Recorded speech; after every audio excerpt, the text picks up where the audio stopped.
A fiery blonde beauty sat on the bed, her voice sweet as honey as she called out to the disheveled-haired man. "My dear," she smiled meaningfully, and another short-haired beauty whispered into his ear. "Stop pretending." The man lay back, enjoying as the short-haired beauty caressed his six-pack abs. The two beauties began their relentless assault, leaving the man in a daze of pleasure. Where did these beauties come from? Still lost in the moment, he mumbled, certain this was just a sweet dream. But then a drop of sweat rolled down, and he realized this sensation was terrifyingly real. A long, slimy tongue lipped his face, but he still groggily said, "Beauties, I'm awake now, stop licking, it tickles so much." His eyes shot open, cold sweat pouring as he realized the harsh truth. Damn it, turns out I was really dreaming, and this was reality. Two giant monster wolves, their eyes bloodshot, drooling as they eyed him like a delicious meal. One of the monsters lunged, its jagged fangs mere inches from his face, making the man scream in terror. "Don't come any closer." Cornered, Chu Guang gritted his teeth, his voice a growl. "I said, get lost." A direct punch to the face, hitting its mark perfectly, dealt full damage to the monster wolf. He landed coolly after sending the monster flying, officially introducing himself. "My name is Chu Guang, a survivor in this post-apocalyptic world."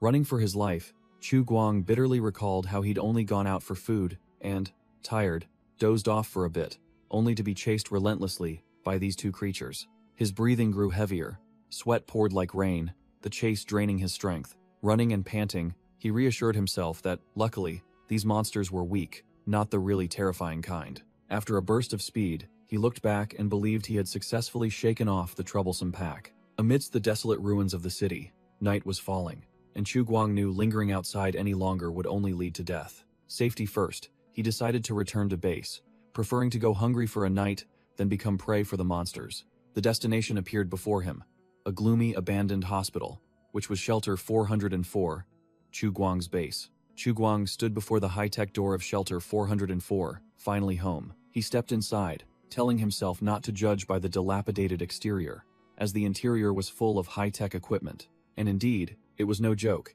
Inside the base was a modern control center, a world apart from the abandoned hospital outside. With a whoosh, a rabbit-eared assistant robot rushed out joyfully. "Master, you're finally back." "Its name is Little Seven, designation 777. Chu Guang waved his hand, telling Little Seven to calm down. He had only been gone for half a day, but the robot was already nagging him about unfinished tasks. As he walked, he declared himself the administrator of this place, and in that capacity, at least he had a safe haven in this wretched world. Back in the control room, the first order of business was to refuel. Chu Guang quickly munched on a piece of dry bread. Food supplies in the base weren't plentiful, only enough to last a short while. He ate while clicking his mouse to check the system. Survival mode was over. Chu Guang clasped his hands, his eyes sharp. It was time to act as an administrator. His responsibility? To use Earth's internet to summon a bunch of players to this world and make them grind and explore the wasteland. Sitting before the advanced computer setup, Chu Guang smirked, declaring that as a transmigrator, it was time to initiate the Wasteland Online Reclamation Plan. On an Earth forum, Chu Guang's account, Light, began enticing people with a super-realistic virtual reality game, but netizens only mocked him, thinking he was bluffing. In a dormitory, a blonde young man scrolled through the internet, scoffing that this Light guy was too reckless with his gaming. Technology of that caliber should be used for the military, not for games. The blonde man typed away, agreeing with another comment, suggesting that such technology would be much cooler if used to train soldiers. Suddenly, the blonde man's eyes widened, sweat pouring, his face filled with disbelief at what had just appeared on the screen. Light had just dropped a bombshell in the group chat. "Anyone want to try it?" Accompanied by a direct link to the Wasteland Online website. Back in the Wasteland, inside Shelter 404, the central control room was still active, with lines of code running continuously. Chu Guang, still in his command seat, confirmed via the system. "I've sent the link, anyone interested can give it a try." His screen displayed the Wasteland Online registration interface, with the slogan, 100% realistic game, accompanied by images of two fierce female characters and the current number of registered players, 11. Chu Guang flashed a calculating smile, confident that this number of guinea pigs was enough for him to complete his mission. Beep, mission complete. Chu Guang received a nanocarbon bulletproof vest and 5 bonus points. Finally some reward after 5 months of grinding in this ruined world. Recalling 5 months prior on Earth, Chu Guang was still a dashing salesman, looking every bit the big boss. That day, after closing a big deal, he was partying hard in a bar with some pretty girls. The fun was cut short. Chu Guang suddenly felt a tightness in his chest, and pain struck without warning. A piercing sound rang out. And before he could understand what was happening, his consciousness faded. A splitting headache assaulted him, and Chu Guang woke up in a completely different state. His eyes wide, sweat pouring, as he became aware of the harsh new reality. Opening his eyes, before Chu Guang was a city in ruins, desolate, and exactly like an apocalypse movie. At first, he thought it was a prank, or he'd stumbled onto a movie set, so he ran headlong to escape this cursed place. But after running endlessly without finding an exit, he collapsed from exhaustion in the wasteland, realizing this was no joke. But what was more terrifying than the desolation itself was Chu Guang, realizing he had transformed into a completely different person, a true survivor. Just then, the piercing sound that had rung out before he was translocated once again tormented his mind. And then the most absurd thing happened. A virtual system panel suddenly appeared right before Chu Guang's eyes. The panel welcomed him to Wasteland Online and assigned him the title of Scavenger Chu Guang. His first reaction as a law-abiding citizen was to find his phone and call the police. But then he bitterly realized he had lost everything. Wandering aimlessly for an entire day, his hungry stomach began to rumble, pulling him back to the harsh reality. To survive, Chu Guang was forced to accept the truth. His immediate goal was to find something to eat. Unexpectedly, luck smiled upon him. He discovered an inhabited place, Bet Street Survivor Camp. Hiding behind the fence, Chu Guang observed the emaciated survivors inside, determined to find food first. Peeking from behind the fence, Chu Guang calculated that this was an opportunity to gather more information about this damned world. Suddenly, a cold gun barrel pressed against the back of his neck, and a gruff voice rang out. "Freeze, unless you want your brains blown out. Which shelter are you from?" Although he had never heard this language, Chu Guang realized that thanks to his transmigrator's privilege, he could understand everything. The one holding the gun was a bearded old man named Old Walter, and Chu Guang was astonished to find that he not only understood, but could also speak this strange language fluently. Chu Guang quickly raised his hands in surrender, forcing a smile as he explained, "Calm down, I was just passing by." Slash. A dazzling sword slash gleamed, fresh blood splattering nearby. It turned out that while Chu Guang was being captured, another axe-wielding survivor had just taken down a giant bear monster right in the camp. Old Walter growled a warning to Chu Guang. "The wasteland is no playground for kids. Don't wander around without protection." The old man gestured with his chin towards the monster's corpse, continuing his lecture. "Otherwise, you'll just become prey for the monsters out there." Chu Guang smiled, thanking him for the reminder, recalling that it was precisely thanks to this harsh lesson that he had survived for 5 months and gradually understood this world. A brief flashback. In 2129, a massive atomic bomb detonated, wiping out human civilization in a parallel world. Since then, the world entered a post-apocalyptic era, where hideous mutated monsters fought for survival in a bloody food chain. But the threat didn't just come from monsters, it also came from humans themselves, desert marauders ready to tear anyone apart to survive. 5 months after being thrown into this ruined world, Chu Guang had gradually understood the rules of survival here. However, there was one thing he couldn't explain, a piercing sound that echoed in his head whenever he approached the place where he first appeared. Amidst the ruined city, Chu Guang advanced alone towards the mysterious call, determined to find the answer. The trail led him to an abandoned nursing home, which looked gloomy and full of death. The noise in his head grew louder, forcing him to clutch his head, but also confirming with certainty, this is the place. The mysterious sound emanated from a pitch-black passage below, urging Chu Guang to uncover the truth at all costs. Below was a surprisingly vast underground space, but it was empty, with nothing useful except the persistent ringing in his head. Suddenly, the piercing noise in Chu Guang's head fell silent, making him freeze in astonishment. Before him was a gigantic, high-tech gate. He realized this was a shelter, and the call was coming from within. The gate's central energy core glowed brightly, and an urgent command echoed in his mind. Blue light reflected in Chu Guang's eyes as the final message was transmitted. "Activate it."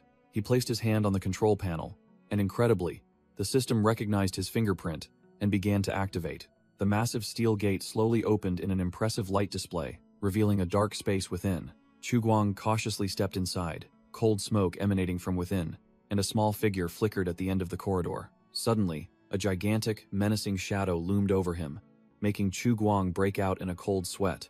Damn it, did I just release the final boss? But no, the shadow was just a trick of the light. What was actually rushing towards him was just a tiny robot. Little Seven jumped up, gleefully welcoming him. Welcome, Administrator. Congratulations on becoming the Master of Shelter 404. I am your little assistant, serial number 777. Chu Guang was stunned when the system announced that he had officially become the administrator, gaining full control of this shelter.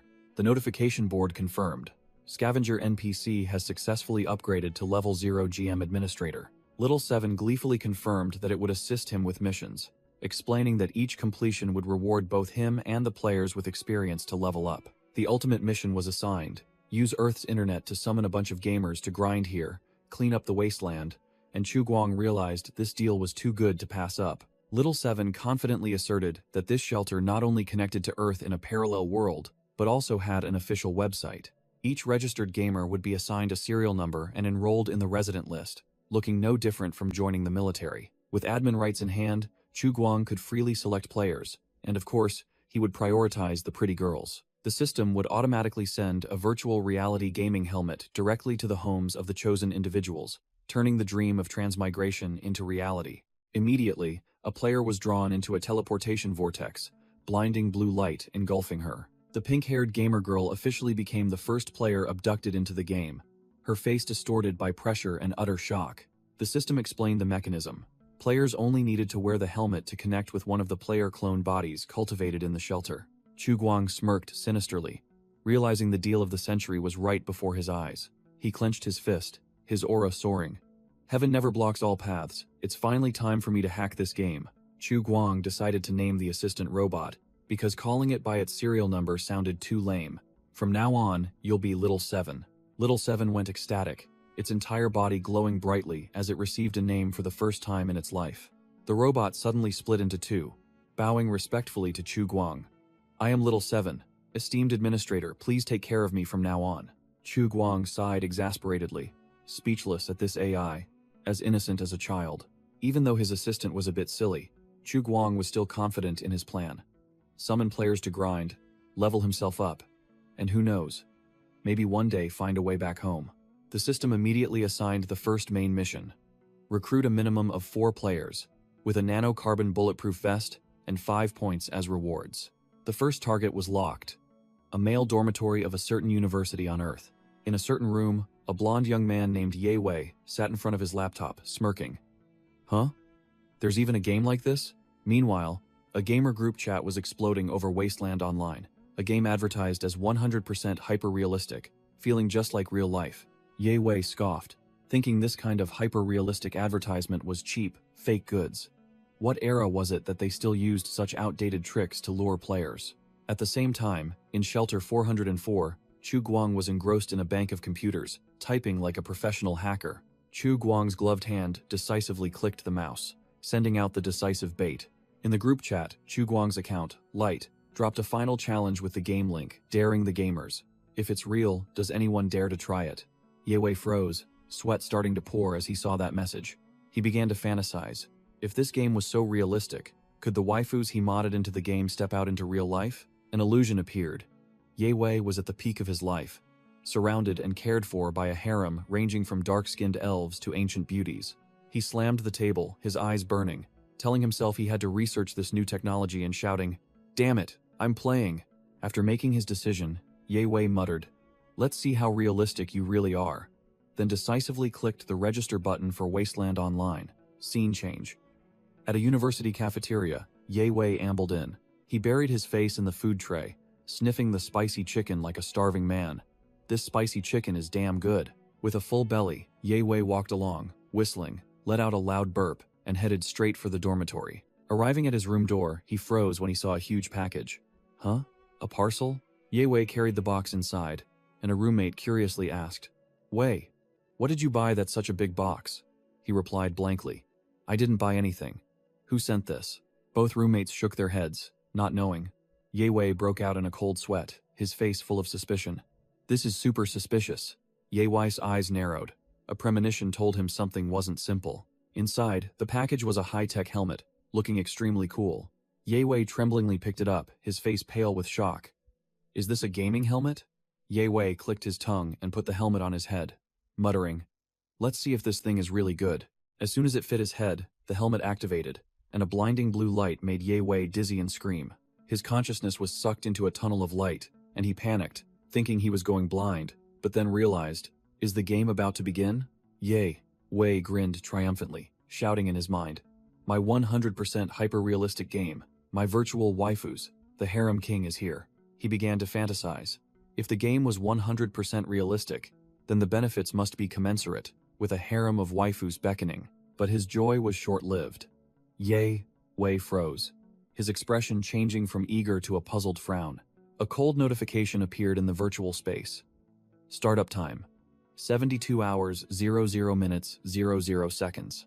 Ye Wei clutched his head and wailed in despair. No. Why make me wait 3 days when I've already taken off my pants? His midnight screams startled the entire dorm. His roommates grumbled. Is old Wei crazy? Go down and see what he's doing and shut him up. Meanwhile, elsewhere, Chu Guang sat before a modern computer setup, monitoring all connections of the first players. In the Bulls and Horses Club group chat, the gamers were buzzing because they suddenly received gaming helmets. Some found them at their doorstep, some in their garage, and some in their office. Level 8. Great. Gale analyzed the problem sharply. They are 500 kilometers apart but received the items almost simultaneously, proving that this game company's technological prowess is extraordinary. The group was half believing, half doubting. Some demanded to take off the helmets to check. Others wanted to call the police, but ultimately concluded that without evidence, reporting it would be useless. While they were confused, Chu Guang sent a voice message, fabricating a story that this was a company secret, and he had tried his best to secure 4 beta test slots for his brothers. A blue light connected the gaming helmet to a female gamer's player, clone, body, and a clear notification appeared. The helmet will be permanently locked to the user. Each person can only create 1 unique account. After hearing Chu Guang's explanation, the whole group decided to try the game. White, horse, passing, a crevice. Even joked that if the game was 100% realistic, he would try to relieve himself in it. Chu Guang smirked triumphantly, thinking to himself that his decision to find his old teammates to grind with him was absolutely correct. But then he became pensive, thinking about how he had been missing from Earth for 5 months, and everyone must have thought he had vanished long ago. Regaining his composure, Chu Guang turned to order his robot assistant, Little 7. Our official website is too crappy. Add a forum, wiki, and media to it right now. Chu Guang determined the marketing strategy. The early game phase requires intense grinding, so it must focus on male gamers. Therefore, the website needs cool warrior waifus images to attract them. Chu Guang explained the dominant marketing strategy. Use hot AI, chatbot, waifu, to entice and persuade male gamers to stay and grind. The bait was taken. Ye Wei, with heart-shaped eyes glued to the screen, shouted, declaring that Big Brother Wei would carry them far and wide. Returning to reality, Chu Guang assigned the task to Little 7. You have 3 days to upgrade this crappy website for me, preparing for the game's launch. Little 7 wondered, asking the administrator directly why there were 11 registrants but only 4 gaming helmets were sent. The robot further explained that the player, clone, body, storage in Sector B1 was mostly empty. Even accommodating all 11 players would only take up 10% of its capacity. Chu Guang smirked, explaining nonchalantly, supply is tight. Fewer mouths to feed means less expense. Moreover, he only needs those who are truly serious. He can't force mediocre players to grind for him. He decided to play it slow and steady, focusing on nurturing the 4 highest quality players.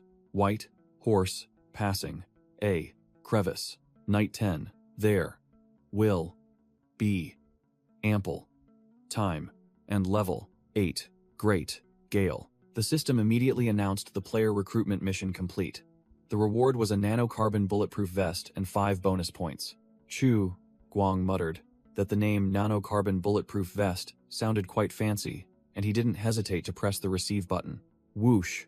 The bulletproof vest automatically equipped itself onto Chu Guang with a super cool high-tech effect, surprising him with its awesomeness. The nanocarbon bulletproof vest's stats panel appeared, showing a perfect 100% durability, helping to absorb and disperse damage. Chu Guang thought to himself that going out would be much safer from now on. Little 7 interjected, saying this vest was nothing. There were even better blind boxes waiting, with 3 tiers. Low tier for 1 point, mid-tier for 10 points, and the highest tier for 100 points. The robot explained clearly, low-tier boxes yield food, mid-tier yield medicine, and if you want hot items, you have to play the high-tier box. Chew. Guang pondered, calculating whether to spend all 5 points opening some crappy boxes or grind to accumulate 100 points for a really good gun. While he was hesitating, Little Seven reported that a new mission had just been updated, asking him to check it immediately in the administrator log. The mission panel appeared. The main mission required at least one player to log in to receive an active material extractor. The side mission was to prepare a 10 kilowatts generator to receive a hot reward of 100 points. Chu Guang was heavily shocked to see the 100 point reward, while Little Seven further explained that active material was the resurrection currency used to create clones for players if they died. Chu Guang smirked cunningly, deciding to use the 100 bonus points from the mission to roll for weapons later. For now, he ordered Little Seven to use all current points to open low-tier blind boxes. Hiss. A giant storage chest slowly opened, and cold smoke billowed out obscurely. Chu Guang and Little Seven stood waiting, staring at the thick smoke as something inside began to crawl out. The smoke from the blind box gradually dissipated. Chu Guang and Little Seven stood still, holding their breath, waiting to see what the first spoils of war would be. And the result was 3 lollipops in apple, banana, and mango flavors, along with a compressed biscuit. Chu Guang was speechless, his face darkening at the pile of snacks. He snapped, unable to believe the box yielded these cheap children's items. And even one item was missing compared to what was promised. Amidst the pile of candies and biscuits, a crumpled piece of paper lay nestled, looking unremarkable. Chu Guang's eyes paused, a flicker of doubt appearing. He picked up the paper, muttering to himself if this could be the 5th item the system had hidden. Scanning the paper, Chu Guang realized it was a message from the first-generation administrator of this shelter, written in the language of the wasteland world he had learned. That old man claimed to be a genius for devising a way to disguise the equipment as a game to exploit the players, who were enthusiastic, curious, and never discouraged. Chu Guang was furious, his eyes blazing, roaring that this was clearly shortchanging the reward, not some Easter egg, causing Little Seven to quickly speak up to calm him. However, after cooling down, he had to admit that the first-generation administrator was indeed a true genius to be able to develop such dominant technology in the apocalypse. Chu Guang turned to ask Little Seven about the first-generation administrator, but the robot replied curtly that it was only activated when he arrived, so it knew nothing. Without arguing, Chu Guang ordered it to scour the shelter's database, believing that such a dominant figure couldn't have left no trace. Little Seven began scanning the data, revealing that the last information was from over a century ago, the 1st of January 2157, when a planet-destroying Great War erupted. The data showed that an all-out war had taken place, with 2 factions fighting to the bitter end, flattening everything on the surface and pushing civilization back to the Stone Age. After the war, a prolonged nuclear winter wiped out almost all traces of humanity, and Little Seven confirmed there was no information about the first administrator, likely erased. Chu Guang decided to put that aside for now, declaring that players would arrive in 3 days and he needed to prepare, starting with a visit to the recycling center. He put away the paper from his predecessor, realizing that the most urgent problem was that the shelter was running out of food and water.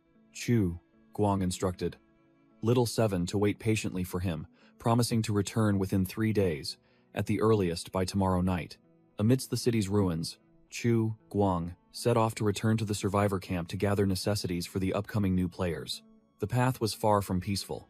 Chu Guang spotted a pair of 2-headed hyenas lurking, and they certainly wouldn't pass up a tasty meal like him. A pack of hideous, mutated 2-headed hyenas growled, sniffing out their prey. Chu Guang was startled, realizing he had been discovered. Damn it, have I been exposed? He calmed down, recalling his previous encounter with 2 mutated hyenas on the way back to the camp. According to information from the survivors, these hyenas were defective products of gamma rays, with combat power even weaker than before mutation. Chu Guang smirked disdainfully, clearly seeing these monsters as mere small fry. He casually picked up a metal stick, confidently declaring that with a weapon, fighting 2 at once would be no problem. With the stick firmly in hand, he was more than capable of dealing with them cleanly. But Chu Guang decided to sneak away, reasoning that there was no need to engage in combat when they hadn't directly spotted him yet. He knew well that these mutants were just a minor threat, not worth mentioning compared to the true monsters born to kill. However, the 2-headed hyenas, though weak, were extremely cunning. They were often sent out as scouts, and once one was spotted, the entire pack was surely nearby. In this cruel world, a terrified woman screamed in horror as giant mutated cockroaches crawled all over her. Drowned in darkness by the pack of monsters, the woman could only cry in despair, for even a small mistake here meant being wiped out. The scene shifted to the Bet Street Survivor Camp, a dilapidated settlement with important locations such as the mayor's house and the recycling center. Chu Guang stood looking at the camp, his mind racing with a plan. Go to the recycling center to exchange some chips, then buy supplies so the upcoming players wouldn't have to start empty-handed. Inside the center, a few batteries and tubes of glue were placed on an old electronic scale, next to a sign proclaiming fair trade. Old Walter, the owner of the center, paid Chu Guang a mere 3 chips after weighing the pile of scrap. Old Walter complained the glue quality was too poor, so he only paid half price, then tried to persuade Chu Guang to buy new goods from Boulder City, but he bluntly asked, "Do you have guns?" Old Walter sneered, saying he didn't have those hot goods, and even if he did, Chu Guang wouldn't have enough money, then advised him to stock up on food and fuel before winter arrived. Chu Guang asked in surprise about winter, and Old Walter reiterated that he had only been here for 5 months, so he hadn't experienced it yet. Temperatures would start to drop around this time every year, Old Walter mused, predicting that winter would arrive earlier this year, with the first snow likely falling in October. Old Walter warned that winter was when the mutants in the wasteland became most frenzied to hoard for the cold months, a mutated bear tearing apart its prey being the clearest proof. The old man continued to threaten, saying that winter here was a life-or-death gamble. You'd never know if what was hidden under the snow was delicious food, or the sharp jaws of a monster waiting to tear you apart. The weather was so harsh that even the toughest traders would curse, struggling to finish their last shipment before hiding away until spring. Old Walter even pulled out a map to explain about Boulder City, 10 kilometers away, a market that remained active even in winter, making Chu Guang secretly think that this old man, though talkative, was a living trove of information. Chu Guang recalled Old Walter's past. He was once from another shelter, but was unfortunately captured and enslaved. Afterwards, he was auctioned off like a commodity, and bought by the mayor of Bet Street. The mayor assigned him the job of dealing with the scrap collectors, a job that required shrewdness and toughness. Chu Guang believed that if not for this ruined world, a man like Old Walter could have become a renowned engineer, doctor, or scholar. Chu Guang said goodbye to leave, and Old Walter didn't forget to tell him to be careful and remember to come back if he found any valuable items. As he walked through the dilapidated settlement, Chu Guang pondered that perhaps Old Walter treated him well, because they were both survivors from another shelter. Chu Guang returned to his shabby base, muttering calculations about the meager number of chips he had earned, deciding to go home and check his entire fortune. Sitting down heavily, he pulled out his money box to count, adding the 3 chips he just got, for a grand total of 50 chips. The entire fortune of the administrator of shelter, 404, was a box full of chips. He thought to himself that this should be enough for the initial construction phase. Chu Guang began to plan. First, buy tools to renovate the old folks' home, then make the players grind for materials like clay and stone. He knew well that once a clone was assigned to a player, it would become a living creature that needs food and drink to replenish energy, and this was a fatal weakness. The worst-case scenario flashed through Chu Guang's mind, a starving female gamer clinging to him and whining, and if the players rebelled due to hunger, he would immediately lose control. But then he smirked cunningly, a perfect exploitation plan forming. They're just chives for me to cut. Why bother feeding them well? Chu Guang decided to go to the recycling center first, but just as he opened the door and stepped out, he bumped into someone rushing. The unexpected collision caused Chu Guang's jacket to fly open, revealing his toned six-pack physique and the nano-armor underneath, which stunned the girl. The young girl apologized profusely in a panic, and Chu Guang immediately recognized her as Yu Xiaoyu, the youngest daughter of the Yu family. Yu Xiaoyu's face flushed, and she shyly explained, "I heard noises from your house. I was afraid there was a thief, so I came to check." Chu Guang cleared his throat and gave a perfunctory thank you. While the little girl looked visibly pleased, Yu Xiaoyu quickly offered to house-sit for Chu Guang whenever he was away in the future. The little girl grinned, saying she had nothing to do at home anyway. Chu Guang suddenly changed his attitude, his face turning cold as he warned in a low voice, "Children shouldn't get close to strangers. If you meet a bad person, you'll be wiped out." Yu Xiaoyu puffed out her cheeks and retorted, "I'm not a child. My brother said I'm old enough to get married. Besides, you're not a bad person. Last time you even gave me soup when I was hungry." Chu Guang suddenly remembered that this little girl had been lingering around his house since then. To appease the little girl, Chu Guang offered her a lollipop, telling her not to tell anyone, or she wouldn't get any next time. Yu Xiaoyu was overjoyed, thanking him profusely as she had never eaten anything so delicious. Yu Xiaoyu took a bite of the hard candy, then asked in confusion, "Huh? Why can't I bite it?" Chu Guang smiled, with the air of an experienced adult. "Here, let me help you." Chu Guang went all out, unwrapping a bright red shiny lollipop, like a genuine luxury item. He handed the candy to Yu Xiaoyu, thinking to himself, "Poor kid, in the old world, she would still be going to school at this hour." Without hesitation, Yu Xiaoyu immediately tasted the unfamiliar treat, her face flushing, her eyes lit up, tasting intoxicating sweetness for the first time in her life. Yu Xiaoyu happily sucked on the lollipop, completely immersed in the new flavor. The little girl pulled out the lollipop, a thin strand of saliva still lingering, looking extremely satisfied.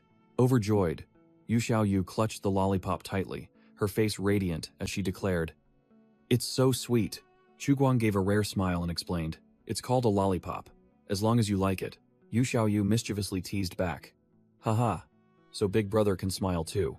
Saying that, the little girl continued to enjoy the lollipop, her face still blissful from the sweetness. Yu Xiaoyu's face flushed pink, and she held out the bright red lollipop, inviting him, "Big brother, you try some too." The little girl stood on tiptoes, closing the distance between her old sandals and Chu Guang's military boots. Yu Xiaoyu pushed the lollipop closer to Chu Guang, her eyes crinkling as she firmly asserted, "This candy is really sweet." Chu Guang patted her head, telling her to be good and watch the house while he was away, but Yu Xiaoyu pouted and argued that she was completely serious. Immediately after, Chu Guang disappeared without a trace, leaving Yu Xiaoyu looking around in confusion, searching, where did Big Brother go?" Realizing the situation, the little girl immediately raised her hand and shouted loudly into the air, firmly promising, "Don't worry, Big Brother, I'll watch the house carefully." Meanwhile, Chu Guang had returned to Sector B1 of Shelter 404, descending the stairs with a calculating expression. Chu Guang smirked, muttering, "It's been 3 days. The players must be arriving soon." At the same time, elsewhere, the new recruits, including the blonde-haired Ye Wei, were wearing gaming helmets and gradually sinking into the virtual world. Countless hands reached towards a dazzling light, officially logging into the game, preparing for a life-or-death game. Ye Wei opened his eyes in a liquid-filled pod, officially landing in the game with a confident thought. Finally, it's time to torment other players. He was dazed as his consciousness slowly returned, realizing he was in a completely unfamiliar place. Clank! The pod opened, and Ye Wei was released onto the floor in a dark laboratory. Water from the pod splashed everywhere as Ye Wei landed, his body still soaking wet. At the same time, 3 other players also spawned, all looking at each other in a similar state of confusion. The white-haired man, White Horse passing a crevice, pinched his own cheek and growled because the pain felt too real. This is a game? How could it be so real? Meanwhile, the curly-haired man, There will be ample time, bitterly looked at the character creation interface for a female character named Lai Ri Fang Cheng, muttering, because the game automatically locked his gender to male. The blue-haired bookworm, level 8 Great Gale, wiped his glasses, admitting that this feeling was no different from being transported to another world via a gaming helmet. Ye Wei suddenly snapped awake, shouting excitedly, "Exactly! I can even feel my underwear drying right now." All the new players were startled when a door in front of them emitted a blue light, and one person curiously asked, "Someone's coming? Is it Brother Guang?" A large figure and a small robot stood before the glowing doorway, and a voice rang out. "The war has ended, but our world has also been devastated." Chu Guang, administrator of Shelter 404, appeared with an extremely cool demeanor and bulging muscles, calling out, "That is why we need your help to reclaim our homeland, O players." He introduced himself as the administrator with the codename Dawn, then pointed to the robot beside him and introduced it as Assistant Little 7. The assistant robot Little 7 bowed mechanically, stating that it would be responsible for guiding the new players. The 4 new players, including Ye Wei, level 8 Great Gale, White Horse passing a crevice, and "There will be ample time," gaped in astonishment when the system announced that they had officially entered the game. Chu Guang smirked meaningfully, confident that he had completely controlled the situation and held the initiative. The noobs chattered like a marketplace, some asking about NPCs, some demanding to know the quests, and some bitter about not being able to change their character's gender. Annoyed, Chu Guang snapped, threw each of them a Shelter resident handbook, and ordered, "Your mission is to shut up and memorize this." After putting them in their place, Chu Guang and Little 7 led the bewildered new players deeper into a dense forest. Ye Wei and level 8 Great Gale broke into a sweat reading the handbook, realizing that the administrator was no different from a GM with the power to permanently ban accounts, while White Horse passing a crevice reminded them that this game slot was provided by Brother Guang, and they couldn't afford to be banned so foolishly. Chu Guang began his pep talk, preaching about the apocalyptic setting, and emphasizing that these new players were the luckiest people on Earth to be chosen. He continued his impassioned speech, calling on the new recruits to shoulder the mission of reclaiming the wasteland, and they all responded enthusiastically in unison. Chu Guang assigned the first mission, a beginner quest that couldn't be more mundane, to chop wood, to prepare for the upcoming winter. He explained the larger objective, to stockpile fuel and transform the nearby dilapidated nursing home into a sturdy outpost. The new players were full of vigor, shouting slogans as if they were veterans, while Chu Guang casually reminded them not to get lost and die. He warned the noobs about the mutated monsters, emphasizing that if they saw one, they had to run immediately, which made them all turn pale as they imagined the giant monster. Leaving the new players to fend for themselves, Chu Guang ordered Little Seven to go up to the third floor to act as a surveillance camera, while he nonchalantly declared he would carry the robot up if the stairs broke. The 4 new players dispersed into the forest, beginning their first wood farming endeavor in the game.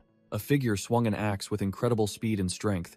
The wind whistled as the axe blade came down with decisive blows. Ye Wei and Level 8 Great Gale were out of breath, while White Horse passing a crevice carried the axe as light as a feather, making Ye Wei bitterly exclaim about this absurd difference in physical stats. Ye Wei was indulging in fantasies, imagining his six-pack body surrounded by girls, secretly lamenting that it would be a waste if no girls admired this body. Meanwhile, There Will Be Ample Time began analyzing the game's lore like a precocious old man, hypothesizing that the characters had different stats because they were ancient people in hibernation or artificial humans. He leaned towards the second hypothesis. The players were artificial humans synthesized with high technology. His logic was that this mechanism would explain realistic resurrection in the game.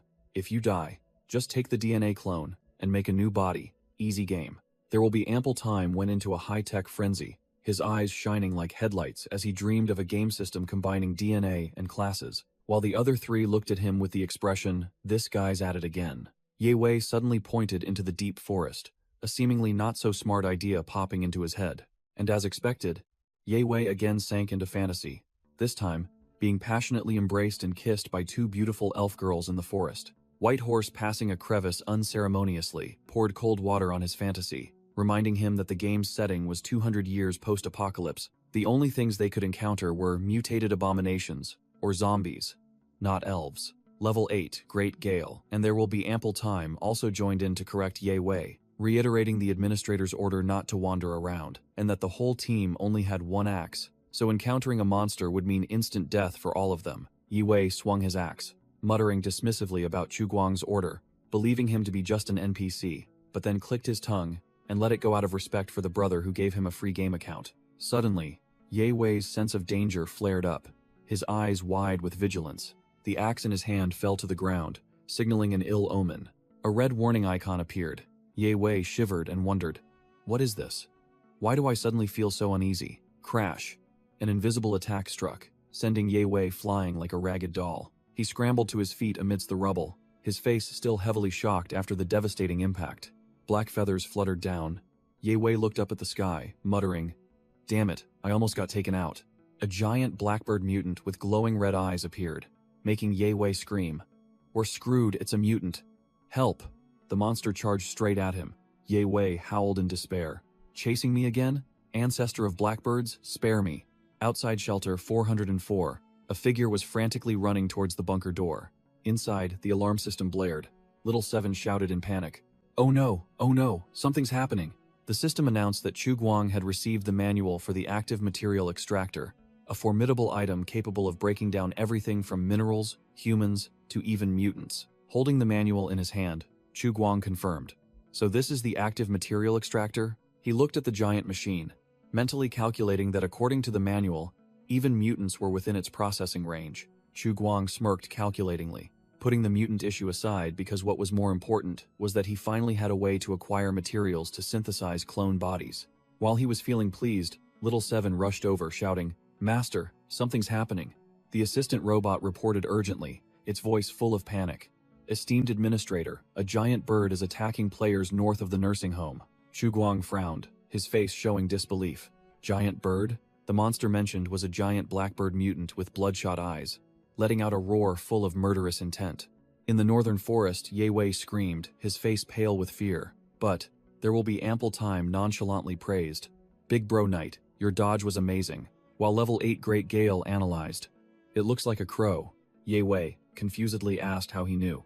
There will be ample time explained clearly that these were mutants. Creatures transformed by gamma radiation according to the information on the homepage. Ye Wei shouted at level 8, Great Gale. The homepage doesn't have any of this stuff? Wasn't there just a registration button? Level 8, Great Gale nonchalantly pushed up his glasses, explaining that the mutant library section was only updated yesterday. Truly a noob. Whitehorse passing a crevice appeared, grabbing the panicking Ye Wei. That can wait. Right now we need to figure out how to deal with this giant crow. Whitehorse passing a crevice growled, trying to boost the team's morale. Don't be scared. The muscular man shouted the hold your ground strategy, while the blackbird mutant was still circling in the sky. If the enemy doesn't move, we don't move. Level 8 Great Gale was speechless after hearing that, muttering the second half of that ancient strategy. If the enemy moves, we move first. As soon as he finished speaking, Level 8 Great Gale vanished in a flash, leaving an empty space. The blackbird mutant roared in frustration. What the hell? What kind of teammates are these? While the other three were hiding stealthily in the bushes. Whoosh! A stone flew straight at the monster, making it roar furiously. The whole team looked bewildered and vehemently denied it, not understanding who just did something stupid. The blackbird mutant's glowing red eyes flashed with lightning. It had locked onto its target. In the nick of time, Chu Guang appeared, bare-handedly catching a flying shard of icy energy. Chu Guang landed coolly, an iron pipe clutched in his hand, his sharp gaze locked onto his target. The blackbird mutant roared furiously, charging straight ahead like a blue lightning bolt, its crimson eyes burning with murderous intent. Facing the colossal shadow of the diving monster, Chu Guang stood firm without the slightest tremor. He tightened his grip on the iron rod, preparing for the direct impact. Chu Guang smirked mockingly, tauntingly saying, "Humph, a beast will always be a beast." Chu Guang's image reflected in the monster's bloodshot eyes. It was stunned to see its prey completely unafraid. The blackbird mutant circled in the air, seeking an opportunity to attack, while Chu Guang stood on the ground, looking up defiantly. He pointed his weapon directly at the monster's face, growling, "Even if your head were bigger, you still wouldn't have a human brain." Without hesitation, Chu Guang charged straight at the monster. An epic solo battle was about to begin. The new players, hidden in the bushes, their mouths agape and eyes wide as they witnessed the epic solo, exclaimed, "This NPC is ridiculously strong." The mutants' feathers scattered. The battle ended in a flash, and they all cheered in unison, praising their administrator as so cool, so awesome. Without further ado, Chu Guang started a fire and began roasting the creature he had just taken down, smoke billowing amidst the desolate forest. The colossal blackbird mutant was roasted golden brown on a makeshift spit, fat, sizzling enticingly. They all watched the roasted bird. One of them wondered if it was edible.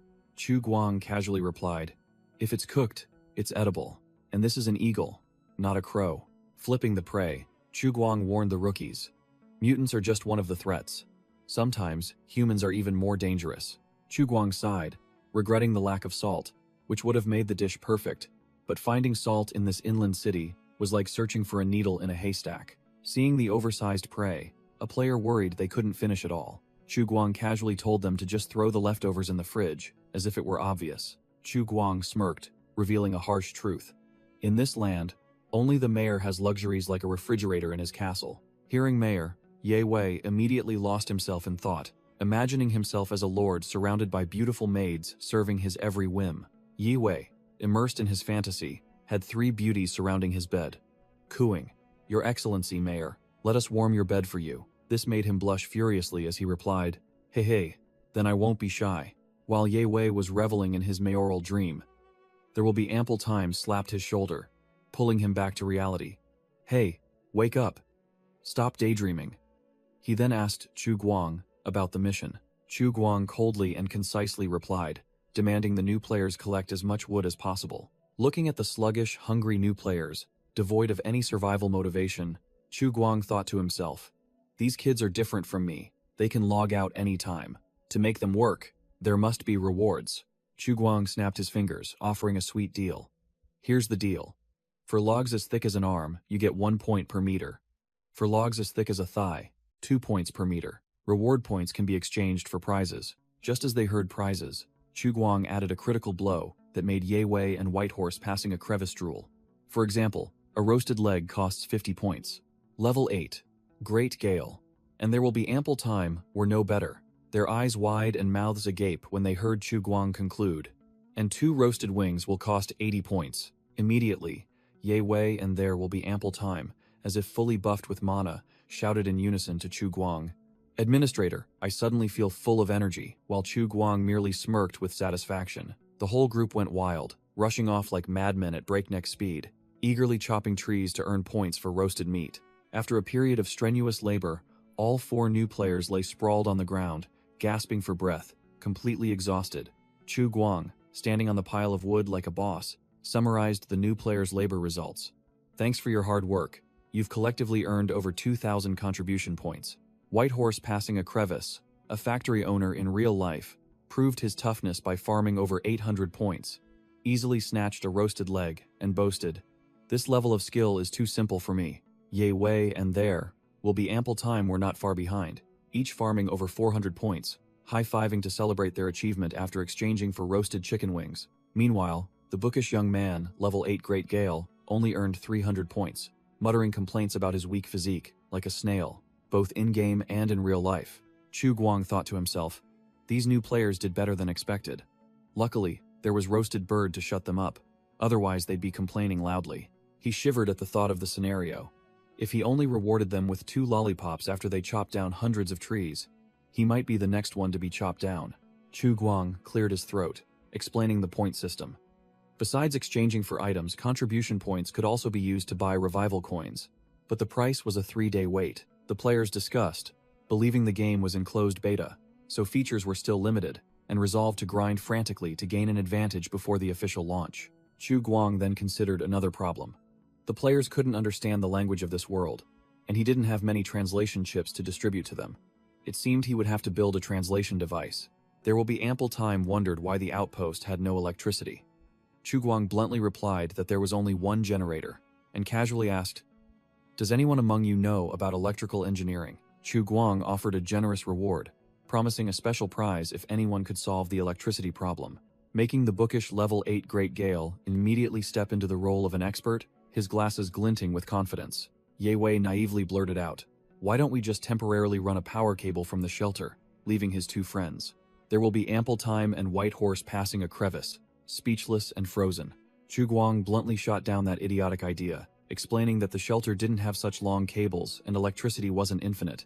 It might work temporarily, but long-term it would only cause more trouble. As evening approached, the group decided to temporarily put aside their work and retreat to the shelter before night fully fell. On the way back, they chatted animatedly, some marveling at the game's realism, others not wanting to return to the cultivation pods, and still others eager to log out. Chu Guang, standing in the room containing the clone bodies, realized that manning the outpost alone at night was too risky, and decided he needed to recruit more players from different time zones to stand guard. Just then, the assistant robot Little Seven scurried over to report, "Administrator, the physical status of the clones has been updated," which surprised Chu Guang quite a bit. Little Seven explained that whenever a player logged out, the system would automatically scan the clone, extract germ cells, and record the gene sequence for monitoring, making Chu Guang immediately realize, clones can be upgraded? The robot continued to reveal that each clone was created from a different DNA sequence, so those with innate strength were already tougher, making Chu Guang understand. No wonder that guy, Whitehorse, passing a crevice is as strong as an ox compared to the rest. Little Seven displayed a data panel, explaining the gene development progress. If it reached 100%, the body would achieve its perfect designed state, but that was almost impossible. Little Seven reported the gene development progress of the 4 player types. Their current stats were all sluggishly below 1%, but it affirmed that continuous stimulation of survival instincts could increase it. The players were grinding their stats in their own ways. Whitehorse passing a crevice straining to lift bricks. Ye Wei meditating with a wooden fish. Level 8. Great Gale reading books. And there will be ample time frantically playing games on a console. Chu Guang smirked triumphantly, realizing these seedlings not only had talent but could also level up. Deciding that in the future, he must design a truly special training course for them. The scene shifted to the real world.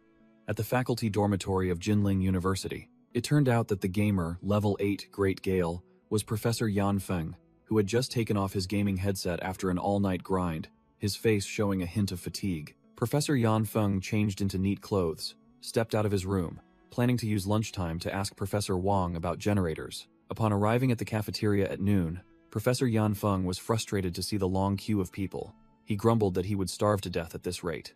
Suddenly, a group of female students whispered when they saw the handsome Professor Wang appear, commenting that he was eating with the eccentric Professor Yan Feng from the physics department. Professor Wang politely waved to the students, advising them to go eat lunch immediately as skipping meals was bad for their health, while Professor Yan Feng remained engrossed in his books. The handsome professor's advice immediately took effect. The hard-eyed female students obediently listened, praising him for being both understanding and thoughtful, saying age was no issue.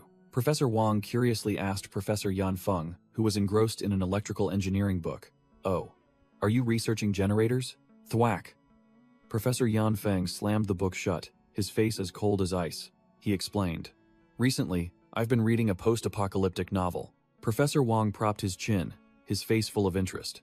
"Oh, and then?" Professor Yan Feng posed an extremely serious question. "I want to know, if the apocalypse really happens, how would the lucky survivors generate electricity?" Professor Wang was speechless. "Don't tell me this is what you wanted to ask me," Professor Yan Feng casually confirmed, making his colleague sigh and advise him not to take a novel too seriously. Suddenly, Professor Wang leaned over and grabbed Yan Feng's hand with a meaningful smile, making the latter's face flush. The handsome professor smirked. "Unless you can truly transmigrate into a post-apocalyptic world." Yan Feng froze, unconsciously pushing up his glasses, unable to utter a word. The gamer was inwardly shaken, sweat pouring down.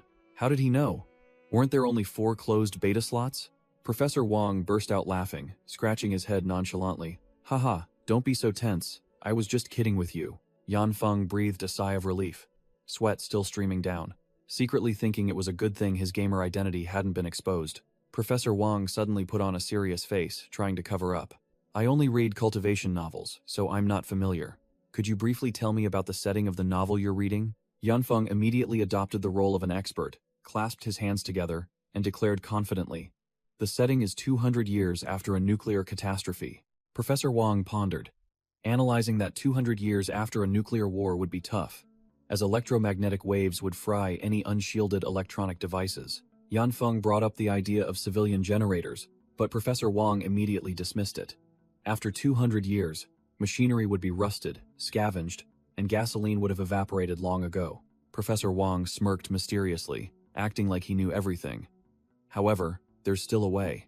Yan Feng's eyes lit up, holding his notebook and pen like an exemplary student, urging, Tell me. Professor Wang began his lecture, pointing out that the generators in every car were good stuff. Just a little modification, get it spinning, and you'd have a stable 12V current, enough for lighting. He further explained that if they could find an inverter, they could upgrade it to 240V, running TVs and refrigerators. While Yan Feng was engrossed in taking notes, making the professor secretly think, physics students are really strange. No wonder there are rumors about robot Professor Yan Feng never smiling. Professor Wang concluded his lecture, acting like a senior, telling Yan Feng to ask if he didn't understand, then prepared to slip away for his afternoon class. No sooner had he finished speaking than a group of hard-eyed female students swarmed Professor Wang, shouting for private tutoring. Harassed by the fervent fans, Professor Wang broke out in a cold sweat, trying to escape while the girls pleaded and made all sorts of promises. Completely oblivious to the drama beside him, Yan Feng remained engrossed in his notes, his mind only on asking the administrator where to find cars once he logged into the game later. Suddenly, the phone in Yan Feng's pocket vibrated, and he wondered if it was new information about the game. Yan Feng opened his phone and saw a lengthy analysis from a gamer named There Will Be Ample Time, and he disdainfully thought to himself, another guy who doesn't work and only plays games, though he admitted the guy did have a few speedrun titles. The scene shifted to There Will Be Ample Time's room, a true pro gamer with a gleaming array of trophies on his shelf. The gamer began his stream, announcing to viewers that he would speak directly instead of typing for speed, and revealed that there were currently 2 NPCs in the game. There Will Be Ample Time analyzed that the human NPC named Dawn and the assistant robot Little 7 both had extremely advanced AI, feeling just like real people, and he suspected there was a hidden favorability system. To prove the game's realism, he pinched his own cheek and concluded that the game had a sense of pain, but also a protection mechanism, causing the viewers to type 666 inches applause.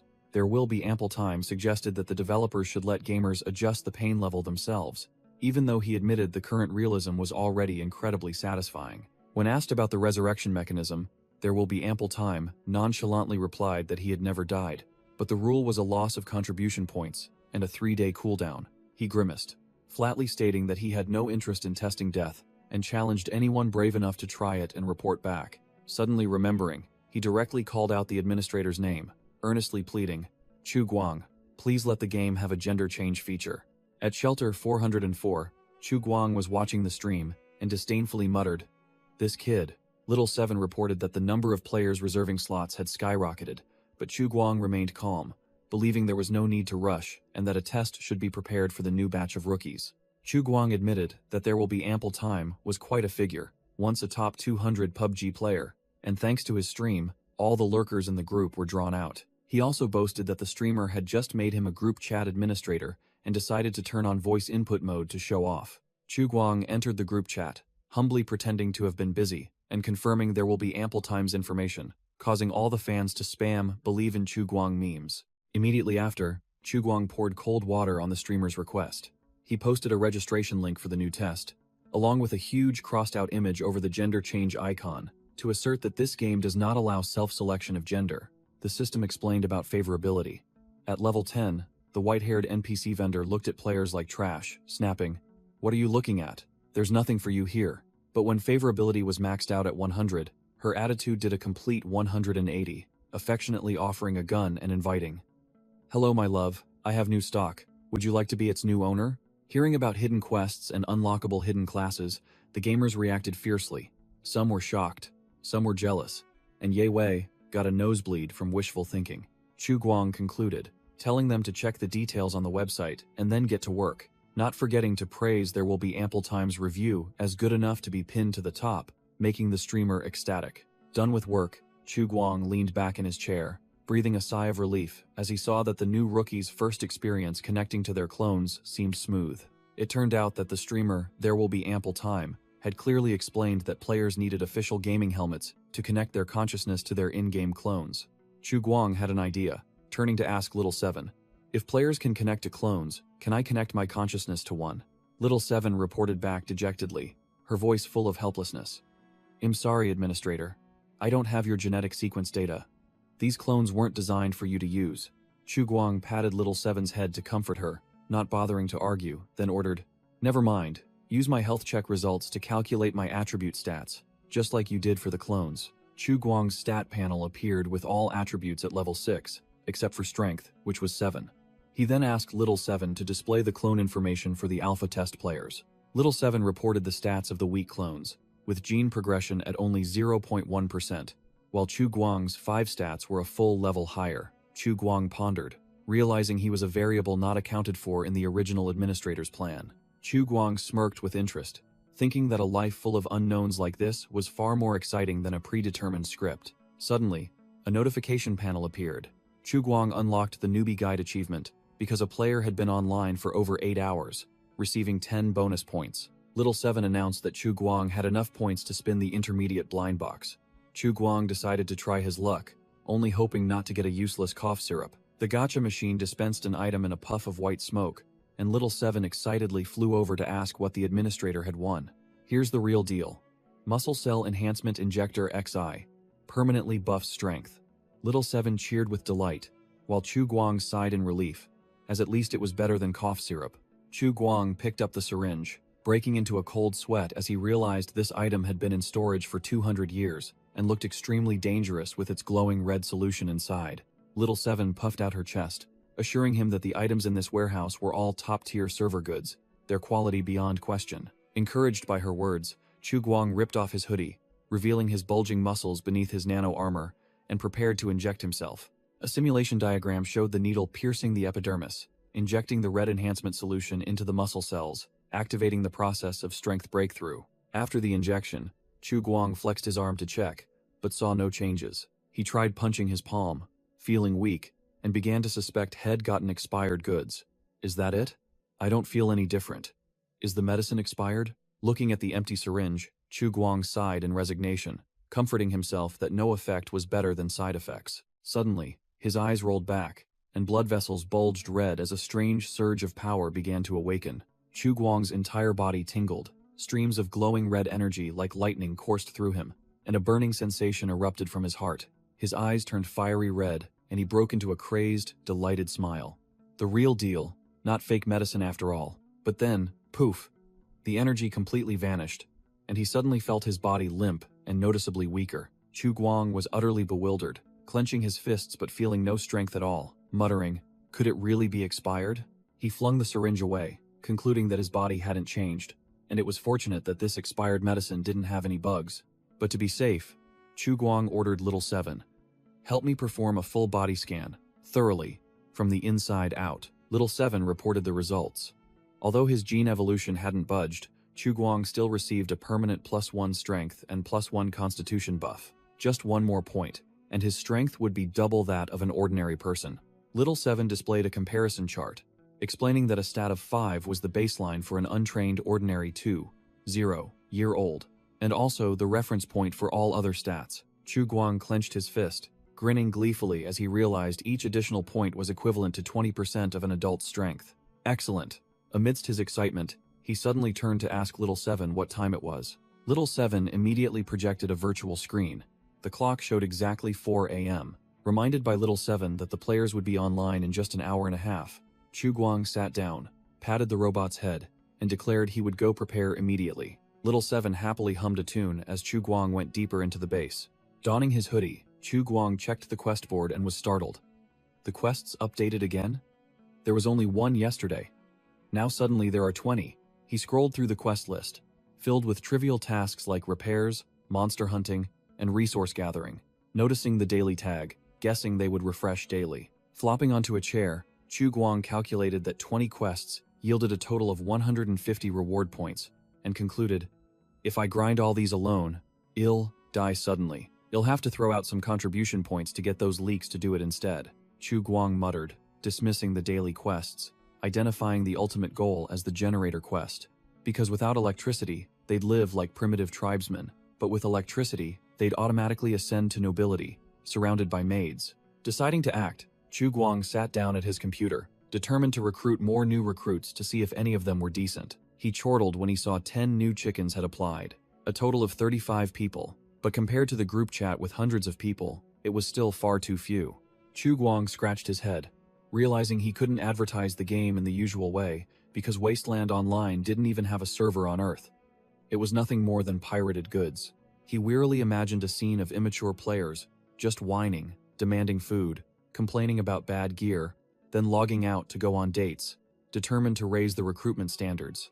An idea struck him, and Chu Guang decided to modify the registration page, requiring players to declare their phone numbers and home addresses to filter out the weak-willed and the trash clones. Typing like a hacker, he added an attribute survey to attract serious grinders, then directly dropped the registration link into the group chat. Immediately, a notification from the Bull and Horse Club group on the Teng Teng app popped up on the screen. At the same time, elsewhere, a girl wearing glasses who was working suddenly flinched at the notification sound. It turned out to be a female designer tearing her hair out due to a lack of inspiration. She sighed in relief, thankful it wasn't a client's message pushing a deadline. The female designer sipped her coffee, muttering that she was utterly swamped with the company's fashion show and had no time to play games with the group. She decisively placed her cup on the table, apparently drawn in by the group's conversation. Scrolling through the group chat, the girl frowned when she saw a bunch of people praising Wasteland Online to the heavens, from its hyper-realistic graphics to its 100% immersive experience, suspecting it was just cheap marketing.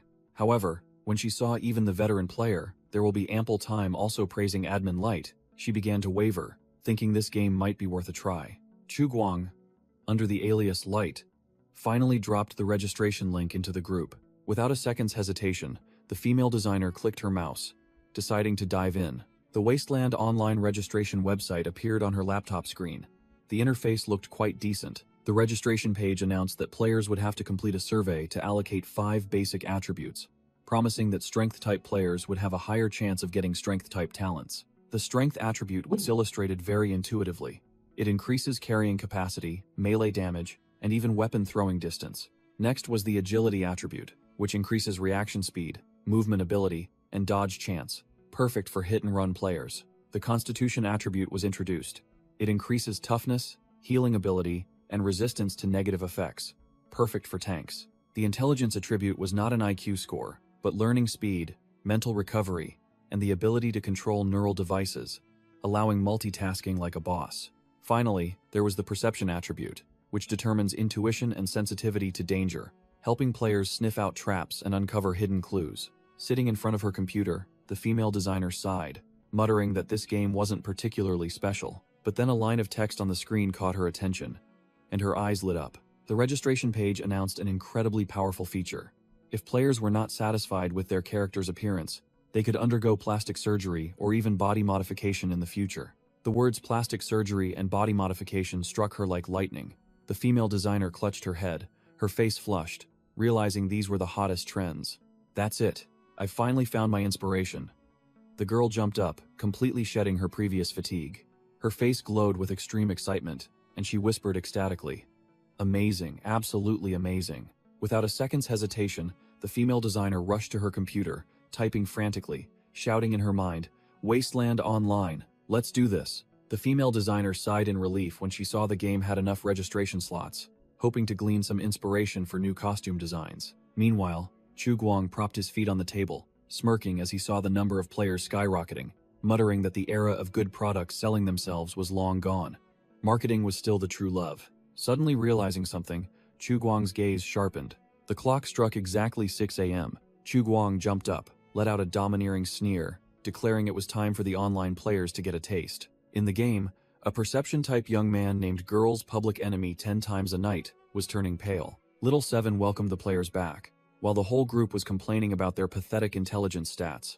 An intelligence-type player boastfully showed off his 7 intelligence and 3 strength points. Suddenly, Girl's Public Enemy 10 times a night clutched his stomach, his face green as if about to faint. He shouted for Little Seven, asking where the toilet was because he couldn't hold it anymore. But the robot calmly replied that there were no living facilities here, and advised him to calm down because perception-type players had very strong senses. 2 other players had to rush to hold back the blonde guy who was having a fit. White Horse passing a crevice was surprised by his unexpected strength, while the others shouted to stop them, fearing that offending an NPC would cause their favorability points to plummet. Girl's Public Enemy 10 times a night's face drained of all color, sweat poured down him like rain. Realizing a physiological disaster was imminent, Chu Guang stood from above, in a commanding voice ordering the chaotic players, "No fighting, line up." The whole group of players, including Girl's Public Enemy 10 times a night and White Horse passing a crevice, turned pale with fear, and immediately fell into line obediently. Chu Guang smirked inwardly, secretly pleased at having scared the new recruits with the favorability point trap, telling himself to maintain his domineering demeanor, to accelerate the outpost's construction before winter. He began to announce the quests, stockpiling food, water, fuel, and building fortifications, then directed them to the sign at the nursing home for details. Hearing about new quests, Flex Muscle players' eyes gleamed, eager to show off, while the intelligence-type player was disappointed there was no quest to find a generator. Chu Guang concluded the brief meeting, declaring that if no one had any questions, the team would depart immediately. Just then, Girl's Public Enemy 10 times a night couldn't hold it anymore, shouting for the administrator, asking to go to the bathroom, which made Chu Guang freeze, realizing he had overlooked this fundamental issue. Chu Guang's face twisted in a grimace at the awkward situation, but he maintained his cold demeanor and ordered the blonde guy, "Follow me." As Chu Guang led the way, Girl's Public Enemy 10 times a night yelped, begging him to slow down, and the urge to relieve themselves suddenly spread to White Horse passing a crevice and another player, making them also clutch their stomachs and groan. The intelligence-type player was speechless at the game's realism. Even diarrhea was simulated, while a pathetic scream echoed from afar, due to the stench. Chu Guang and Little Seven stood watching the group of players dragging themselves back, each of them pale-faced, staggering as if they had just survived a life-or-death battle. The whole bunch started complaining loudly. One complained about the lack of toilets, another cried about using leaves to wipe until they were sore, and Girl's Public Enemy 10 times a night shouted about a burning sensation, only for the intelligence-type player to calmly ask if he had used stinging nettles. Chu Guang sweated profusely, speechless, thinking to himself he should have told them to use cloth, but the whole group had bolted like ghosts once they reached the surface. A thud echoed as a military boot stomped heavily on the ground, signaling that something was about to happen. Chu Guang froze, his face blank, not understanding what was happening before his eyes. Flex Muscle player bravely raised his hand, and on behalf of his comrades, proposed to the administrator. "We propose building toilets at the base." And the whole group clamored in agreement. White Horse passing a crevice, the dark-skinned, white-haired man followed up with a detailed plan. "Once there are toilets, we should dig a large pit to collect the products." The Flex Muscle player continued to explain like an agricultural expert, detailing how to mix waste with plant ash and wood chips for microbial composting to kill pathogens. And so, from their immense pain, they invented a way to produce high-quality organic fertilizer for the base. Chu Guang suddenly remembered that the Bet Street area also collected waste to sell to the nearby Brown Farm, perhaps also for making fertilizer. The Flex Muscle player continued to analyze, explaining that in his hometown, people even composted waste with organic garbage to produce methane gas in biogas digesters. This methane gas could be used for fuel cells, and from that, they could even build a power plant run by toilets. Chu Guang reflected that Brown Farm indeed had a biogas digester to generate electricity, so theoretically, their base could also build one themselves. Chu Guang nodded, admitting this idea wasn't bad, and had to concede that these players were much more useful than he had imagined.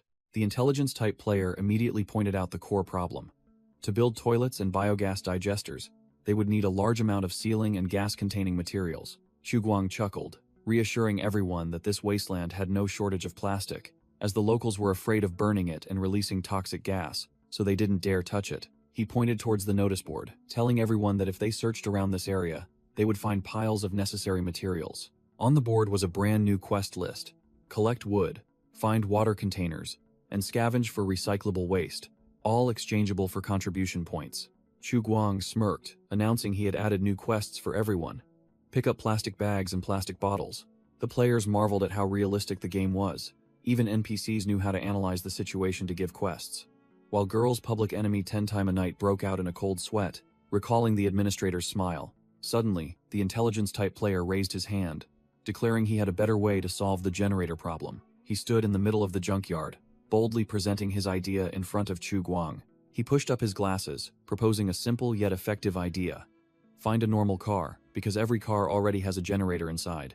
Chu Guang replied that he had already checked the nearby parking lot and found nothing valuable. But the intelligence-type player still insisted on checking again, believing that if they found a generator, the outpost would have electricity. Chu Guang nodded in agreement for him to go, but didn't forget to add a condition. He warned that the wasteland was full of mutants and extremely dangerous, so he needed to choose one more person to go along for support. Hearing this, the rest of the players turned pale, and everyone broke out in a cold sweat, realizing that an intelligence-type player going to farm items definitely needed a tank to go along and take hits. Chu Guang crossed his arms, declaring bluntly, "I need to pick one more person to go with level 8 Great Gale to find the generator."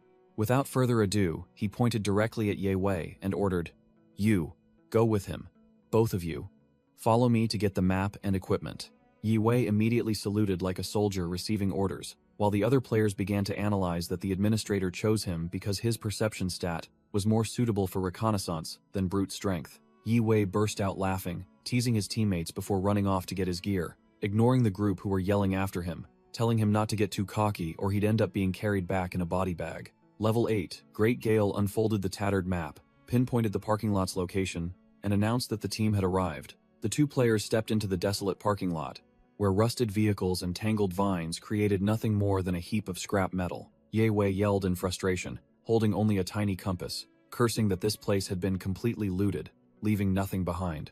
Seeing the dire situation, Ye Wei started to get cold feet, suggesting to Level 8 Great Gale that they should just turn back. Level 8. Great Gale pushed up his glasses, his eyes sharp, and declared firmly, "We can't leave empty-handed after coming all this way." Through the broken window of a car, Level 8 Great Gale's silhouette approached, seemingly having discovered something. Level 8 Great Gale strained every muscle, his face contorted, but the car's hood wouldn't budge. Out of options, he turned and yelled for Ye Wei, "Hey, come here and give me a hand." Ye Wei reluctantly agreed, thinking to himself that after playing together for years, he still had no idea what his friend did in real life. Both counted to 3, then roared, putting all their might into a monumental tug. With a creak, the hood finally popped open, revealing an old engine block inside. The two huddled together to examine it, Level 8 Great Gale skeptically asking, "Is this a generator?" Ye Wei could only nod vaguely to get it over with. Level 8. Great Gale ordered Ye Wei to check it, having heard he knew how to drive, but the other guy casually replied, "Does playing Need for Speed count?" Level 8. Great Gale was speechless, veins throbbing on his forehead. All he wanted to do was curse to vent his frustration. Yi Wei suddenly remembered something, turning to ask back. Wait, I remember you have your own car. Why are you asking me? Level 8, Great Gale, poker-faced, confessed that he lived in a dorm and only had a bicycle, which completely shocked Yi Wei. Level 8, Great Gale buried his face in the wrecked car, tearing at his hair because he couldn't find what he needed, while Yi Wei stood by, eavesdropping. Level 8, Great Gale was sweating, muttering that he had found the engine but couldn't find the power unit, which was truly bizarre. Yi Wei lost patience, pointing his sickle at a trash can. It's been 200 years. Of course it's been stripped clean. Digging through trash makes more sense. But Level 8 Great Gale suddenly came up with a wild theory. Ancient technology was advanced enough to use remote power sources.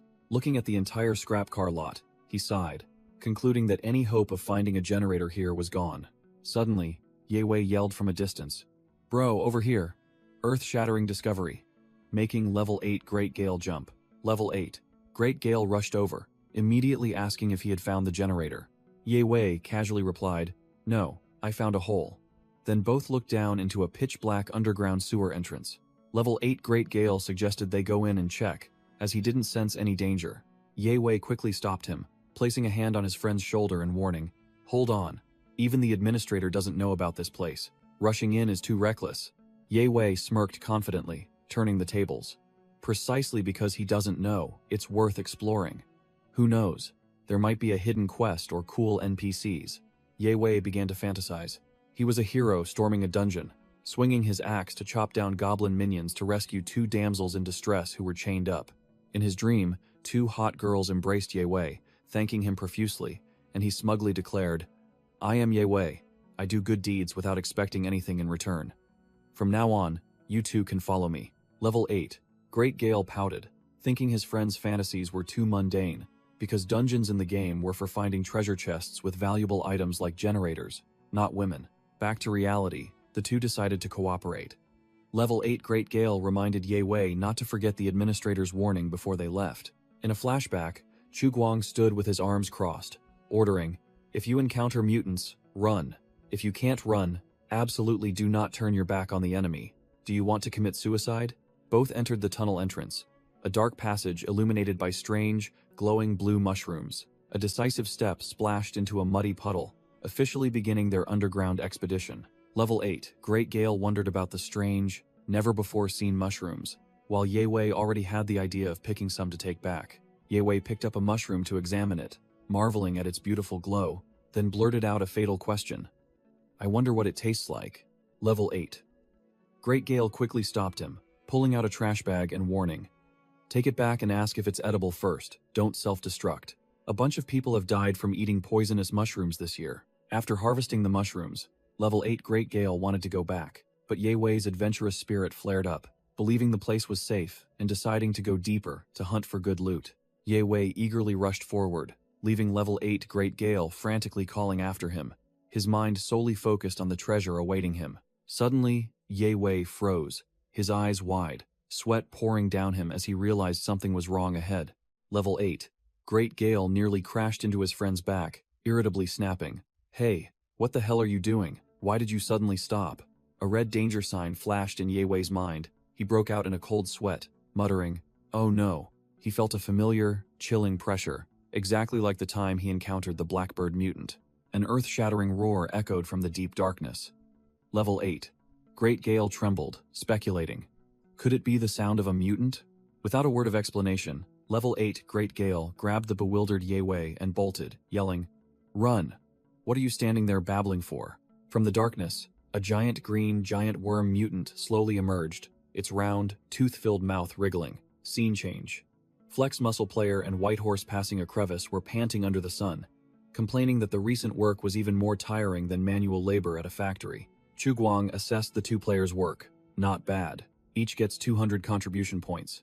He also instructed them to store feces and urine separately, as mixing them would make it too thick. Amidst the ruins, Chu Guang continued his survival lecture, explaining that urine was sterile and could be used directly to water plants, while Flex Muscle Player and White Horse passing a crevice were utterly exhausted. Chu Guang frowned, contemplating the base's myriad problems.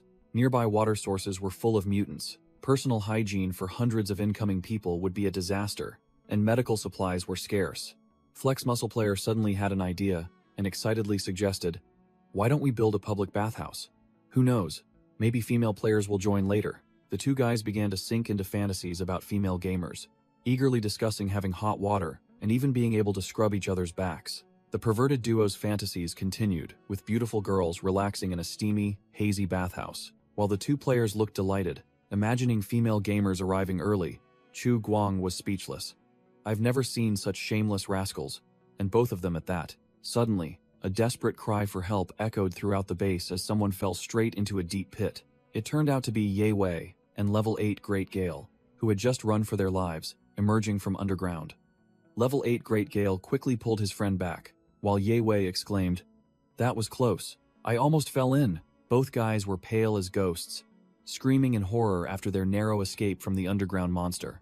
Level 8 Great Gale, still falling, yelled at Ye Wei, "I told you to say something before you did anything." The consequence of the fall was a shower of green mushrooms flying everywhere. Flex Muscle Player and White Horse, passing a crevice, excitedly watched their two dazed teammates in the pit, casually commenting that they probably wouldn't die since there were already leaves lining it. A military boot decisively stomped down, blocking a rolling mushroom. Chu Guang bent down and neatly picked up the green mushroom. Chu Guang held out the mushroom, smiling meaningfully, and declared that everyone had worked hard and could go get water to wash up and rest, secretly thinking that these guys had found something good. A huge pot of mushroom soup was placed over the fire, bubbling vigorously and looking quite appetizing. All the players happily slurped the mushroom soup, while Chu Guang stood behind them, speechless, finding it as bland as water and wondering if his taste buds were broken. Chu Guang cleared his throat, picked up a mushroom, and asked the intelligence-type guy where he had found it.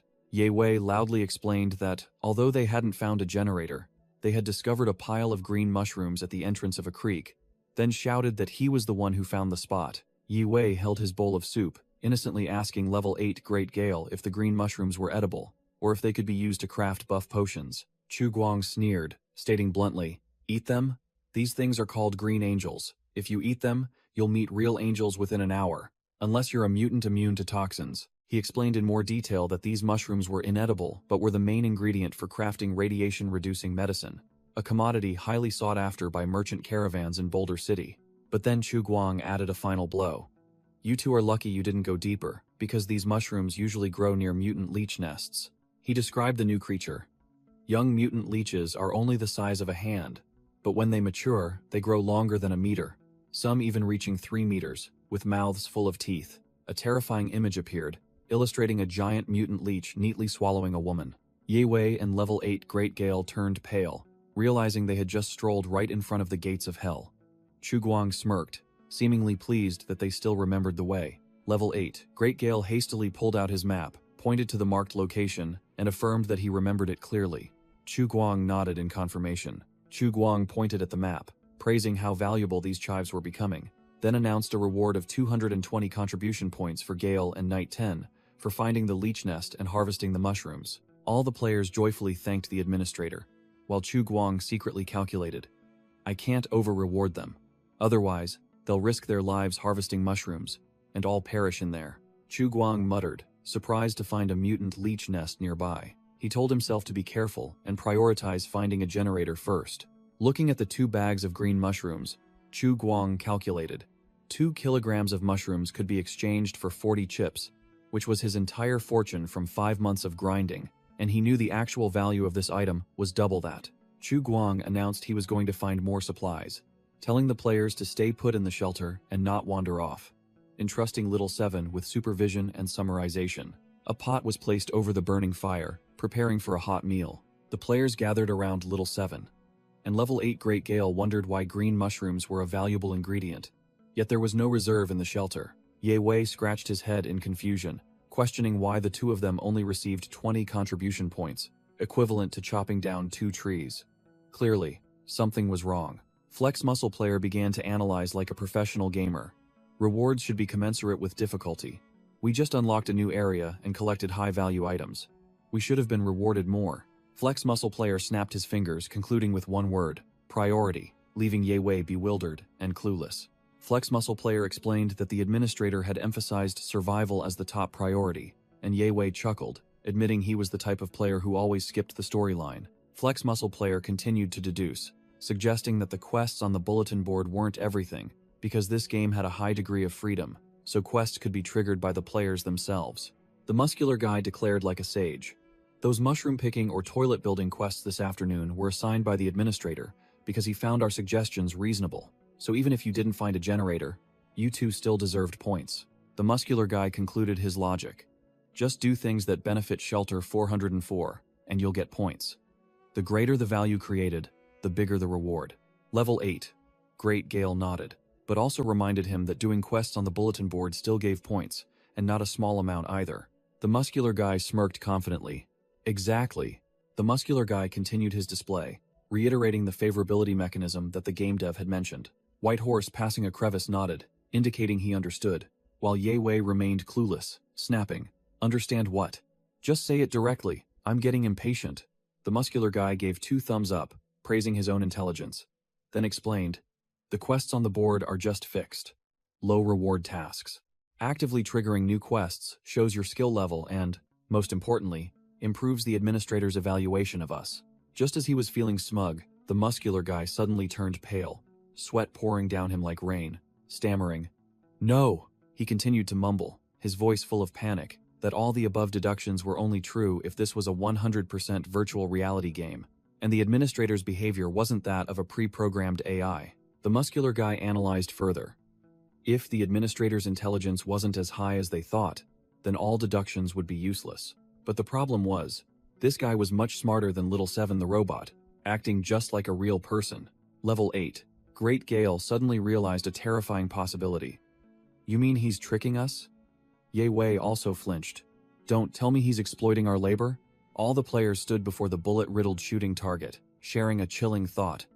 Could the administrator really be exploiting us?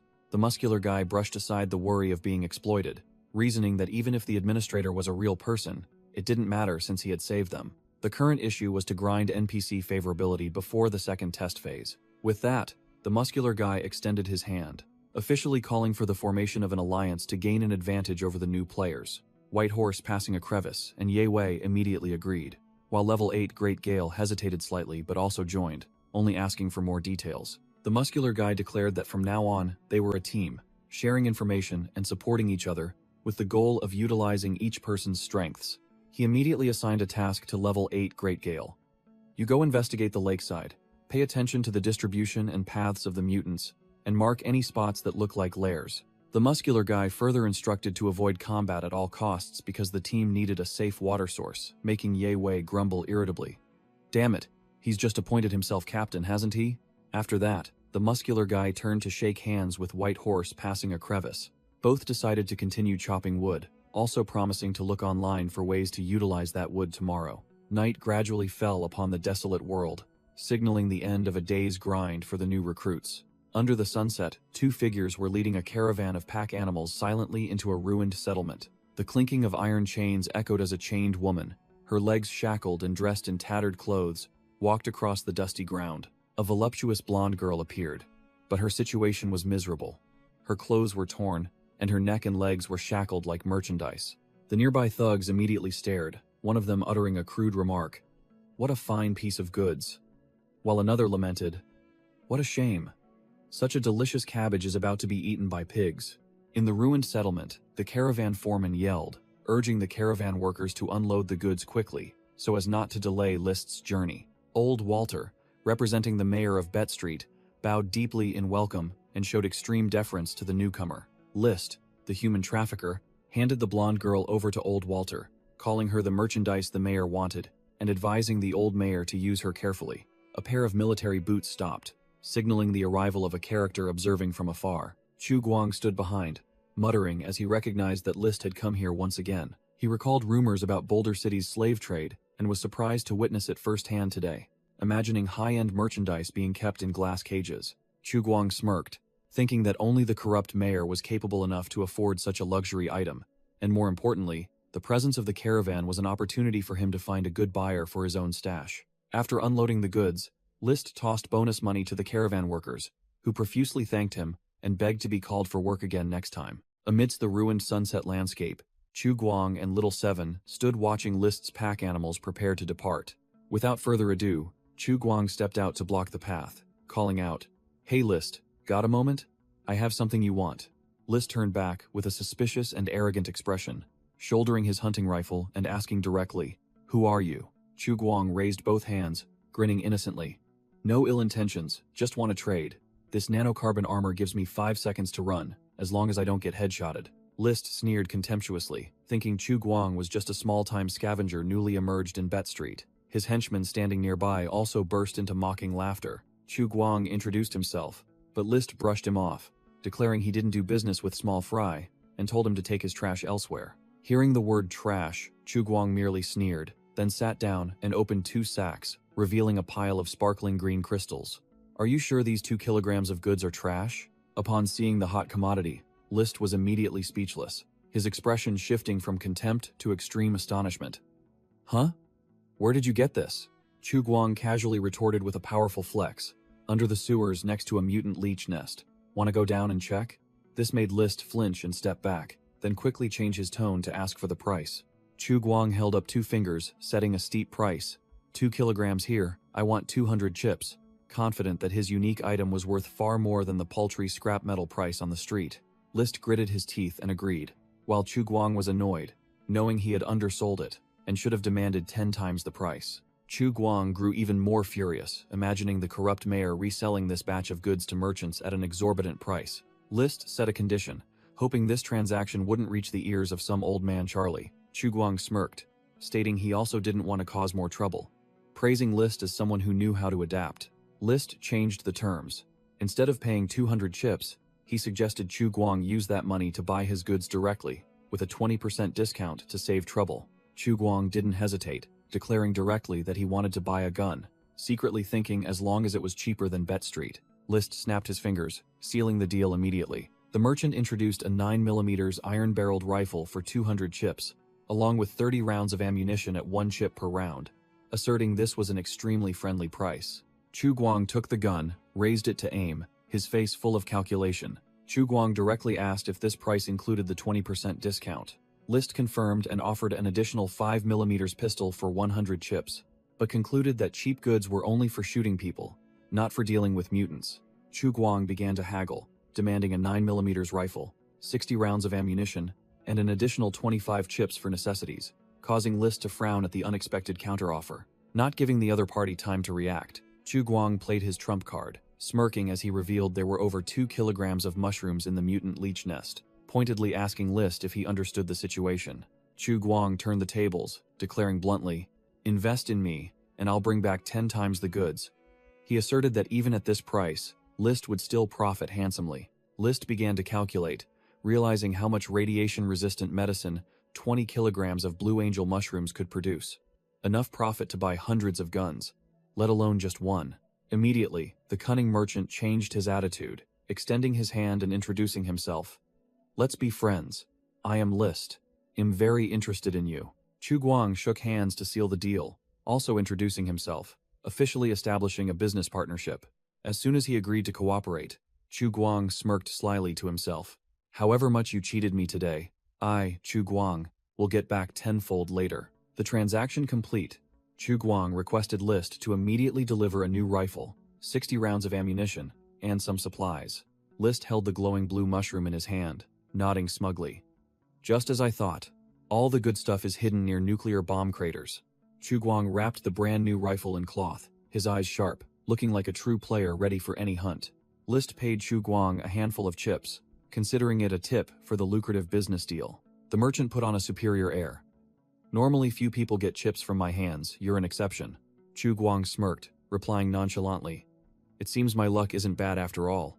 List smirked to himself, imagining Chu Guang facing the giant worm mutants, and hoping his luck was great enough to survive. Chu Guang also fully understood the difficulty of this deal. List was right, good mushrooms always grew near monster lairs, and there was no telling how many mutant leeches were in their nest, he muttered, analyzing the goods. "These giant worm mutants have thick skin and flesh. Ordinary bullets would only tickle them. What's worse, their vitality and regenerative abilities are absurd. Even if a section is cut off, it still wriggles as usual. The severed body part quickly regrows into a new head, ready to fight again." The worst part is that if you cut them in half, they don't die but split into two complete new creatures. Only a few critical weak points on their bodies can kill them. Chu Guang dismissed the idea of using fire. Burning them is easy. But if the mushrooms burn too, what will I eat? Dirt. List patted Chu Guang's shoulder, feigning calculated friendliness. The merchant made an offer. I'll be back at the end of this month, which is also my last trip of the year. I hope to see your 20 kilograms of blue mushrooms then. List casually set the price. I'll round it up to 2,000 chips for those 20 kilograms of mushrooms. Just order from me. You won't have to pick up scraps others don't want. Chu Guang smirked, muttering to himself. This merchant is trying to trick me again. Then asked directly, how do I know what goods you have? With a snap of his fingers, List signaled his subordinate. A List henchman immediately brought out a glowing tablet, presenting the catalog of goods to Chu Guang. Chu Guang glanced over it, speechless at the quality of the goods. Flying goggles for 50 chips, bulletproof vests for a whopping 500 chips. Truly impressive. List confidently advertised as Chu Guang looked at the night vision goggles and bulletproof vest. The goods are guaranteed to be exactly as pictured.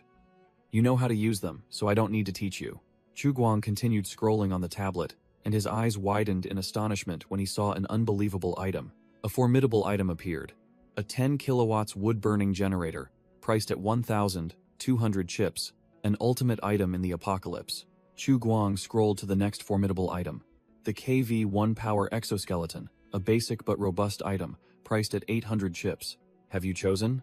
List asked, and Chu Guang confirmed he had finalized his order. List praised Chu Guang's discerning eye, advertising the KV-1 as the most durable item, then conveniently tried to persuade him to buy more batteries for the generator. The cunning merchant continued to entice him with cheap exchange services, quoting a chemical energy battery for a hefty 150 chips. List began to grow suspicious, directly asking where a mere scavenger like Chu Guang intended to hide such a huge generator. Chu Guang smirked confidently, reassuring the merchant. Don't worry, I won't be taking it back to Bet Street. Chu Guang's eyes flashed with calculation. He decided he had to quell this man's suspicions for the transaction to proceed smoothly. Chu Guang turned and walked away, muttering curses under his breath about the merchant, while List casually bid him farewell, promising to meet again. Night gradually fell, ending the intense negotiation. At the last minute, Chu Guang still tried to salvage something, calling back to demand a 20% discount, but List just smirked in response. Haha, the price you see is already discounted, kid. Cheated by the merchant, Chu Guang angrily raised his middle finger and cursed under his breath. You dog. Just you wait. I'll bleed you dry later. As night fell, the desolate city became more dangerous. Chu Guang muttered that it was time to return to base. He decided not to risk traveling at night, and instead found a nearby shack to stay in temporarily. Chu Guang entered a makeshift market, where survivors were jostling to buy luxuries like soap and cooking oil. A tired old man hawked both salt and tobacco, letting the crowd choose for themselves before going to rest, showing the chaos of the market. Suddenly, a town official raised a sign high, shouting an order for requisition. Each household must submit 100 kilograms of firewood and a quarter cubic meter of fur before the end of the month. The survivors immediately began to murmur and discuss, some lamenting how they would survive the winter, others fearing eviction if they didn't comply. Chu Guang smirked, well aware that the corrupt mayor was trying to make one last grab before the trade caravans arrived, to enjoy a luxurious winter, but he didn't care, as he would be long gone from this place before winter even arrived. On his way, he encountered a boy bothering Yu Xiaoyu, who resolutely blocked the door. No, my brother told me to watch the house. The boy, Wang Defu, the third son of the Wang family, strained his neck and yelled, "What's the point of guarding a dead man's house?" Yu Xiaoyu's face flushed red, and she gritted her teeth, refusing to give an inch. She shouted back that her brother wasn't dead, but Wang Defu just smirked, thinking she was lying because that foreigner had been gone for days. The young man began to divide things up, demanding the roof beams and the door, throwing the rest to the Yu family, then outright chasing the girl away. Seeing Yu Xiaoyu stubbornly refusing to leave, Wang Defu started to get furious, raising his fist threateningly. You stinking brat, get out, or you'll get a beating. Yu Xiaoyu was stunned, unable to believe this thug dared to hit someone in broad daylight. Wang Defu smirked smugly, thinking he had nothing to fear since her father and two older brothers were all away. Just as the fist was about to connect, a cold hand stopped it. Chu Guang appeared, his voice nonchalant. Who said I was dead? Yu Xiaoyu was so happy she almost cried, shouting, "Big brother," when she finally saw the person she had been waiting for return. While Wang Defu lay sprawled on the ground, Yu Xiaoyu quickly reported him to Chu Guang, who calmly thanked her for helping him watch the house. Chu Guang placed a hand on Yu Xiaoyu's shoulder, declaring firmly, "With me here, no one will bully you." Chu Guang smirked menacingly, looking directly at the stunned Wang Defu. "Little Wang, are you going to leave by yourself, or should I escort you out?" In the desolate wasteland, Chu Guang stood shielding Yu Xiaoyu, his overwhelming aura completely dominating the retreating thug, Wang Defu. Wang Defu broke out in a cold sweat, his face pale, stammering incoherently under the terrifying pressure. Chu Guang slowly reached out, touching the hilt of the sharp weapon on his back. A silent warning. Frightened to the point of panic, Wang Defu grabbed Yu Xiaoyu's hand as a shield, his mouth still trembling with incoherent sounds. Seeing he couldn't win, Wang Defu turned tail and ran, yelling curses. "Just you wait. I'll definitely go tell my father and my brother." Yu Xiaoyu looked up at Chu Guang with sparkling eyes, softly thanking her big brother. Chu Guang replied that it was just mutual help, but in his mind, he wondered, why does she keep staring at me? Could it be? Chu Guang gave Yu Xiaoyu a lollipop as a reward. "You've worked hard these past few days." Yu Xiaoyu happily accepted the lollipop from Chu Guang, softly thanking her big brother. She unwrapped the candy and licked her lips with delight. Chu Guang offered to watch the house whenever she went out, then teased that she probably just wanted more candy, but admitted that the girl was loyal and deserved a reward. Suddenly, a group of men carrying heavy sacks called out Yu Xiaoyu's name from a distance, startling her. It turned out to be her father and two older brothers, Yu Hu and Yu Xiong, who had returned, and her face immediately changed. Seeing her family, Yu Xiaoyu bolted, leaving Chu Guang bewildered and wondering, is her family forbidding her from playing with me? That's strange. Yu Hu used to come over and talk to me back then. Deciding to act on his thoughts, Chu Guang stopped, determined to ask for clarification. He walked straight towards the Yu family, and the older brother turned to look. Yu Hu, the second son of the Yu family, offered a greeting typical of the apocalypse. "Long time no see. I thought you'd kicked the bucket." Chu Guang smirked and replied nonchalantly, "Looks like your intuition isn't very accurate, huh?" Leaving Yu Hu frozen. Yu Hu explained the tense situation. "The mayor just issued a requisition order. Every man has to hand over 100 kilograms of firewood and 2 square meters of animal hide. Our family has 3 men, so the burden is triple." He invited Chu Guang to hunt deer in the northern forest for hides and meat, as he heard the Li family had spotted their tracks. Chu Guang flatly refused, secretly thinking that the hunting ground was near his base and hoping he wouldn't run into these guys. Yu Hu began to scheme, suggesting that although Chu Guang was capable, going alone made him vulnerable to bullying by the Wang family, so he needed allies. He suddenly had a shocking idea. He offered to marry his younger sister to Chu Guang, saying she would be old enough to marry next year. Seeing Chu Guang still bewildered, Yu Hu delivered a fatal blow. "If you're in a hurry, we can even hold it tonight," making Chu Guang so shocked he almost spat blood. Chu Guang bolted and disappeared, only managing to shout back, "No need, thank you," leaving Yu Hu standing bewildered. Yu Hu scratched his head regretfully, muttering that if Chu Guang married his sister and had a son, perhaps the Yu family would also have a powerful backer. Meanwhile, Chu Guang was hiding behind a wall, out of breath and panicking. "That madman? He wants me to marry a lowly girl?" But immediately after, he was lost in a fantasy of a charming, adult Yu Xiaoyu, softly calling him darling husband in the morning. Chu Guang was lost in a fantasy, where a charming adult, Yu Xiaoyu, wearing only an apron, whispered, "Darling husband, do you want to eat first, bathe first, or..." He snapped awake, his face beet red, screaming in his head that even if the girl was old enough to marry by refugee standards, he absolutely couldn't accept it. The scene shifted to the second day, outside the nursing home.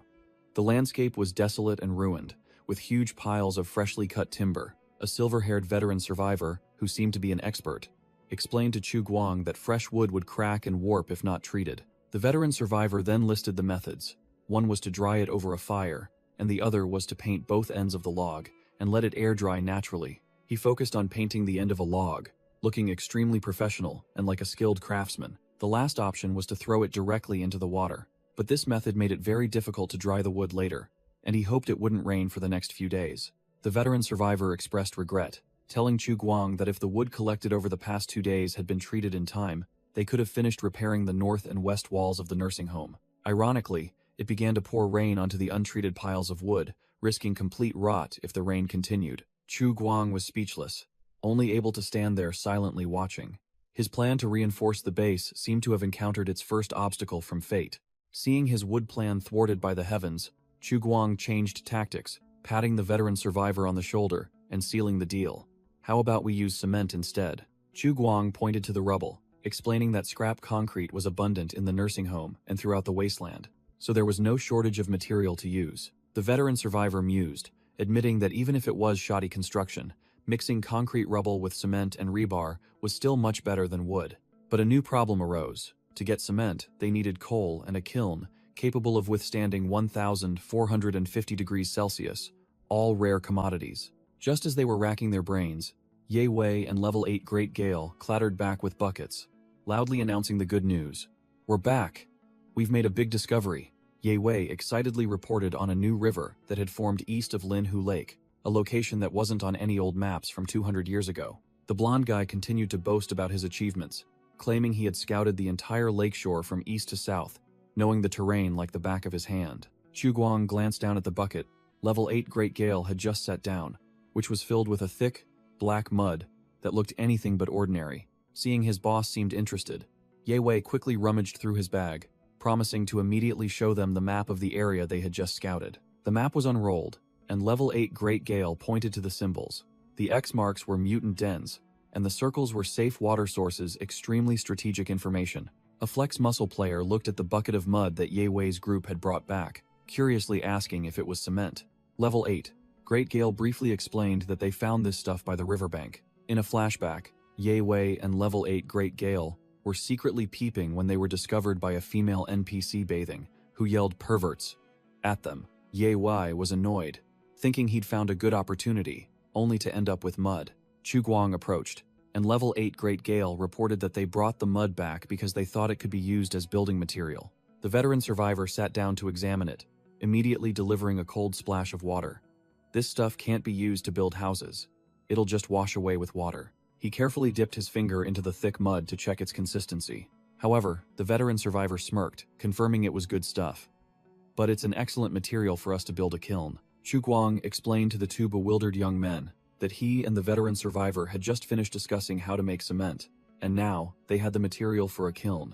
The veteran survivor patted Chu Guang's shoulder, reminding everyone not to forget they were in a game where anything was possible. With a confident expression, the veteran survivor declared that this was a hyper-realistic sandbox game where nothing was impossible, and urged everyone to get to work. The veteran survivor complained that there wasn't enough mud, stating bluntly, "This isn't enough to build a kiln. Go scoop a few more buckets." Ye Wei and Level 8 Great Gale could only hesitantly agree.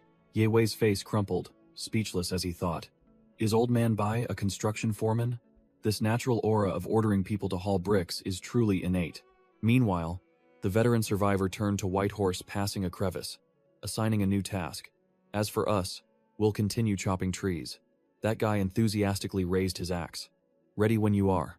The veteran survivor rallied the group. Give it your all. Let's give the administrator a big surprise.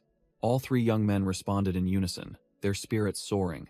Suddenly, the situation reversed, and Ye Wei and Level 8 Great Gale ran for their lives from a giant two-headed mutant bear, screaming, "Help! White Horse passing a crevice, save us!" The veteran survivor and White Horse passing a crevice froze, their faces paling at the horrifying sight. With a whoosh, White Horse passing a crevice was thrown back by an immense force, unable to react. Ye Wei screamed in despair as he watched his teammates fall one by one. "Brothers, get up!" The two-headed bear roared, preparing to pounce on Level 8 Great Gale, who lay helpless on the ground, its red eyes filled with murderous intent. Chu Guang woke up with a start, drenched in sweat, realizing it was all just a nightmare. Chu Guang's hand gripped his gun tightly, still tense from the nightmare. He sat bolt upright in the dilapidated tent, sighing in relief as he realized it was all just a dream. Looking at the pile of empty boxes and bottles on the floor, Chu Guang was annoyed that his 5 months' worth of accumulated food supplies had vanished completely because of the players. He began to worry about the new recruits, even with Little Seven accompanying them. Recalling Ye Wei, arguing heatedly with the robot still made him uneasy. Just then, a clear voice rang out from outside the door. "Big brother, it's me, Yu Xiao Yu, are you home?" Which surprised Chu Guang because she had arrived too early. Chu Guang stood up, walked over, and opened the heavy metal door. Yu Xiao Yu stood right in front of him, looking up with flushed cheeks, prompting Chu Guang to ask what was wrong. The girl shyly held out a carefully wrapped hot roasted sweet potato. Big brother, this is for you. Chu Guang froze, his face turning red at the girl's unexpected gesture, stammering, "For me?" Finally, he reached out and accepted the small but meaningful gift from Yu Xiaoyu. Chu Guang accidentally touched Yu Xiaoyu's overall strap, making her blush in embarrassment, unsure what to do. Yu Xiaoyu leaned close to Chu Guang's ear, whispering a shocking secret. "Big brother told me to say that I made this cake for you myself." Chu Guang's face went blank after hearing that, completely shocked. In Chu Guang's mind, the image of Yu Hu with a sinister smile appeared. He was speechless, never expecting that guy to be the type who enjoyed such petty schemes. Chu Guang awkwardly asked why she told him that secret, and Yu Xiaoyu smiled, her eyes crinkling, replying, "Because I don't want to lie to you." A strange voice asked Chu Guang if he was going hunting. Yu Xiaoyu recognized it as Wang Defu and his brother, her face turning pale. Chu Guang immediately ordered her to hide in the tent. Wang Defu, a rather cunning-looking kid, stood next to his heavily cloaked burly brother and instructed, "Make sure you come back alive, big brother." His brother said nothing, grabbed Wang Defu by the collar, lifted him up, and growled, "Stop talking nonsense." The kid turned pale with fear and quickly agreed. Chu Guang and the hooded archer passed each other, the atmosphere as tense as a stretched bowstring, invisible killing intent clashing. Beneath the hood, a red mechanical eye flashed with deadly light. This was the real deal, not to be underestimated. Chu Guang narrowed his eyes. He clearly felt the danger emanating from this stranger, an opponent not to be taken lightly. Chu Guang watched the backs of the two brothers, confirming in his mind that the hooded archer was indeed a tough opponent. He turned back, waving to reassure Yu Xiaoyu that everything was fine, and that he was also about to leave. Yu Xiaoyu's face was flushed, and she softly told Chu Guang to be careful, promising to stay home and wait for his return. Chu Guang smiled and patted her head, calculating in his mind. "The little one is adorable, but too young. I'll have to wait a few more years." For a second, his brain automatically conjured an image of imaginary adult Yu Xiaoyu in a wedding dress, making him quickly dismiss the thought of waiting for her to grow up. The hunting party, including Chu Guang and Wang Defu's brother, began to move through the ruined streets of the refugee camp. Chu Guang went to a shop where old Walter, the owner, was already waiting for customers. Without further ado, Chu Guang threw 21 chips onto the counter and ordered 7 kilograms of green wheat. He also asked about tobacco leaves for curing meat, and old Walter quoted a straightforward price, 50 grams per chip. Chu Guang decided to take 200 grams, calculating that with this, the hunted meat could be preserved for months. And now that he had a gun, farming resources would be much easier.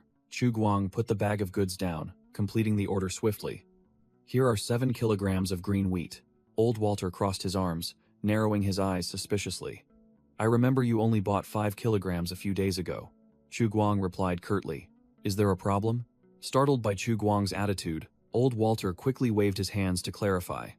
No. It's good to stock up." Chu Guang's eyes flashed. He suddenly realized a fatal mistake. He silently cursed himself for being careless, not bringing back any valuable scrap metal, but instead spending money on goods twice in a short period. He imagined the scenario of being noticed by the fat, corrupt mayor, suspected of building a gang, and then having assassins hired to eliminate him. Chu Guang secretly envied the main characters in survival games, who could fly around the ruined city while carrying a massive inventory. He hoisted the heavy bag of goods onto his shoulder, telling himself that life wasn't like a game, everything had its weight. Chu Guang said goodbye to leave, and old Walter immediately suggested he get a pack animal. He instantly thought of buying List's 2-headed cow. Old Walter watched his retreating back, his eyes sharpening, and issued an enigmatic warning. "Be careful." Leaving the market, Chu Guang told himself to leave quickly, because old Walter, though kind, was still the corrupt mayor's subordinate and couldn't be fully trusted. Passing through the ruined streets, he quietly made his way to his base. As soon as he arrived, a group of players cheered excitedly. "The administrator is back." Chu Guang froze, carrying the bag of goods on his shoulder, staring blankly at a row of newly built earthen kilns, thinking, "I never assigned a task to build kilns, did I?" The flex muscle player, who seemed to be leading the project, turned around with a proud expression. Chu Guang asked about the situation, worried that the group might have encountered mutants or other survivors in his absence. The flex muscle player boasted of their achievements, reporting that they hadn't met anyone but had figured out how to build kilns to make crude cement. Chu Guang was stunned, recalling the time he tried to make cement following an online video, but the finished product crumbled with a light squeeze. Realizing his own skill was truly garbage, the flex muscle player continued to report their plan, holding up a bottle of the finished product and declaring they would use this cement to repair the wall of the nursing home. He also boasted that they had filtered potash water, an extremely useful ingredient for tanning leather, which could be used to make high-quality items like shiny leather shoes. Chu Guang had just praised the players when he felt a headache coming on. Well done. Damn it. How do I reward them now? The Flex Muscle player's eyes lit up, shouting about the honor of shouldering civilization, and secretly thinking his favorability must have skyrocketed. Immediately, Ye Wei put the Flex Muscle player in a headlock, cursing him for daring to take all the credit, while others also chimed in, demanding a fair share of the reward. Chu Guang chuckled, announcing that he would reward the entire group with a new assistant, and realizing that manual labor helped the strength-type players level up faster. Hearing this, the players' eyes gleamed. Ye Wei shouted for the administrator to invite a young, beautiful female player, while the dark-skinned player suggested it should be a muscular big sister to be cool. Chu Guang broke out in a cold sweat, nodding awkwardly. I will consider your suggestions. Keep up the good work. The entire group of players immediately stood at attention, saluting militarily, shouting slogans of obedience to the administrator, and swearing under the banner of the Human Federation. With their spirits boosted, the group eagerly rushed back to work, scrambling to chop trees, while Chu Guang stood behind them, deciding to let them develop freely. Chu Guang returned to the central control room, threw the heavy sack of goods onto the floor, preparing for his next plan. Suddenly, a virtual notification popped up, and Chu Guang was astonished to receive another reward, likely due to the player's cement-making achievement. Chu Guang decided to spend 7 reward points on gacha, and the system announced the successful exchange for a blind box. First box, 5 fruit-flavored lollipops. Not bad, good for a quick sugar boost. Second box, a 200G chocolate bar. Basic energy recovery item. Nothing special. Last box, a 500G bag of refined salt. A premium item, the kind survivors usually only dream of. Chu Guang leaned back in his chair, sighing in disappointment because the bag of salt was too small, only enough to cook a few dishes, let alone marinate meat. But then his mind immediately sparked. Wait, if I trade this refined salt for coarse salt, I could multiply the quantity by 20 or 30. He quickly dismissed that idea, realizing that refined salt was second only to weapons in value, and trading it without sufficient strength would be suicide. Chu Guang decided to put aside the idea of getting rich, focusing on building the base first. He'd think about wealth once he had power. Meanwhile, the Wasteland Online game group chat was buzzing with new players, and Ye Wei was boasting about his achievement of grinding cement all night. Chu Guang watched the conversation, secretly judging the new recruits as a bit green, but was also pleased that his first 4 guinea pigs were promoting the game for him. The group chat was lively. The new players were discussing the game's exhausting realism, while a guy named Quit Smoking was loudly begging the administrator for a slot. Suddenly, a new account named WC Really Has Mosquitoes jumped in, spouting a string of chemical knowledge about wood distillation, which stunned Chu Guang, who was observing. Chu Guang's mind raced, realizing that this guy's knowledge could be used to create smokeless gunpowder, an incredibly strategic item. Without a moment's hesitation, his hand glided over the mouse, a decisive click echoing. His target was WC Really Has Mosquitoes' profile, determined to find out who this knowledgeable deity was. The guy's profile appeared, male, looked quite ordinary, but an album of photos caught his attention. Looking at the photos of a woodworking shop full of tools, Chu Guang temporarily deduced, he must be a furniture seller. While the first batch of players were still struggling to chop wood in the background, Chu Guang smirked triumphantly, having found a talent who could turn useless wood into treasure. Scene shifts to the real world. A man was diligently sketching technical drawings on his workbench in his woodworking shop. Revealed, it was WC Really Has Mosquitoes, a professional carpenter, the one holding the key to technology for Shelter 404. WC Really Has Mosquitoes received a message from a stranger named Light, inviting him to join the closed beta. He cautiously asked, "Who are you?" The other guy claimed to be the game designer of Wasteland Online, named Light. WC Really Has Mosquitoes was utterly shocked, unable to believe that the big boss of the game company would seek him out. Keeping a cool head, WC Really Has Mosquitoes demanded proof. Light didn't say much, just threw a registration link at him, telling him to enter and find out for himself. After clicking the link, WC Really Has Mosquitoes carefully asked if there was a fee, but Light had vanished, with no reply. Although he knew online scams were rampant, WC Really Has Mosquitoes still smirked, deciding to take a big gamble. What if this game was real? In the dark control room, Chu Guang, who was Light, was sitting in front of a computer setup, typing away. After completing the registration, WC Really Has Mosquitoes messaged Light again, asking what to do next. Chu Guang typed furiously, replying quickly. Send your registration number. I'll mark it in the system. And in 3 days, the online game will notify you. Chu Guang sat with his arms crossed, a look of extreme satisfaction on his face, having recruited a skilled carpenter, while in the distance, the new player WC Really Has Mosquitoes had already begun his first menial task of carrying wood. Suddenly, a ting-ting sound rang out, and Chu Guang's eyes flashed with vigilance. In the Bull and Horse Club group chat, WC Really Has Mosquitoes crowed loudly. Ha ha ha, brothers, I got a beta test slot. Making Quit Smoking curse angrily because he had registered earlier. Sitting in front of the screen, Chu Guang muttered irritably as he saw the guy boasting everywhere. It seems I can't keep my cards hidden anymore. Chu Guang, as Administrator Light, had to enter the group to calm down the frantic players, explaining that this was just a testing phase and required specialized players. Seeing the crowd still clamoring for slots, Chu Guang broke into a sweat, pondering deeply. Maybe I should let a few more in? Suddenly, a brilliant idea struck him, and he flashed a cunning smile.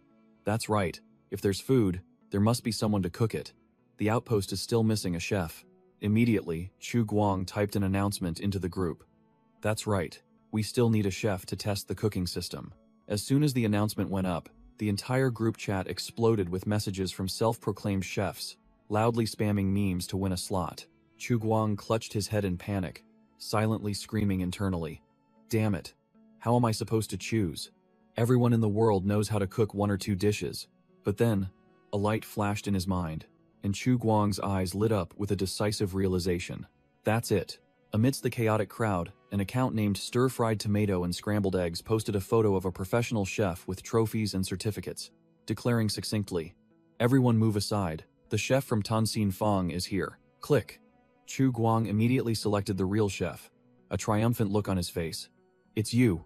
Soon after, Chu Guang went to the 3rd floor of an abandoned nursing home, where his assistant, Little Seven, was steaming profusely. As soon as it saw its master, Little Seven immediately whined. Master, you finally came for me. Chu Guang asked what was wrong, and it turned out the robot only had 1% battery left. On the verge of shutting down, he breathed a sigh of relief, thinking it was something serious. You scared me. It's just a minor thing. But immediately, Chu Guang froze, sweat pouring down him. Wait.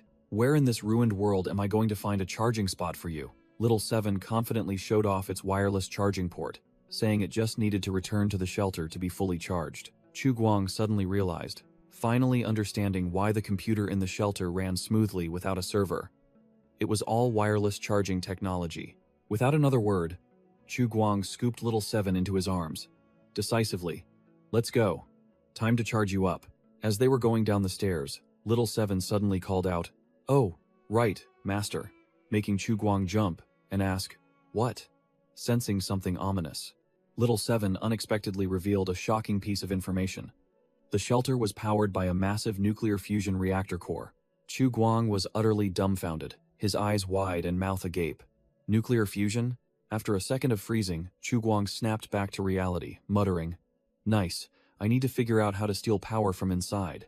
But Little Seven immediately poured cold water on his idea, stating that this reactor had been running for a very long time, ever since the shelter was built. Chu Guang turned pale again, sensing something ominous.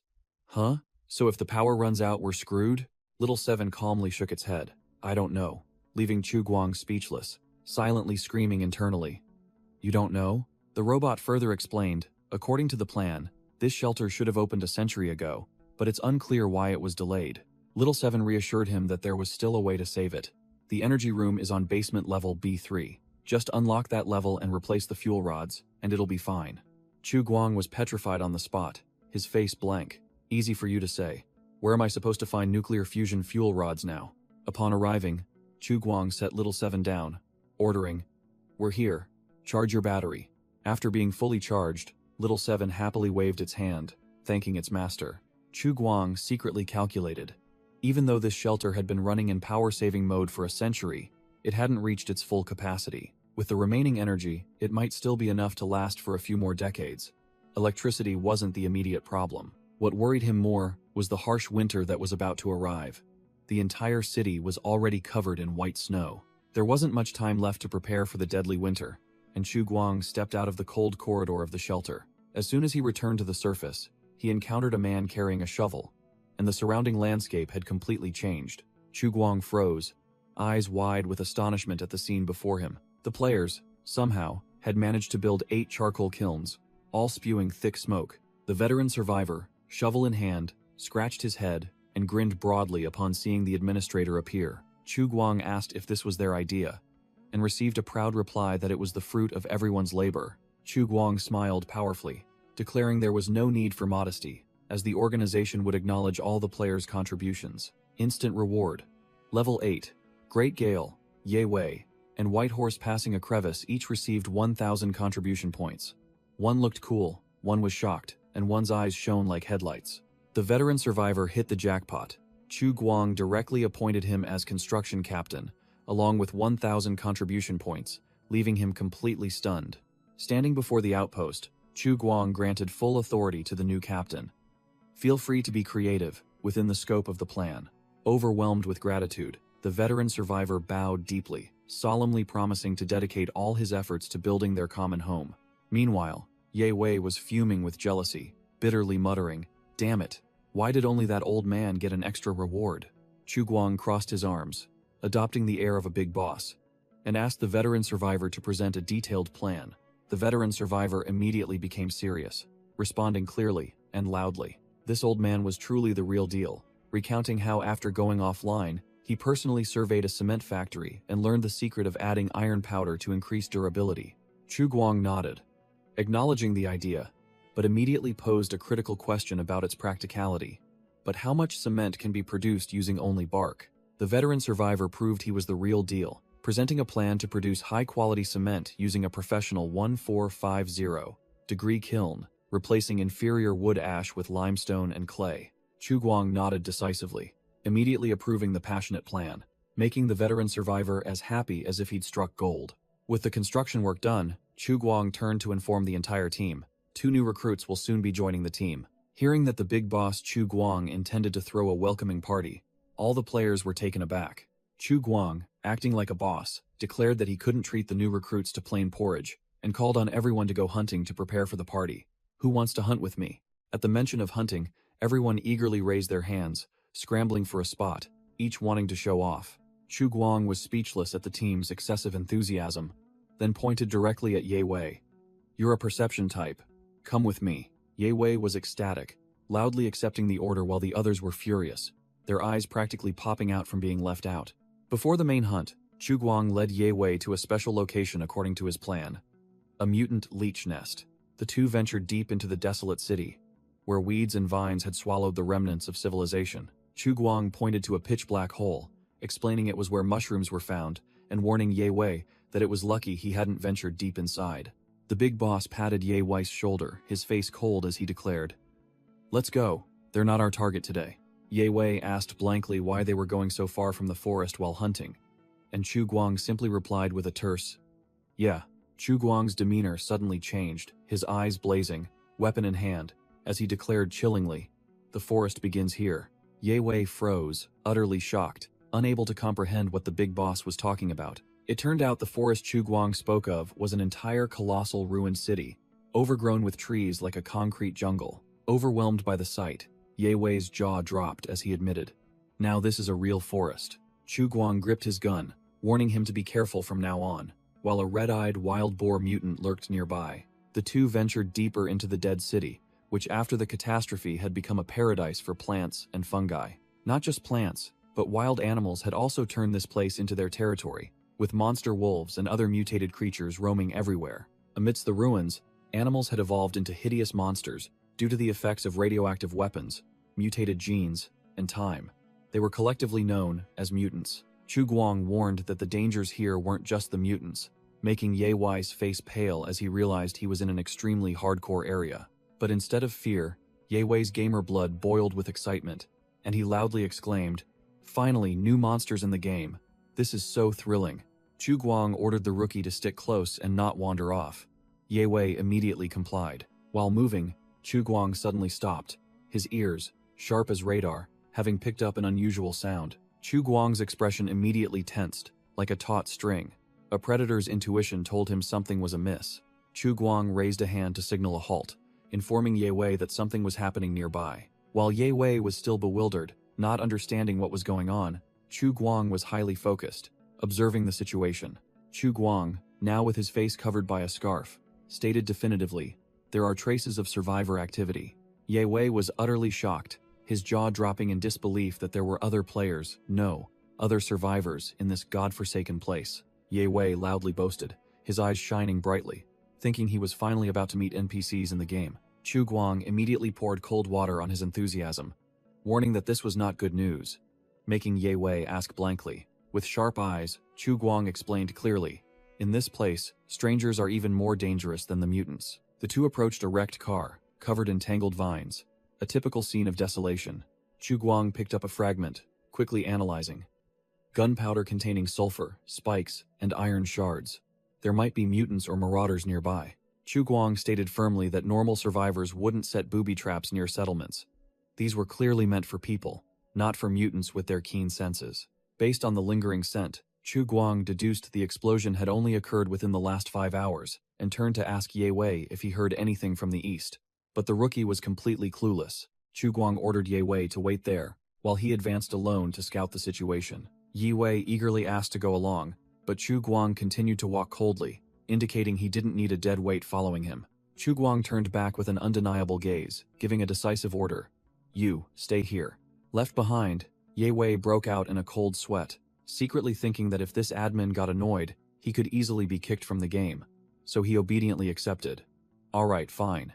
Chu Guang advanced alone into the ruins, calculating in his mind, "I originally intended to use this newbie as bait, but the situation has changed." He analyzed that the enemy was likely marauders or a mutant tribe. Using bait now would only alert them. Chu Guang determined that this location was too close to the base, and those newbies were busy with production. Even a small sound would be enough to attract a whole lot of trouble. He stood amidst the ruins, highly vigilant, determined not to let this potential danger linger around his home. No sooner had he finished speaking than Chu Guang's killing intent erupted, as he was surrounded by a pack of red-eyed monsters. He declared bluntly, "Once you're a threat, I'll strike first." It turned out the enemies were a pack of dog-sized mutant rats, each with bloodshot eyes, poised to tear their prey apart. Facing the pack of rats, Chu Guang merely sneered, pointed his weapon directly at them, and uttered a contemptuous remark. "Idiots." With a few basic moves, the entire pack of rats was wiped out. Chu Guang calmly stepped over the pile of corpses, estimating there were only about 20 of them. This wasn't their main nest yet. Having dealt with the small fry, Chu Guang stood atop a ruined building, silently observing the desolate, dead city. While observing, Chu Guang suddenly paused, his eyes flashing with vigilance as he detected something unusual. Looking down from above, he spotted a makeshift camp erected amidst the ruins, clearly indicating someone was occupying this place. Chu Guang muttered, analyzing. Survivor settlements usually come in two types. One utilizes old buildings, and the other sets up camps in ruins. But this wasn't a normal human camp. It was the lair of a group of hulking mutants, over 2 meters tall and weighing hundreds of pounds, standing menacingly behind a trembling captured woman. A disgusting mutant licked something off its hand, its mouth smacking. They were omnivores, eating everything from mold and mutated flies to cockroaches and rats. But these monsters' favorite delicacy was humans. A horrifying scene unfolded as one of them tore apart a victim. Chu Guang narrowed his eyes, focusing on the grotesque camp below. He muttered, "I knew it," as he spotted a mutant standing guard, confirming this was no mindless pack of beasts. This mutant was even equipped with a bow and arrows, proving they had brains, not just brute strength. More horrifying still, the words Squad 2 were carved into its armor, evidence of an organized, hierarchical force. These mutants even had proper guards. A hulking, green-skinned, red-eyed mutant sat imposingly like a god. He imagined the scene if they foolishly charged in. They'd all be riddled with arrows like a porcupine in an ambush. Damn it, the terrain was too well covered. Chu Guang held his breath, scouting, unable to count how many were inside. A quick glance at the shoddy camp scale led him to estimate there were around 20 to 30 mutants lurking about. Chu Guang broke out in a cold sweat. Just a small settlement, yet it was this tough. These guys were no pushovers.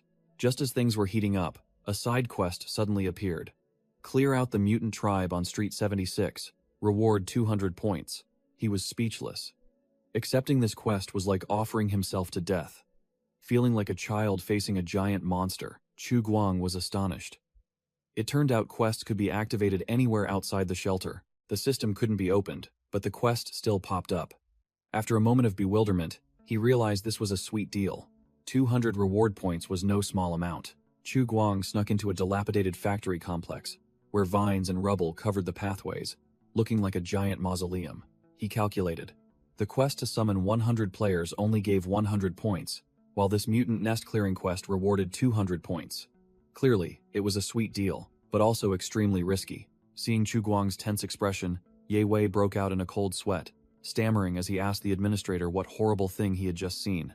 Chu Guang replied curtly, "A mutant camp." The answer drained all color from Ye Wei's face. His expression twisted as if he'd seen a ghost. Still in shock, Ye Wei naively asked again, "So, should we just run away?" A question typical of a complete rookie. Chu Guang was speechless. In his mind, he pictured a giant mutant chef preparing to put Ye Wei into a hot pot if they just charged in. Or do you want to fight them and get thrown into a boiling cauldron? He pointed to his head, lecturing the rookie. "Use your brain. We only have one gun. To be frank, I'm the only one who knows how to fight." Only then did Ye Wei realize, horrified, that the mutants weren't NPCs to farm for points, but a hostile, cannibalistic force. In his mind, he pictured a brute mutant carrying 2 girls on its shoulders. While Ye Wei was still panicking, Chu Guang decisively finalized the plan. "It's unwise to provoke these monsters now. We need to prepare thoroughly, gather our forces, and then wipe them out once and for all." Chu Guang irritably informed Ye Wei that the cannibalistic mutant camp was right opposite the park's east gate. What rotten luck, and reminded him to be extremely careful. They both entered an abandoned container area. The scene was desolate. Wild plants intertwined everywhere, and the air reeked of danger. They stopped before a giant pile of rocks.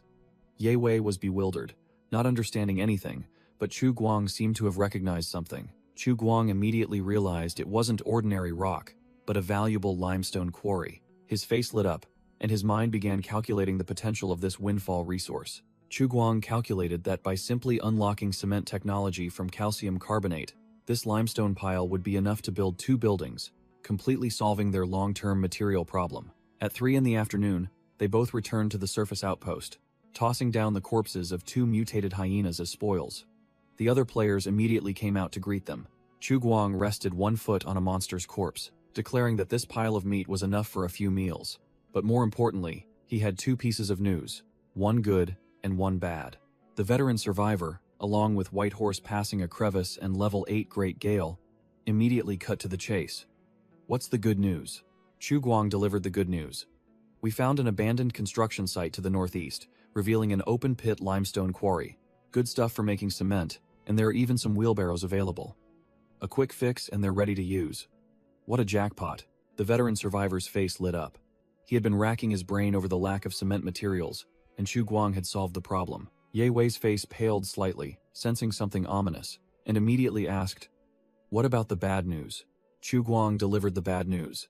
"Nearby, there's a mutant camp, estimated to have at least 20 of them." Ye Wei was scared stiff, imagining being torn apart by the mutants, while the others seemed eager for details.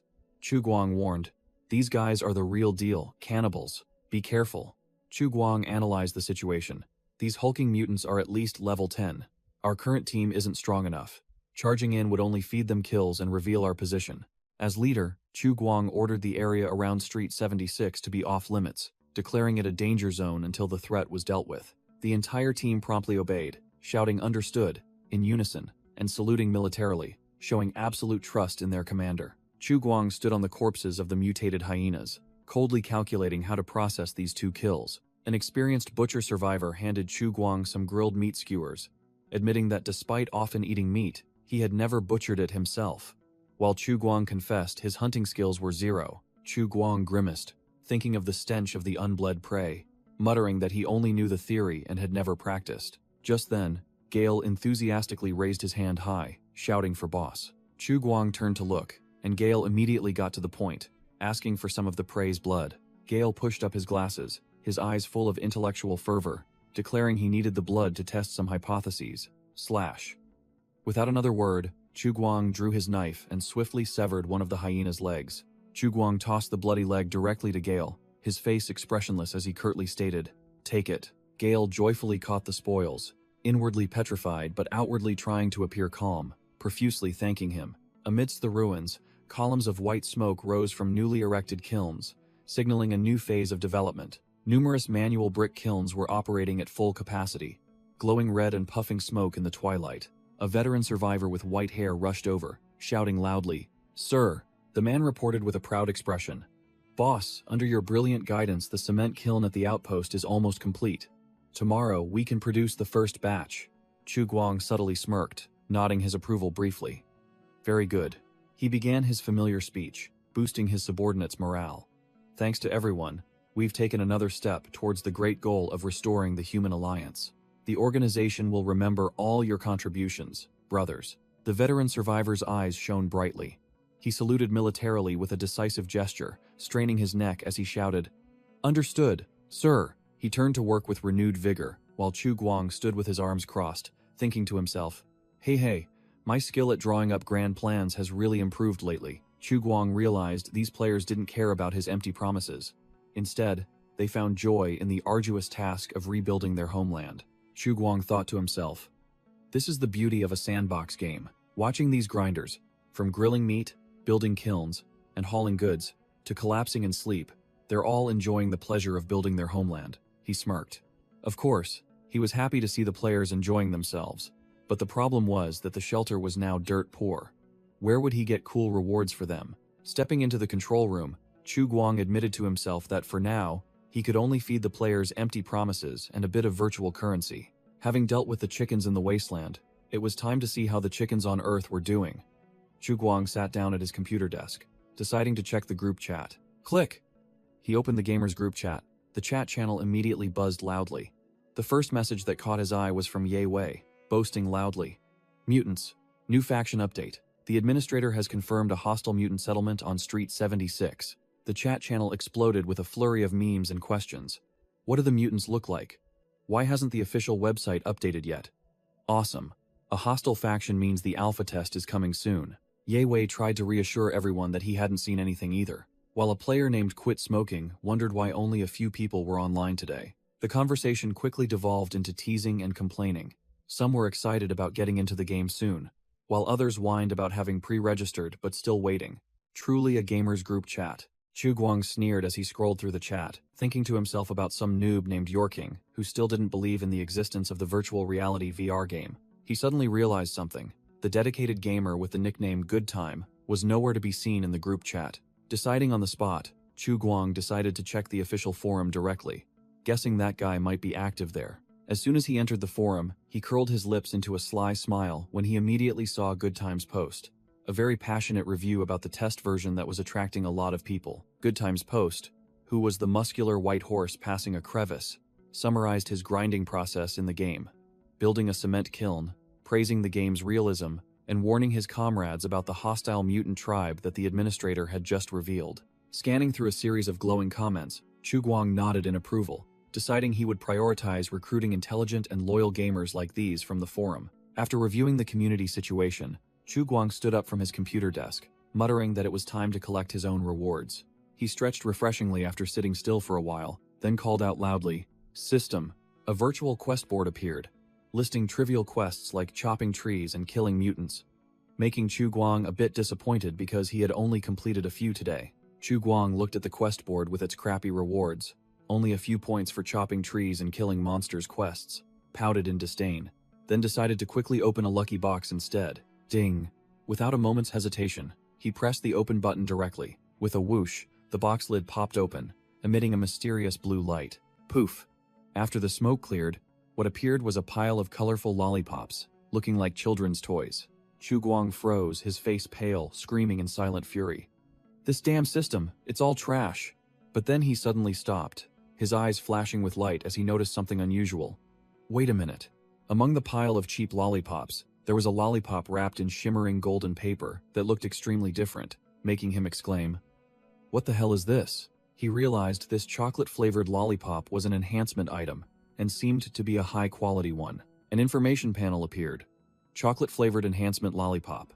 Increases strength by 10% for 10 hours. Chu Guang burst into tears of joy, shouting that the system was truly the best, and he could finally stop being an idiot. Chu Guang held the dazzling golden lollipop, half believing it was a snack, and half doubting if it was doping, but a 10% strength buff was certainly a big deal. System confirmed. chocolate-flavored enhanced lollipop. 10% strength buff. Lasting for 10 whole hours. Chu Guang smirked, calculating.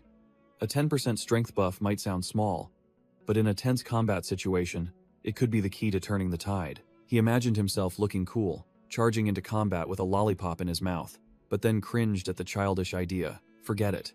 Chu Guang decided to put the lollipop away. Keeping it as a trump card for self-preservation was better. The next morning, the entire team of players returned to base after a night of grinding for materials, looking exhausted but spirited. The gamers were worn out but still excited. The veteran survivor announced that they had gathered enough materials to start making concrete. The veteran survivor got straight to work, yelling out the first command, "Smash the limestone," then powerfully swung a sledgehammer. Crash. A thunderous blow, and the pile of limestone shattered into fragments. Next, the veteran survivor instructed Ye Wei and Gale to pour iron powder and clay into the crushed limestone to mix the mortar. The batch of materials was sent straight into the blazing kiln, the goal being to reach a temperature threshold of 2,642 degrees Fahrenheit. A muscular young man eagerly volunteered to pump the furnace, declaring he would fan the flames to burn even more fiercely. While enthusiastically working, he suddenly paused, realizing a critical problem in the process. A fresh-faced gamer turned to ask, "How do we know the temperature inside the furnace?" The muscular young man nonchalantly replied, "No idea." His irresponsible answer immediately earned him a shout from someone, his face showing extreme panic. The veteran survivor snapped, scolding the group. "No idea? No time for chatter, just pump harder with all your might." The muscular young man was speechless, thinking to himself that ever since being appointed construction captain, the veteran survivor was increasingly acting like a real foreman. He suddenly looked up, startled, as if something had happened. The veteran survivor, supervising, suddenly noticed two figures had disappeared and wondered where Gale and Ye Wei had wandered off to. It turned out the two new recruits were sitting dejectedly, with their knees hugged in front of the bunker entrance, caught red-handed by Chu Guang, who had a puzzled expression. Ye Wei and Gale dragged themselves back, out of breath, carrying two heavy buckets. As soon as they saw Chu Guang, they obediently greeted him. "Boss!" Chu Guang crossed his arms, his face cold as he questioned. "Where have you two been?" Gale stammered, confessing they had been loitering near a mutant leech nest. Chu Guang's killing intent flared, his face darkening as he growled. "Didn't I tell you not to go there?" Both of them turned pale with fear, quickly explaining that they only set traps on the periphery and didn't enter the cave, then showed off their spoils, a bunch of mutant leech larvae. Inside, the buckets were dozens of glass bottles, each filled with disgusting baby leeches. Chu Guang froze, sweat pouring down, muttering, "Mutant leech larva." His earlier anger vanished, replaced by astonishment. The baby leeches squirmed, slimy and writhing, inside the cramped glass bottles. Chu Guang's attitude changed, showing clear interest. "Interesting. How did you two catch them?" He thought to himself. These mutated insects, though rich in protein, were also full of parasites and difficult to process. He shuddered, recalling the time he ate something bad and was laid out. Ye Wei proudly explained their genius plan. Using animal blood as bait in bottles, the baby leeches could crawl in but couldn't get out, while the big ones could only watch. Gale, acting like an expert, analyzed that these mutant leeches probably hunted at night and hid in their dens during the day. Gale grinned slyly, boasting that even though a few bottles broke, these small fry were still neatly trapped. He admitted they initially just wanted to try for fun, but the results were unexpectedly good. Chu Guang nodded in agreement. "I see. That's a truly clever idea," which made Ye Wei and Gale stand proudly, feeling smug. Chu Guang suddenly remembered. "No wonder Gale asked me for some prey meat yesterday, so it was to bait these mutant leech larvae." He turned to ask directly, "But what do you two plan to do with these creatures?" "Mutant leeches definitely aren't edible." Gale pushed up his glasses, nonchalantly replying, "I have no intention of researching how to eat them. I plan to use them for fishing." Chu Guang was dumbfounded. Fishing? In his mind, he pictured Gale screaming and struggling with a giant monster fish. Gale explained that during his last reconnaissance, he saw black birds catching fish in the lake, proving there was an abundant food source down there. Chu Guang's eyes lit up, acknowledging this was a genius idea because fishing was much less risky than hunting. In his mind, he already imagined himself reeling in a sharp-toothed fish. However, Chu Guang also had to admit his fishing skills were terrible. Even with good gear, he couldn't catch anything, let alone with makeshift branches. Chu Guang explained that the problem wasn't just his poor fishing skills. The mutant fish in the lake were all formidable, but bait made from mutant leeches with their paralyzing effect, would be the key to turning the tide. He turned to ask Gale and Ye Wei directly if they knew how to fish. Gale nonchalantly replied no, but he would craft some fish traps. Hearing a clear plan, Chu Guang immediately dumped all the work on the two new recruits, chuckling with delight, as Gale and Ye Wei eagerly accepted the orders. After sending the two off on their mission, Chu Guang turned to deal with the spoils, finding a way to preserve the pile of mutated hyena meat. He recalled a recipe he'd picked up from the refugees, wrapping tobacco leaves around the meat and slowly roasting it over a fire. Chu Guang mumbled about the scientific principle that tobacco resin would sterilize and kill parasites, but when he brought it to his nose to sniff, something about the smell felt off. His face twisted as he realized the meat smell was completely wrong, nothing like what he had expected. In Chu Guang's mind, the image of perfectly finished meat appeared, golden, glistening with fat, and subtly fragrant with nicotine. But reality was cruel. His meat was dark red, burnt on the outside and raw on the inside, emitting a pungent smell of rotten flesh. Chu Guang froze, racking his brain to figure out which step he had messed up to produce such a disastrous result. Chu Guang grimaced as he sniffed the smoked meat, muttering, "It stinks.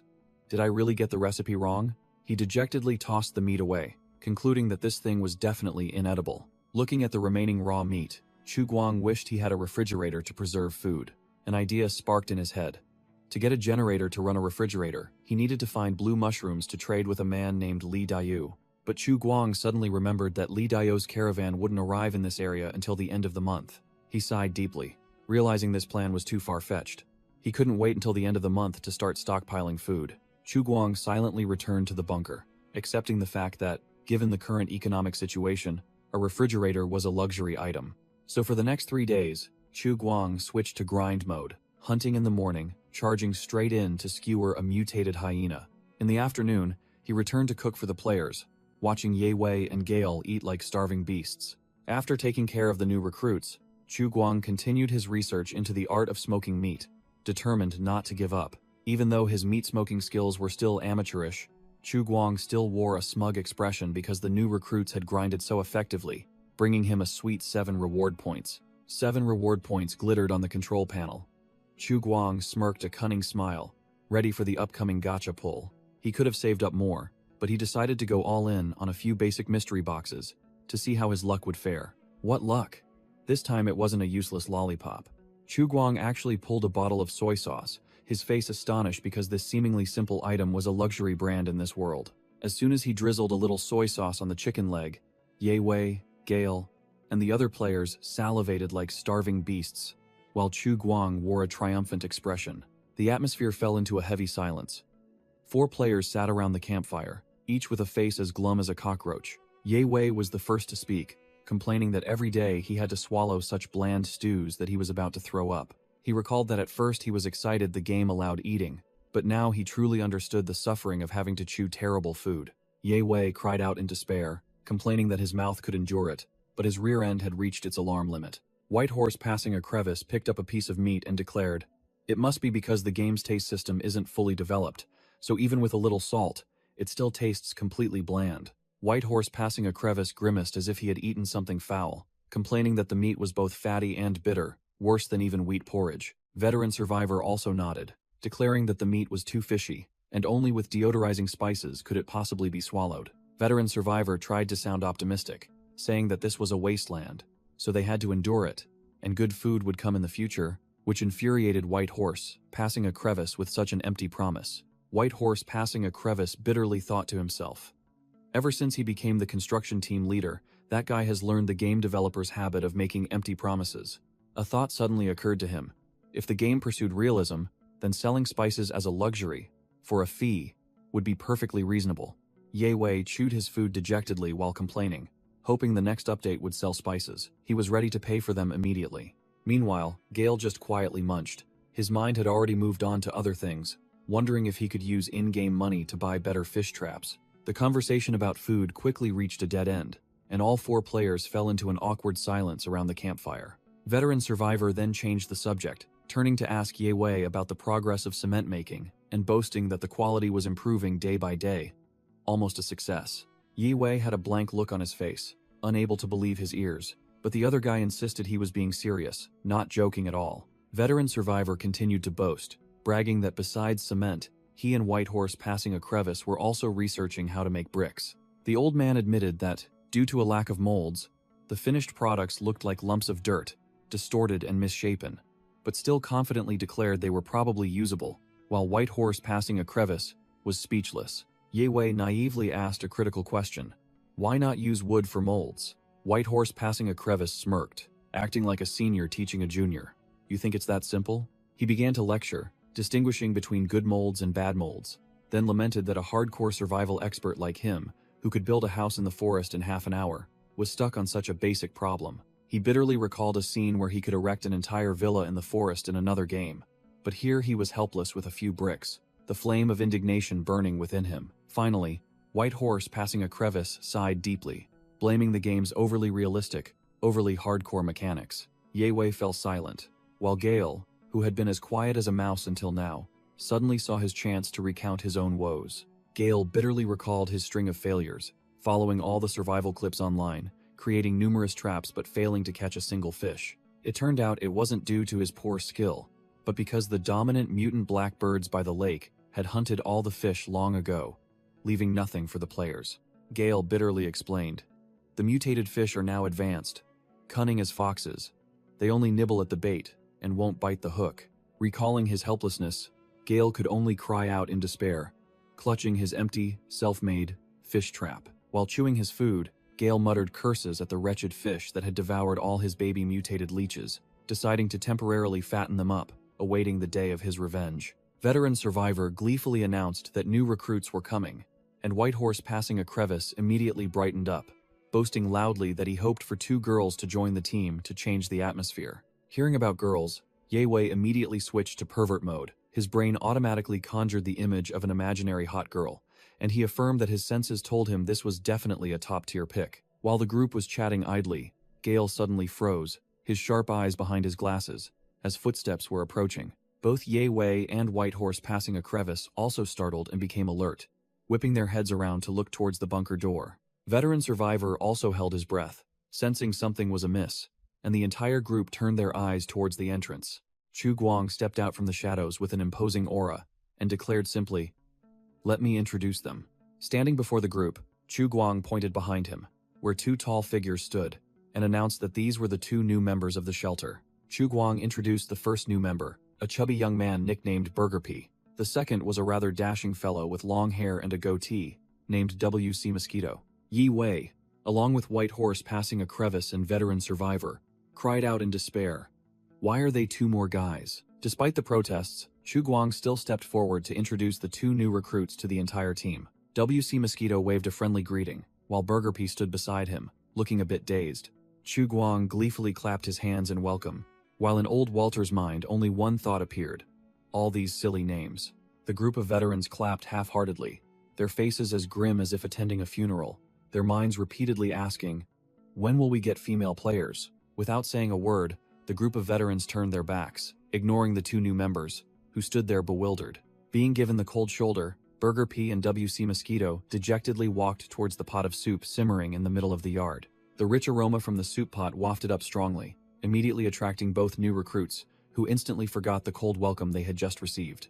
The moist, stewed meat smell hit them directly in the face, making Chu Guang and W.C. Mosquito dizzy, both exclaiming, "This is amazing." In the middle of the yard, a giant pot of meat soup was simmering over the fire, emitting an irresistible aroma. Burger Pie and W.C. Mosquito drooled profusely beside the soup pot, while Veteran Survivor stood with his arms crossed, asking about the stats of the 2 new recruits. W.C. Mosquito confidently pointed to himself, boasting, "I specialize in agility."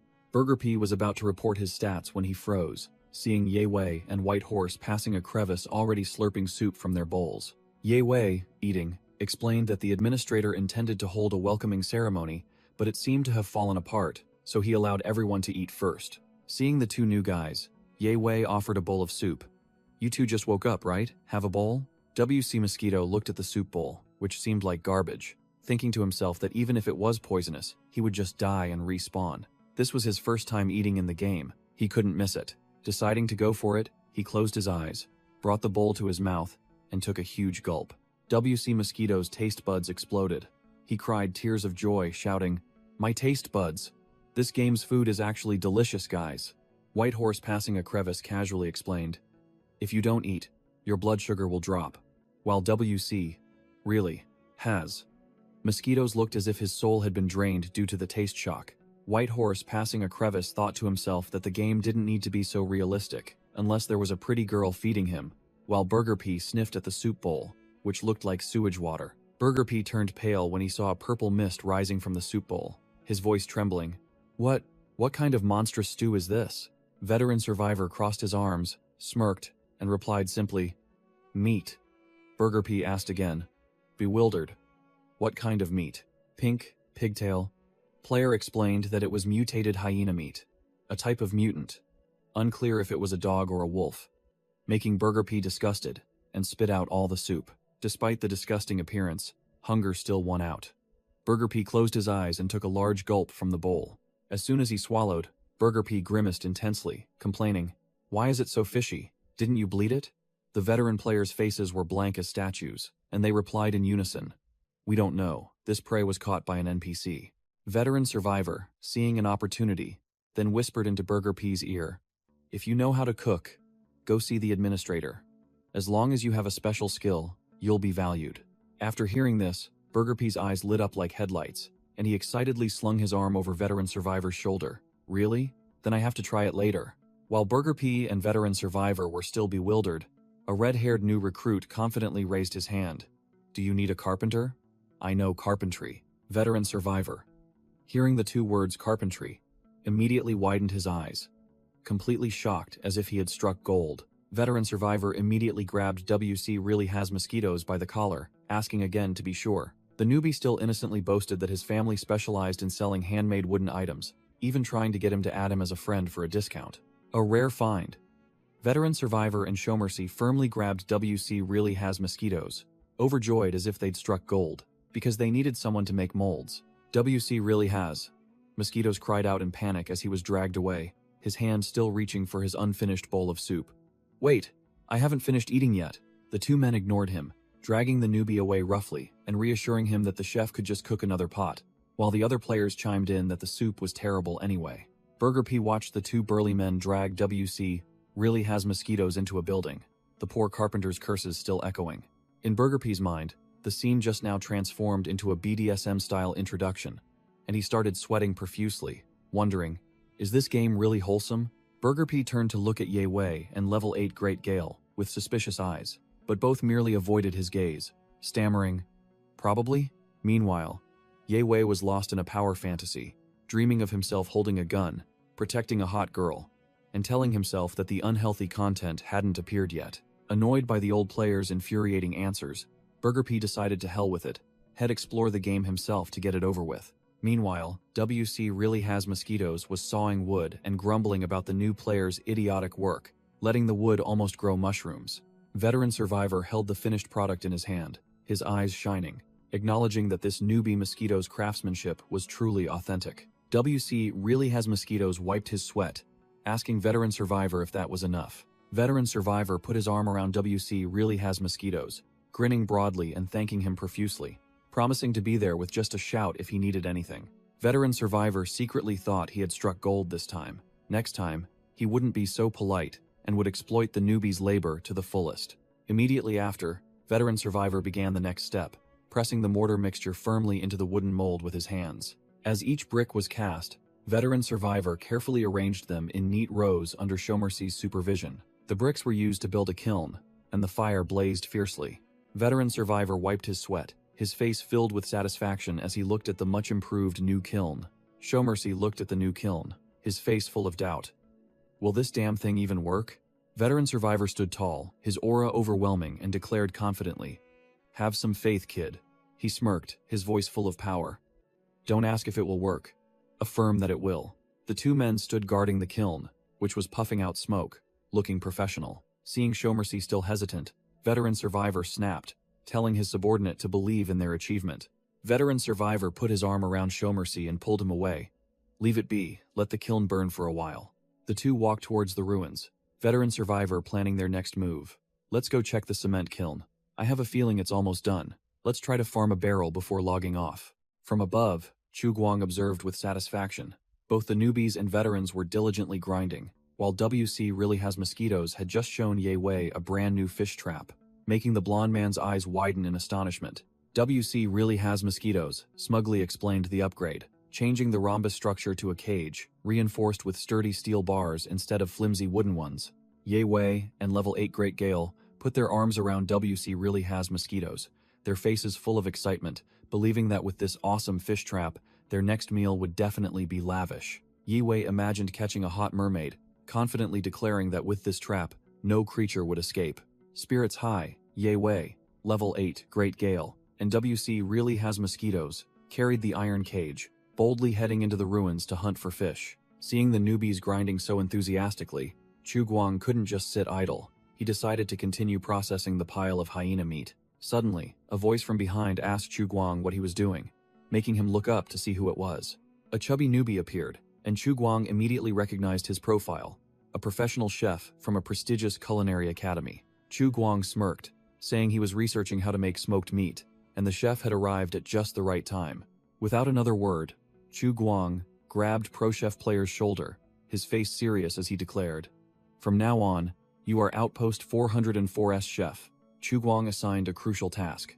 Besides building facilities, they had to stockpile enough food for 100 new players about to arrive before winter. Pointing directly at the chef's face, Chu Guang concluded with a weighty statement, "I need your help." Pro Chef Player, though still stunned, quickly accepted, affirming his skills and saying he had prepared himself before logging into the game. Pro Chef Player's face twisted.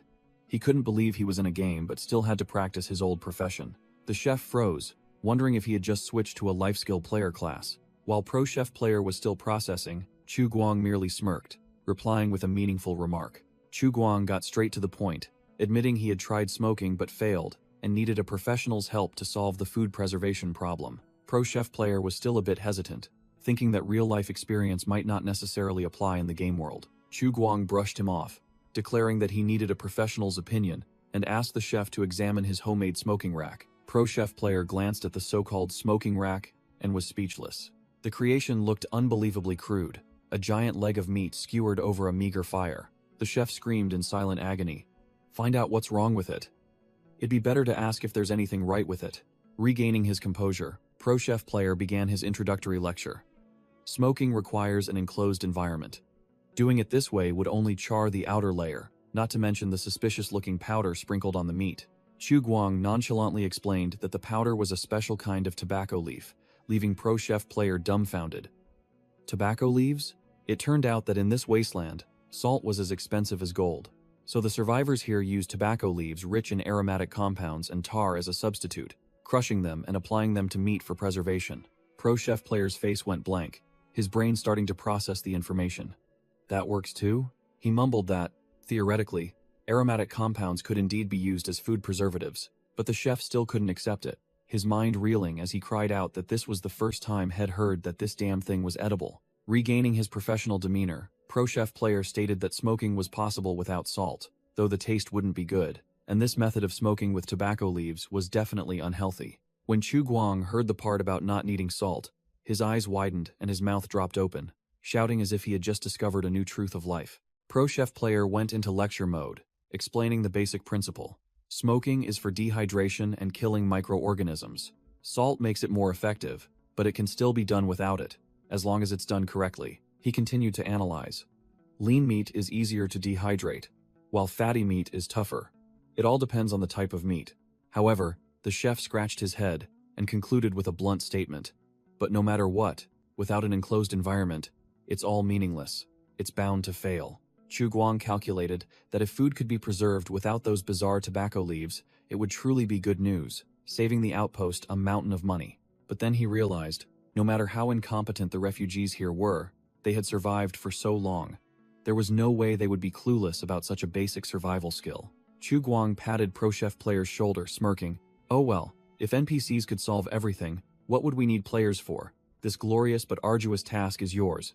Amidst the ruins, Chu Guang casually dusted off his hands, as if a problem had been solved, leaving Pro Chef Player still bewildered and unsure of what had happened.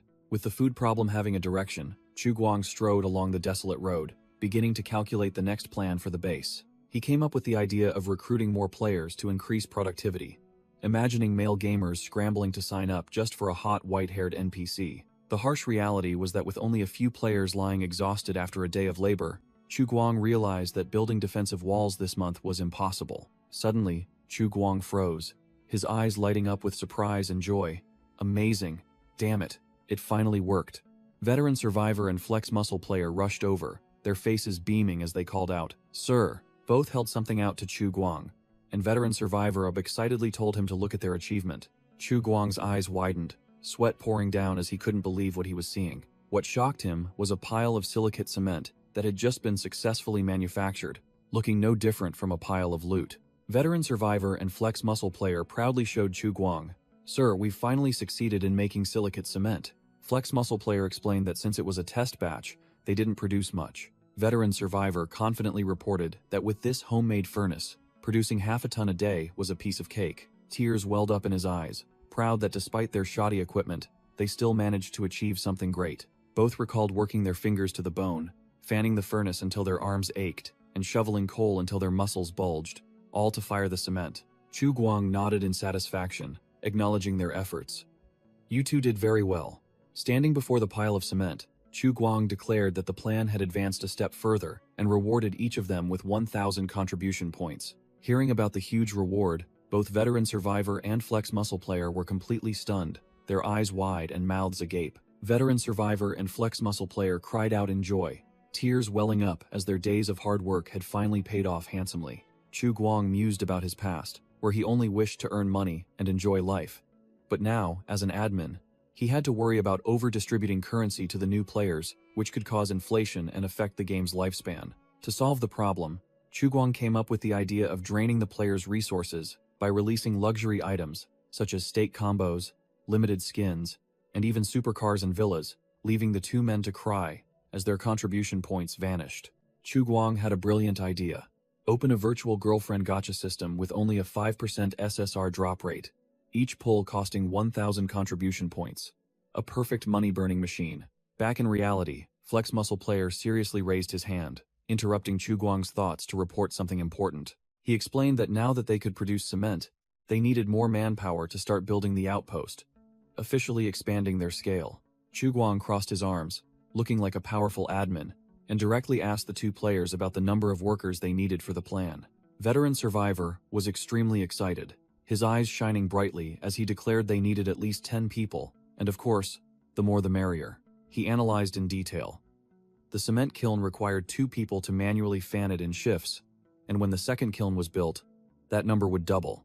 Furthermore, the material grinding process also consumed more manpower, significantly increasing the total number of people needed for the production line to operate smoothly.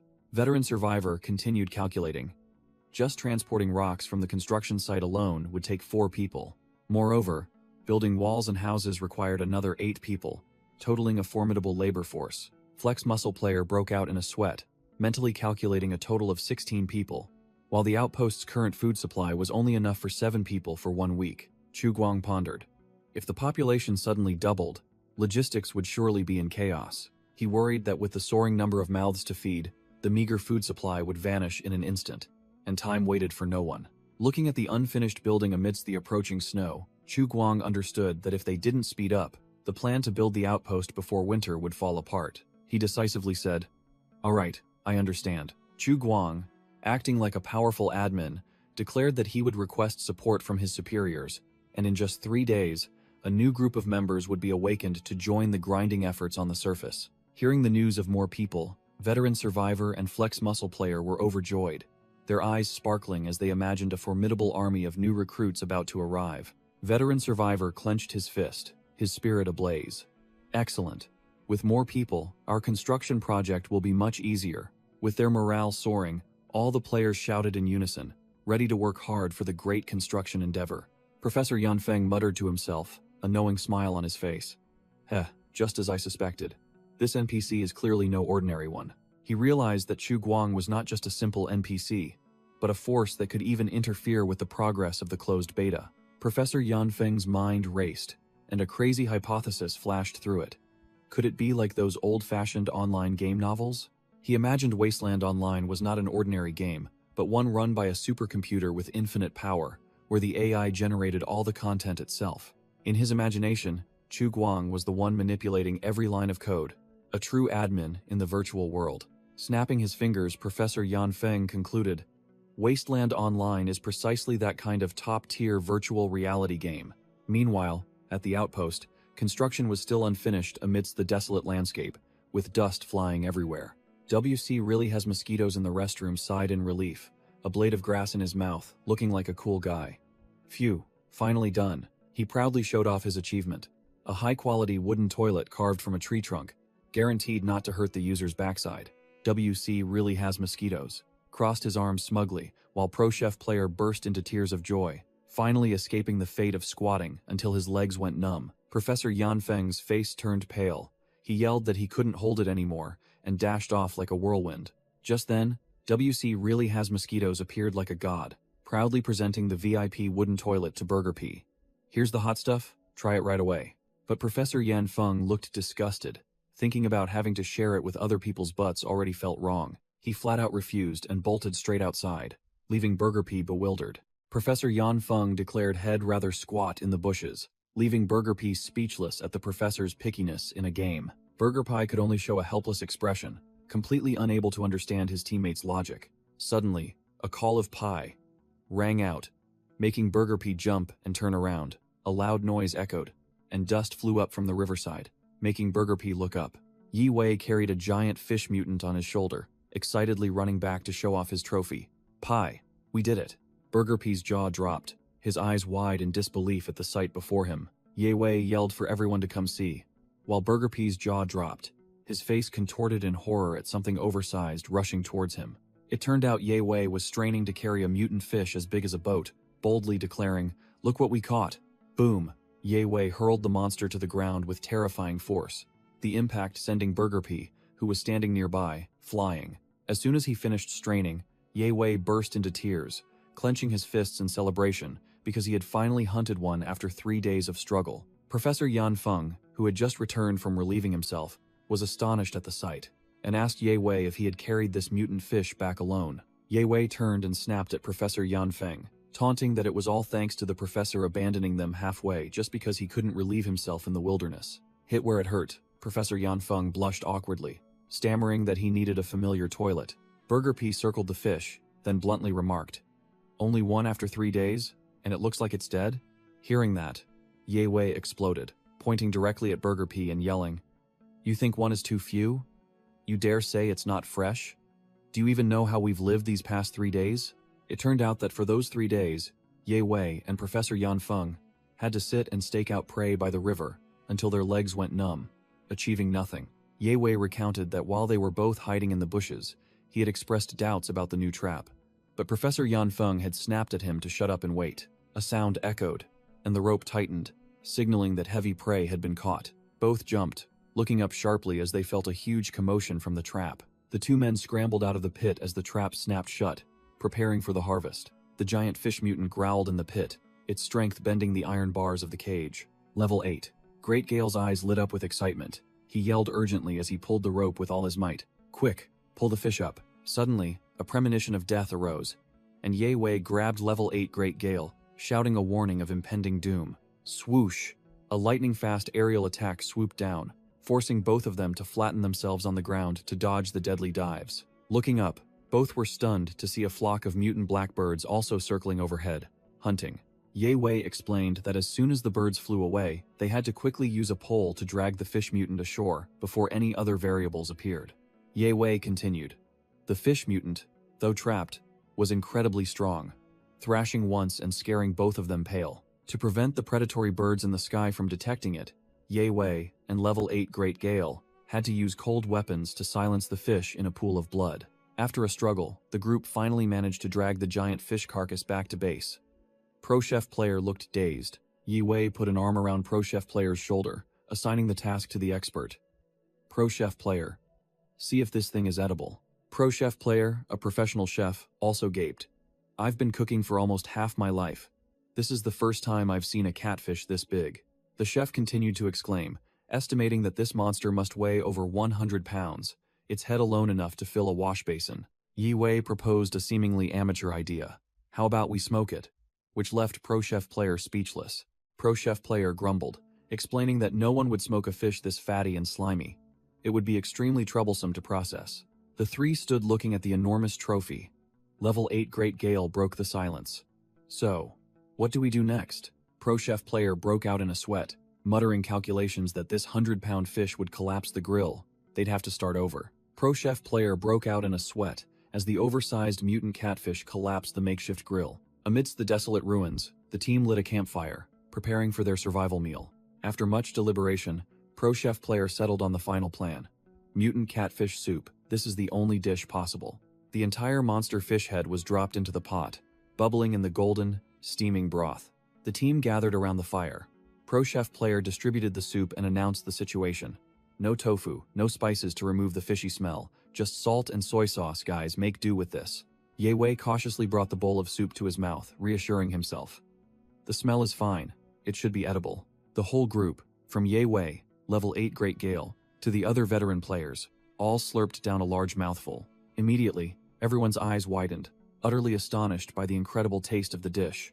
The whole group burst into tears like children, shouting in delight. It's so delicious. Finally, a normal meal.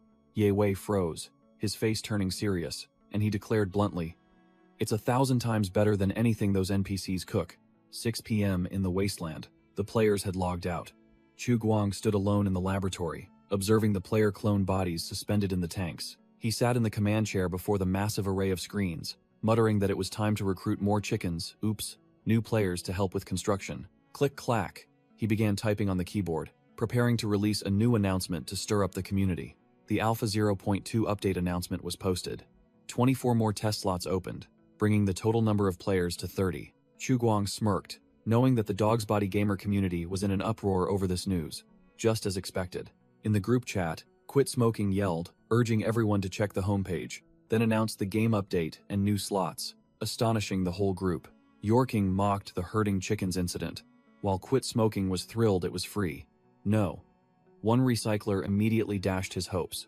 Over 100 guys have already registered, the competition is fierce, and Nalov confirmed the number was 111, leaving Quit Smoking to just curse. Chu Guang rested his chin on his hand with an extremely cunning expression, thinking gleefully, "Over 100 guys, huh? Now which chickens should I pluck?" He intently gazed at the long list of registrations on the screen, beginning the process of selecting new recruits. The detailed update appeared. Player count increased to 30. Upcoming winter event with temperatures of -50 degrees Fahrenheit. Survive for a title. Fail for a server reset, along with physics upgrades, new monsters, and bug fixes. Ding. A Player Handbook 2 update notification popped up. The number of registrations had jumped to 113, making Chu Guang smirk. A quick F5, and 2 more guys appeared. Chu Guang started to feel bewildered, wondering where these people came from, as the group chat wasn't that crowded.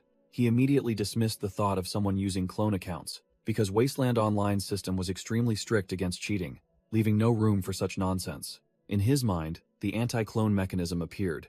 Only 1 slot per person. Changing IP or device was useless, unlike other trash games. That's right, I should check the forum. Chu Guang decided to scout the situation and clicked his mouse.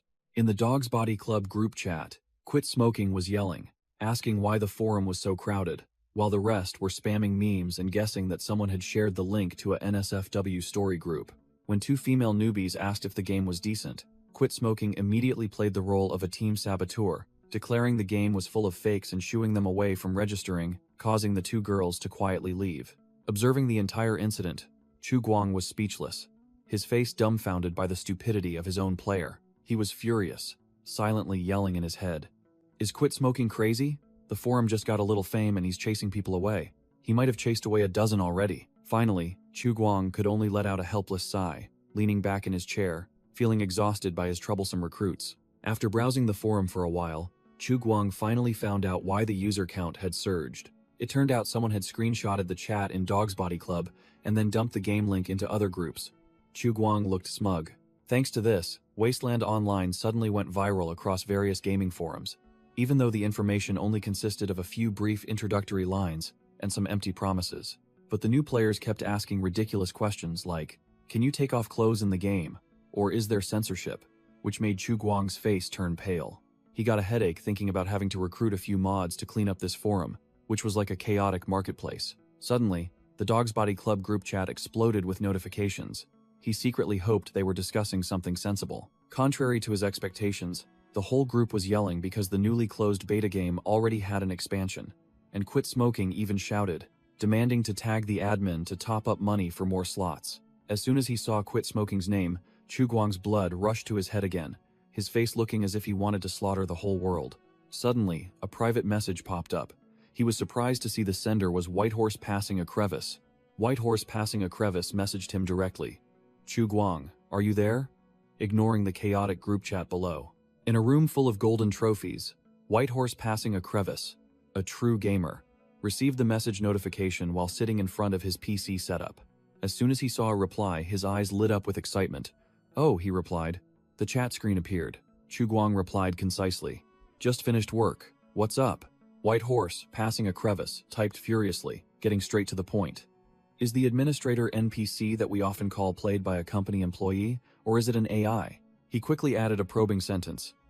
I'm just asking casually. If it's a company secret, just ignore it. Chu Guang replied nonchalantly, claiming he was just a lowly planner who knew no secrets, which made Whitehorse Passing a Crevice even more eager, urging him to continue. Chu Guang began his grand reveal, dropping a tantalizing bait.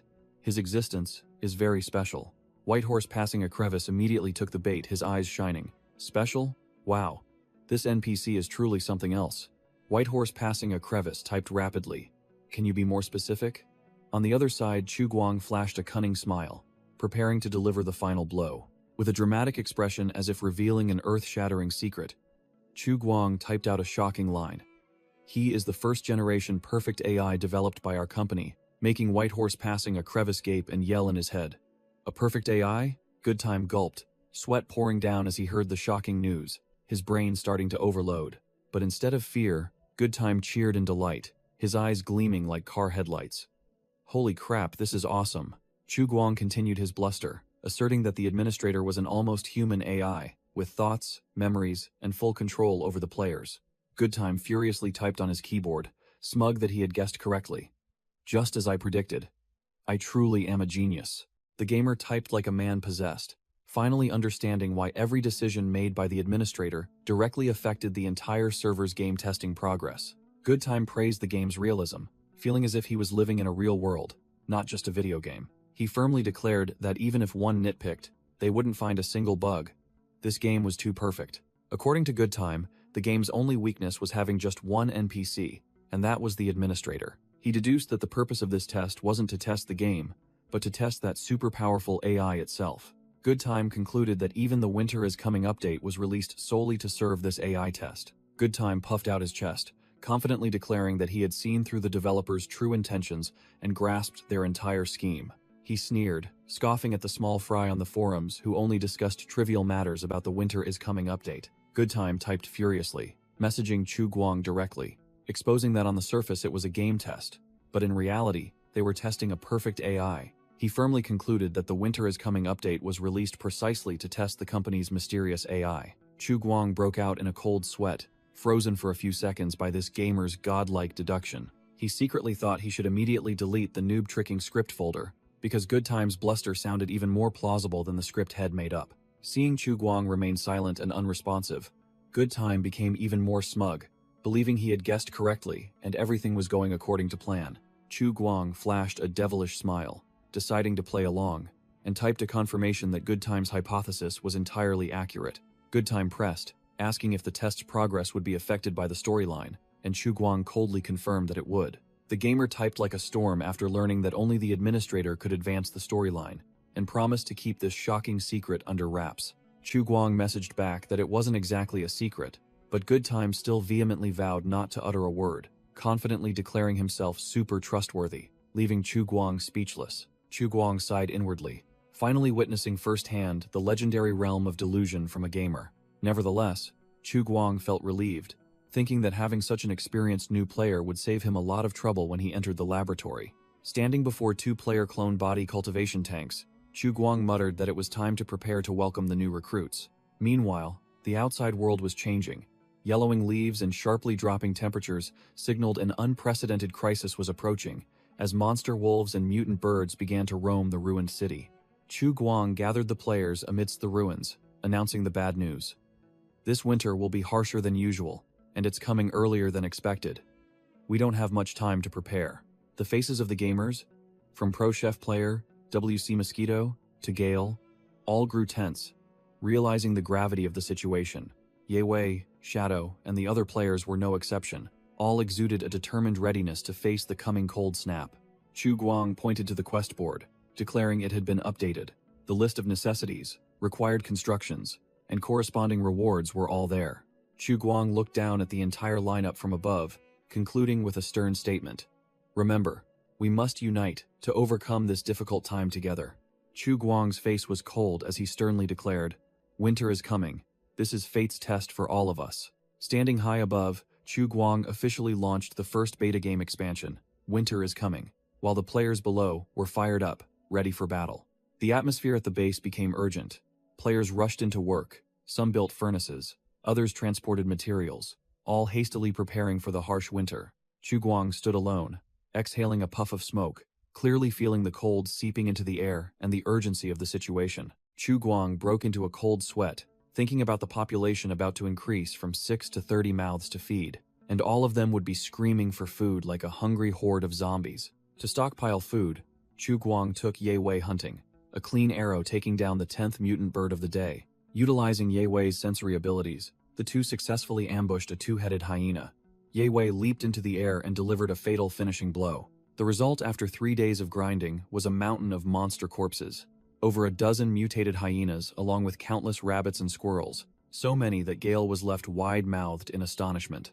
Thanks to leeching experience from Chu Guang, Ye Wei finally officially leveled up to 1, escaping his fate as a level 0 rookie. Ye Wei went wild with joy, flexing his arms in celebration of being carried to a higher level, while Chu Guang stood behind him, speechless. Chu Guang felt a surge of power stirring within his body, vaguely sensing the threshold of a breakthrough, but getting stuck because his gene sequence was too unique compared to the GM's. Standing before the analysis screen with Little 7, Chu Guang admitted he was also clueless about how to level up, only able to rely on the machines to find clues.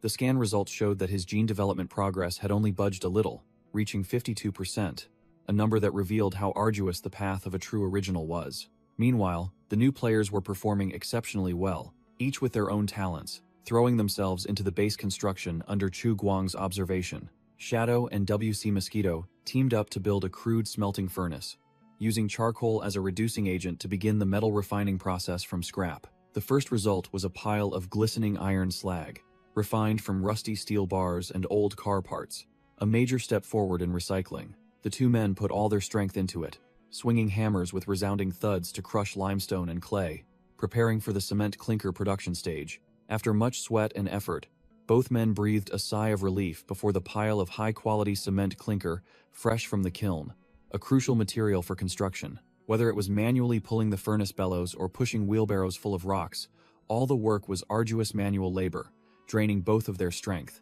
but their efforts were well rewarded. Shadow roared with delight as his strength-type gene sequence officially leveled up to 2, gaining an additional attribute point. Time also roared with delight as he broke through from level 0 to level 1, but ironically, the increased stat was agility, not strength. The logic of this game was very realistic. Use it to strengthen it. Shadow swinging a hammer increased strength, while those who only freeloaded would only drop levels and become useless. Among the beta players, only Storm was the biggest deadweight on the team, still stuck at level 0 while his two friends had already leveled up to 1 and were laughing at him. Seeing Storm's experience bar was pitiful, stuck at 99.99999%, just a tiny bit short of leveling up but unable to budge. It turned out that farming monsters with traps only gave a few meager experience points, while personally spearing a mutant fish rewarded 5 points. Truly, the game encouraged hands-on players. The two remaining new players worked tirelessly, like WC Mosquito, who was highly focused on his woodworking. Pro Chef Player was no less diligent, frantically showcasing his cooking skills by the fire, contributing to the team's logistics. WC Mosquito not only took care of his own work but was also a great teammate, occasionally running over to help Shadow in time. He was even kind enough to sit and repair Storm's dilapidated fish trap. Truly, a professional was different. Besides helping his comrades, WC Mosquito also completed an impressive construction on his own, a sturdy wooden house, looking like a professional builder's work. WC Mosquito not only built a house but also transformed it into a chemical laboratory and storage room, truly befitting a mad scientist type. He collected all sorts of bottles and jars from the construction site, preparing equipment for his makeshift lab. Chu Guang was speechless at this sight, anticipating a massive explosion, but ignoring it because WC Mosquito seemed very high. In contrast to WC Mosquito's unorthodox style, Pro Chef Player was a genuine grinder, diligently focusing on his specialty. Burger P not only handled the cooking but also doubled as a butcher, neatly processing the hunted meat for Chu Guang. The chef's biggest challenge was having to smoke meat for storage when salt was a luxury, unavailable for use. Without salt, we'll go primitive. Burger P confidently declared he would smoke the meat without adding anything. The chef began the process, hanging the cut meat on a steel rack, before placing it into a makeshift oven made of clay and bricks. The meat was slowly smoked using charcoal and pine branches, an ancient technique that dries the meat and preserves it for a long time without salt. When winter arrived, this dried meat would be wrapped and buried under the snow, enough for the entire team to last through spring. However, Chu Guang tasted the smoked meat, and his face contorted. Its flavor was indescribably bad. Not only a cook, Burger P was also a resourceful player, skinning the mutated hyenas to prepare for the tanning process. The manual tanning process was extremely complicated and smelly, from chemical soaking to hair scraping, making Chu Guang feel disgusted just by looking at it. But the goal wasn't designer brands. A set of warm animal hides to withstand winter was enough, so the chef skipped all the tedious steps. The main ingredient was the potash lye that Shadow had filtered beforehand, stored in several scavenged plastic barrels. Burger P used that very liquid to soak the freshly stripped and cleaned raw hides, beginning a homemade processing method. After the hides were thoroughly soaked, he stretched them onto a makeshift rack to dry, resulting in a decent quality hide. Finishing his work, Burger P sat on the ground, reporting the results to the esteemed administrator Chu Guang, while Ye Wei stood beside him. The chef, sweating profusely, complained that he was overwhelmed and shouted for more help, even just one person. Ye Wei froze, while Chu Guang and Burger P exchanged fiery glances. A tense, silent interview began. The chef glared at Ye Wei, thinking, "This guy is utterly useless. He's good for nothing but carrying things for the administrator. Might as well make him help out." Being stared at, Ye Wei was startled and frantically waved his hands in denial. "Why are you looking at me? I'm very busy." Ye Wei sneered, a scene of him tagging along with Chu Guang to hunt monster wolves and leech EXP flashing through his mind. Dream on. Miss out on leeching EXP from such a high-tier NPC just to cook with you? Blood rushed to his head, and the chef roared, his eyes blazing. "Busy my ass." Chu Guang stepped in to mediate, calmly explaining, "I need Night 10 to scout for prey. His danger perception ability is unique, so he can't stay and help you." But Chu Guang immediately reassured him, promising confidently, "Your problem will be solved soon. Reinforcements are on their way." Hearing that, the chef sighed in relief, sweat pouring down. "That's great, thank you." The chef then brought up another issue, pointing at the drying animal hide. "There's one more thing. I've finished tanning the hide, but it's only roughly processed. I don't know how to sew it into clothes." Chu Guang smirked mysteriously, as if he had planned everything. "Don't worry. Among the upcoming reinforcements, there's someone specialized in this." The image of a pigtail player in a cloning tank appeared as Chu Guang declared, "Leave the hide processing and warm clothing production to her." Chu Guang, Ye Wei, and the chef walked together through the desolate landscape of a ruined city, where skyscrapers were mere skeletons of steel. Chu Guang patted the chef's shoulder, confidently reassuring him, "Don't worry. I'll have that person handle this." He smirked smugly, thinking about the 24 beta players he had recruited from all walks of life. Their skills might be shoddy, but they were all usable when needed. His confidence was further bolstered when he learned the game was still connected to the internet, and the system screen displayed a series of successfully registered gamers, ready to join the fray. Chu Guang laughed like a true capitalist, gleefully envisioning exploiting the labor of the new recruits to one day become rich and prosperous. The timeline shifted to 6 p.m. on September 12th. The game server finally officially opened after 3 hellish days of waiting. A man followed the instructions on the homepage, put on his gaming helmet, lay flat on his bed, and closed his eyes. It turned out this was player Showmercy, a seemingly haggard uncle sweating profusely, still skeptical about this technology. Suddenly, his eyes rolled back, and veins bulged on his face as the system began to boot up and transmitted signals directly into his brain. Whoosh! A hand reached out in the virtual space, touching a blue energy vortex that was sucking the player's consciousness into the game world. Splash!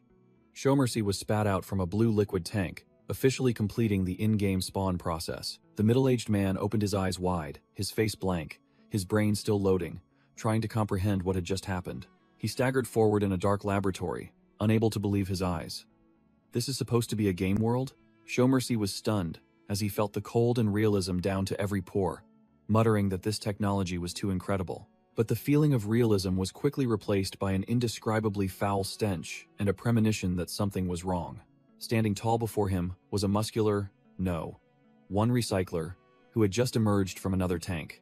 Uncle Showmercy's face turned pale, sweat pouring down like rain, his brain temporarily shut down. The one recycler also remained silent, its golden eyes scanning the trembling new recruit from head to toe. After a few seconds of stunned silence, Showmercy finally screamed, "What the hell is this thing?" Contrary to his expectations, the monster calmly retorted with a question, making Showmercy fall backward onto the ground, pointing and shouting, "Who are you? An NPC, right?" "No," one recycler growled. "NPC, my ass. I'm a player, ID."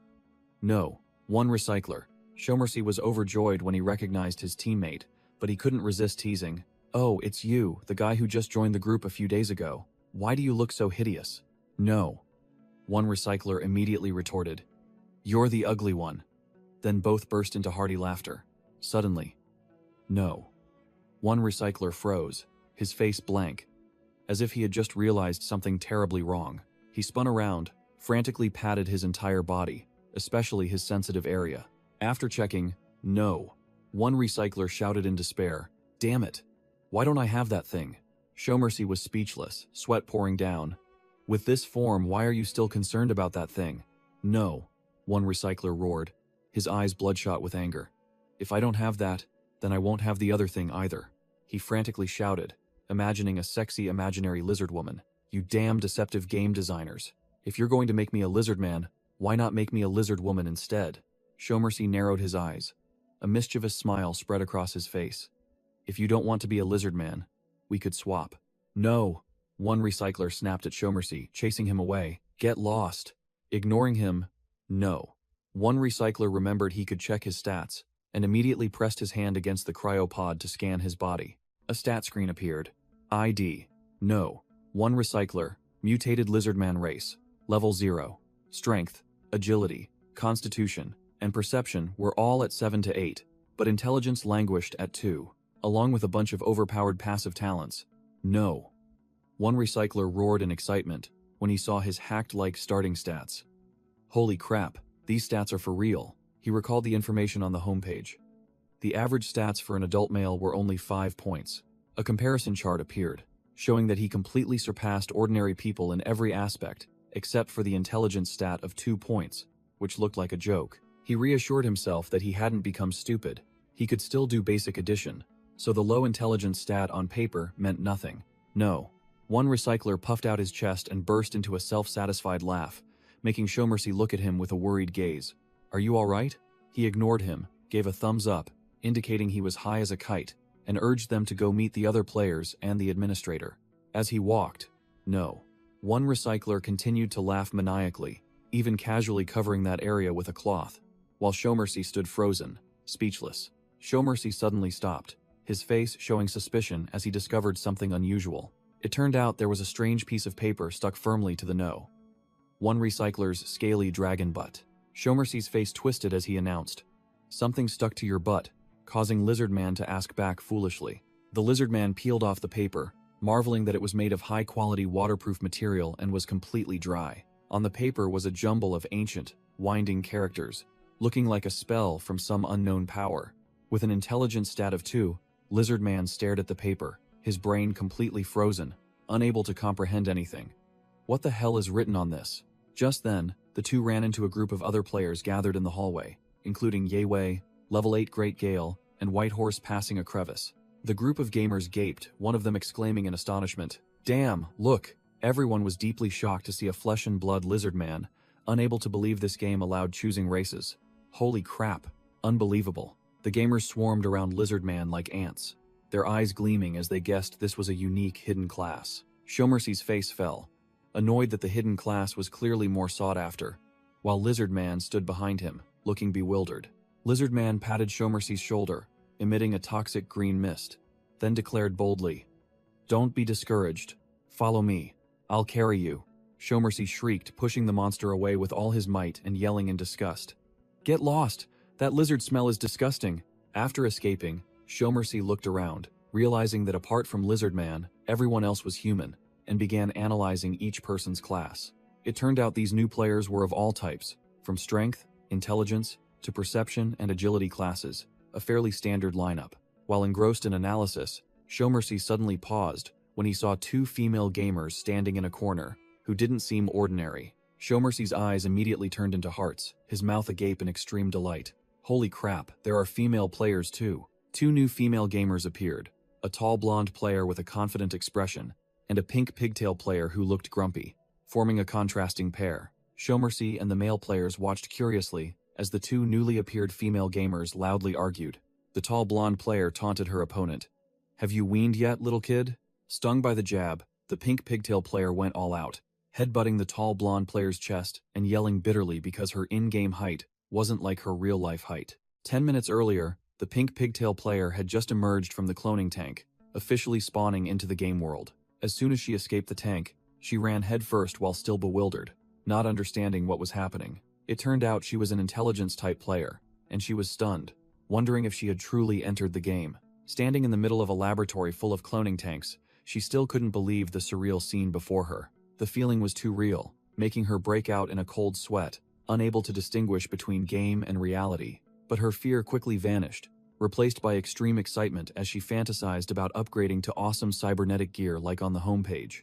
After waking up, the rookie pink pigtail player decided to immediately bolt from the cloning tank laboratory to check the situation outside. As soon as she stepped out the door, she froze, her mouth agape in astonishment at the scene outside. Before her was a massive hall where a group of uniformed players had already gathered, looking like a guild meeting. Shaking off her initial confusion, she immediately switched to a state of excitement, her eyes shining brightly. The appearance of another female gamer, a long-legged tall blonde player, immediately attracted the attention of the male gamers who were eavesdropping. The tall blonde player turned around and greeted them confidently.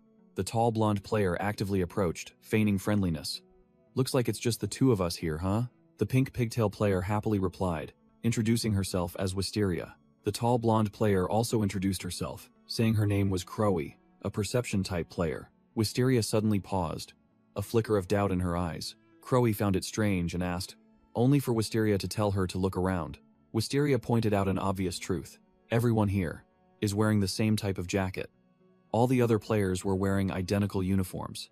Crowy casually assumed it was just a standard rookie gear set, but Wisteria immediately dismissed it, asserting that with her sewing experience, this was no ordinary fabric. She explained that the material could insulate, resist cold, and block wind, a technology far beyond anything she had ever seen. Wisteria's gaze sharpened, and she began to question the design of the outfit. She pointed to the yellow band on the sleeve, wondering why it was made of a different material and what its purpose was. To prove it, Wisteria yanked hard on the yellow band on her sleeve. Snap! A sound rang out, and her inner bodysuit suddenly glowed with a high-tech honeycomb pattern. The form-fitting jumpsuit hugged every curve of her body, proving it was no ordinary item. Wisteria froze, her face flushing as she realized what she had just activated. She stammered to Crowy, while still in shock. "Is there a hidden switch in the clothes?" Wisteria embarrassedly looked down at the tight-fitting outfit, which highlighted everything or nothing at all. Seeing this scene, Crowy couldn't help but laugh, trying in vain to cover her mouth. Wisteria glanced at her friend, who was trembling from trying to suppress her laughter, and began to understand the problem. Wisteria exploded in bitterness, roaring in her mind. "Damn it! She dared to laugh at my flat chest. I hate it most when others laugh at my small chest." Provoked, Wisteria burst out, cursing directly at Crowy. "What are you laughing at? Are you so proud of your big chest? You fat-brained dairy cow." Crowy retorted fiercely, sneering. "Then where's your chest? Did all the fat go to your butt? Oh wait, your butt's flat too. Poor thing, no chest, no butt." Stung in the right spot, Wisteria furiously grabbed Crowy's jacket. Rip. Wisteria yanked open Crowy's zipper, revealing the high-tech suit underneath. The form-fitting jumpsuit glowed dazzlingly, showcasing every deadly curve. Crowy puffed out her chest proudly, declaring, "I'm proud of these huge breasts." "Shut up, you flat-chested plank." The battle erupted, Crowy crowing, "Big and massive," while Wisteria roared, All brains, no breasts. Crowy scorned her opponent as a child, but Wisteria immediately retorted, claiming to be the director of a reputable fashion design company, unlike someone who only knew how to play games. Crowy taunted, "Thought you were a CEO. Turns out you're just a petty director." While Chu Guang, standing nearby, was speechless at the two women's bickering. The chaotic new players who had just entered the game went wild. One demanded a slap, another banged their head against the wall, and one squatted down, planning to test if they could defecate in the game. A knowledgeable blonde player stood amidst the crowd, his face long as he wondered if he was in a game or a mental asylum. Amidst the chaos, Chu Guang stepped out from the end of the hallway, shouting loudly, "Silence!" Startling everyone, the new players immediately turned around, their eyes gleaming as they realized an NPC had just appeared. The knowledgeable blonde player also snapped to attention, clenching his fists excitedly, guessing this was the legendary administrator from the rumors. The blonde new player thought to himself that even though it was his first time playing, he had read all of Good Time's posts and was well informed about the situation, including the fact that the cement kiln had just been built. Chu Guang stood facing all the new players, including Crowy, Wisteria, and Lizardman, then welcomed them to Shelter 404. Standing next to the robot Little Seven, Chu Guang crossed his arms and declared bluntly, "I am the administrator here." Chu Guang held his head high, his gaze sharp, concluding his identity with the codename Dawn. Chu Guang and the robot Little Seven stood before the new players, declaring bluntly, "Welcome to Shelter 404. I am the administrator, codename Dawn." All the new players, including the burly lizard man, fell silent, looking serious at the admin's introduction. Chu Guang began his speech, looking incredibly cool and like a true big boss. Mid-sentence, Chu Guang suddenly paused, his expression changing as he spotted something unexpected among the new recruits. It turned out there was a lizard man as huge as a guardian deity in the crowd, making Chu Guang inwardly startled. A mutant? But Chu Guang quickly regained his composure, glancing at its bewildered face and concluding, with that indescribably dumb expression, it must just be a player. The lizard man looked completely harmless, his face blank, sweat pouring down as he didn't understand what was happening. Chu Guang breathed a sigh of relief, telling himself that real survivors were a concern. But these players were just small fry. Causing trouble was a minor issue. He was confident that he held absolute power. In just a second, he could kick, ban, or revoke the beta access of anyone who dared to cause chaos, making Ye Wei turn pale with fear. Setting aside the lizard man for later study, Chu Guang returned to the main topic and announced some hot news. The war is over. Chu Guang shattered the new players' illusions with an image of a ruined city, bluntly declaring, "The bad news is that this world has been completely warped. Don't expect to pack your bags and go home to mom." Two female gamers were stunned upon hearing the harsh truth. This was 200 years after the apocalypse, and they had survived the darkest period. Chu Guang emphasized, "The fact that you're standing here is already luckier than the 12 billion who died before. Know your place." The lizard man and the players next to him swallowed hard. Standing before the 3D model of the shelter, Chu Guang passionately called out, "Fulfill your oath under the banner of the Humanity Alliance. Rebuild our homeland." Chu Guang pointed to the rabbit-eared robot beside him, briefly introducing, "This is my assistant, Little Seven. If you have any questions about the shelter, just ask it." Chu Guang wore a profound expression, thinking to himself that this speech was just recycled material, and if there were no serious errors, he would use the exact same one for the next batch of new players. He held up the Shelter Resident Handbook version 2, announcing that the rules had been updated and instructing everyone to check them immediately. Chu Guang began to threaten punishments for violators, making the lizard man and Showmercy standing nearby flinch. He growled, listing punishments from mild to the most severe. Permanent expulsion, accompanied by an illustration of a blonde guy being wiped from the game. All the new players turned ashen, petrified by the administrator's powerful warning. The blonde female player was utterly shocked, thinking, "This NPC has terrifyingly absolute power." Chu Guang smirked, because once the new players registered to play, they automatically had to accept the game's rules. There was no room for argument. He explained that the new rules were only aimed at toxic players, prohibiting indiscriminate PK, harassment of other players, illicit trading, and destruction of facilities. Chu Guang continued casually, saying that most of these rules were proposed by the community on the forums. He merely compiled and approved them. He emphasized that a free game didn't mean one was allowed to ruin the game or indiscriminately affect others' experiences. Not only did he accept the proposals, but Chu Guang also personally added details to make the rules stricter, ensuring no loopholes. The punishments were also very humane. property damage, forced labor, sexual assault, permanent confiscation of the offending tool. After laying down the law, Chu Guang led 24 new players, including the Lizard Man, divided into 2 groups, and brought them to the surface for the first time. The Lizard Man and Showmercy looked up at the desolate, ruined city, stunned and wondering, "Is this really a game world? This is awesome." While the crowd was still bewildered, a few new players became excited, shouting, "So cool," and ready to boast about this achievement online. Chu Guang smiled sinisterly, thinking to himself that these new players were celebrating a bit too soon. He reiterated the rules for the new recruits, specifically emphasizing the strict prohibition against relieving oneself near the outpost. After his warning, Chu Guang handed the new players over to the 2 veterans, Shadow and Time, who were eagerly waiting to put them to work. One group was immediately dispatched to work as bricklayers, building brick walls until they were exhausted. The other group was made to push wheelbarrows, transporting raw materials for cement production. Although they didn't yet know what contribution points were for, just hearing that the game wouldn't wipe data made them all work like oxen with renewed vigor. Of course, there were other odd jobs, like drying meat, hunting, fishing, and gathering resources for other players.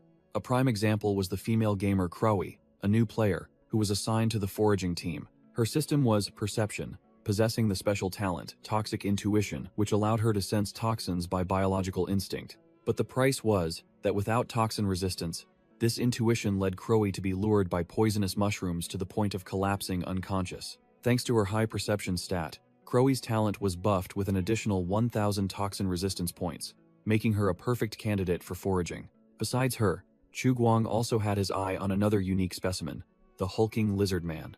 Chu Guang walked over and asked directly, "Are you?" "No." "1. Recycler?"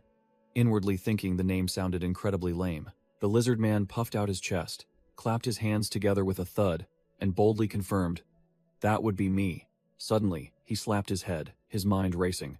"Ah, could this be a hidden quest?" The Lizard Man then held out a crumpled, smelly piece of paper, reporting to Chu Guang that he had found it upon waking up but couldn't read the writing. Chu Guang grimaced at the horrible smell emanating from the paper, but still reluctantly took it to examine. The paper seemed to be made of waterproof material, bearing ancient characters of this world, and the handwriting looked incredibly familiar. Chu Guang suddenly froze, his eyes wide as if realizing something unbelievable. He growled, asking the Lizard Man where he had found this thing, and received a nonchalant reply, "On my butt." Upon hearing the answer, Chu Guang was petrified on the spot, his entire body cracking from being utterly speechless. Seeing this, the Lizard Man hastily corrected himself, stammering that the paper had been stuck to him since he was in the training pod. Chu Guang turned pale with disgust, forcing out a reassuring sentence. "It's fine, I was just asking." The content of the paper was translated. A message from the first-generation GM, admitting this was an Easter egg, and that he had foolishly tampered with the gene bank, accidentally creating mutated variants and then trying to pass it off as natural selection. After reading it, Chu Guang had only one conclusion for that deceased GM. This guy must have been insane. Ignoring that matter, Chu Guang decided there was no point in cursing the dead. He immediately opened the control panel to check the Lizard Man's stats. As soon as the information panel opened, Chu Guang's eyes widened in astonishment at what he saw. The stat panel was indeed monstrous. Strength 8, Agility 7, Constitution 8, Perception 8, with only intelligence being a pathetic 2. Chu Guang inwardly calculated that if not for the injections, his own strength would have nearly been caught up by this new recruit. Although there were a few absurd weaknesses like fear of cold, being clueless with machinery, or slow leveling, Chu Guang considered these mere trifles. The Lizard Man broke out in a cold sweat, feeling extremely uneasy under Chu Guang's scrutinizing gaze, as if he wanted to devour him whole. Chu Guang smirked domineeringly, declaring his recruitment of the formidable Lizard Man.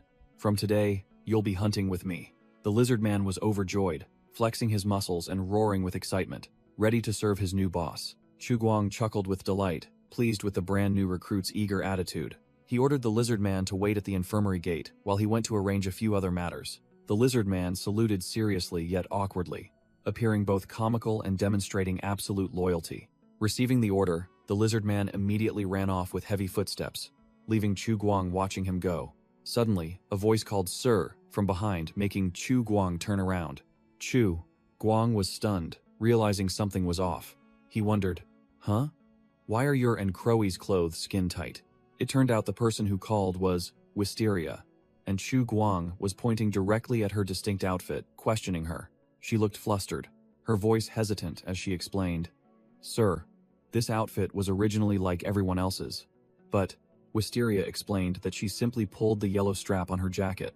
Immediately, a flash of light enveloped Chu Guang as he tried to follow suit. His bulky hoodie disappeared, replaced by a high-tech, skin-tight suit that hugged his body. Chu Guang gaped, unable to believe that the standard jacket had such an overpowered hidden feature. He clearly felt the new suit was much lighter and fit better, truly a premium item for professionals. Chu Guang smirked with delight, deciding to popularize this feature among all players later. While admiring his new suit, he suddenly remembered he hadn't assigned Wisteria her task yet. Chu Guang immediately opened the player info panel and selected Wisteria's ID. The stats panel appeared. Wisteria was an intelligence-type player, possessing a special talent called Handy. He suddenly recalled her real-life profession was a fashion designer, nodding in agreement that this talent was truly tailor-made for her. Chu Guang got straight to the point, asking Wisteria if she knew how to craft. She nodded vigorously, confidently asserting that with materials and tools, she could handle anything.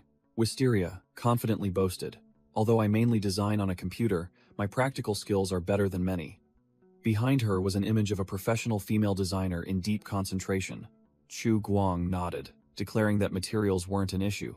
They just needed to find tools, then gestured for her to follow. He led her to an area filled with pre-processed animal hides, stretched on numerous wooden frames, and asked concisely, "Is this enough?" Wisteria's eyes lit up into hearts. Her face flushed as she looked at the pile of hides, muttering even though she didn't know what animal they came from. The moment her hand touched the soft, smooth fur, she immediately recognized it as genuine, top-notch quality. Overjoyed, Wisteria drooled, stammering as she asked if this entire pile of premium goods was for her. Chu Guang smirked, confirming, "It's all yours, if you can also handle the tanning process."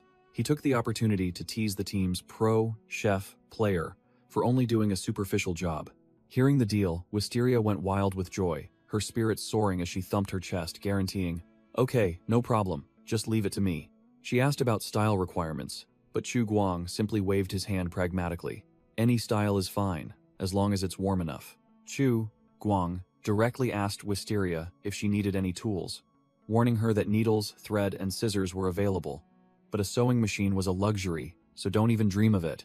Wisteria confidently gave a thumbs up, declaring that if the goal was just warmth, that much was enough. No fancy stuff needed. Chu Guang smirked with satisfaction, nodding that he really liked such diligent and straightforward players. After assigning the task, Chu Guang stated simply, "Then I'm counting on you," then muttered about his hunting plans for the next few days to earn more game. He revealed his goal was to hunt the migrating deer herd on the elevated road north of the city, hoping for a big harvest. After assigning the task, Chu Guang ordered Little Seven to inform all players about the new suit's function, and the whole group, including the veteran survivor, excitedly put on their clothes correctly. With spirits high, the players plunged into building the outpost, some pushing carts, others building furnaces, toiling like oxen. Chu Guang declared himself a man of principles, not exploiting labor, then paid a player with a revival ticket, directly deducting 500 of his own contribution points. Wisteria's eyes shone like headlights upon receiving the crafting quest. Each item made would be rewarded with 50 contribution points, with the simple requirements of being wearable and warm enough. Chu Guang had already planned his business strategy, intending to wait for the online store system to sell these clothes to other players for 100 to 500 points, depending on quality. Chu Guang pondered, realizing he needed to recruit an NPC to manage the store. He recalled rumors about a nearby farm where they often sold off weak, unskilled farm slaves in winter to save food. Chu Guang decided to go there to try his luck, while Lizard Man stood behind him, already geared up, asking his boss when they would depart. Chu Guang smirked, telling Lizard Man to calm down. First, he needed to find a decent weapon for himself. Both proceeded to a small wooden house outside the infirmary, which was the carpentry workshop built by W.C. Mosquito. Inside the workshop, Lizard Man looked around curiously as Chu Guang led the way into an area full of tools. Due to the lack of quality steel tools, the current outpost had to temporarily craft many wooden items as substitutes. However, the carpenter W.C. Mosquito demonstrated his skill by utilizing industrial scrap combined with wood to craft tools with a distinct post-apocalyptic flair. Lizard, Mans, and Chu Guang's eyes immediately fixed on a high-quality crossbow leaning in the corner. This crossbow was custom-made, combining a wooden stock, a stainless steel mechanical mechanism, and a bowstring made from the tendons of mutated hyenas. Lizard Man greedily reached out to grab the crossbow, but Chu Guang had already calculated. Rifle ammo was running low, so mechanical weapons had to be prioritized. Slap.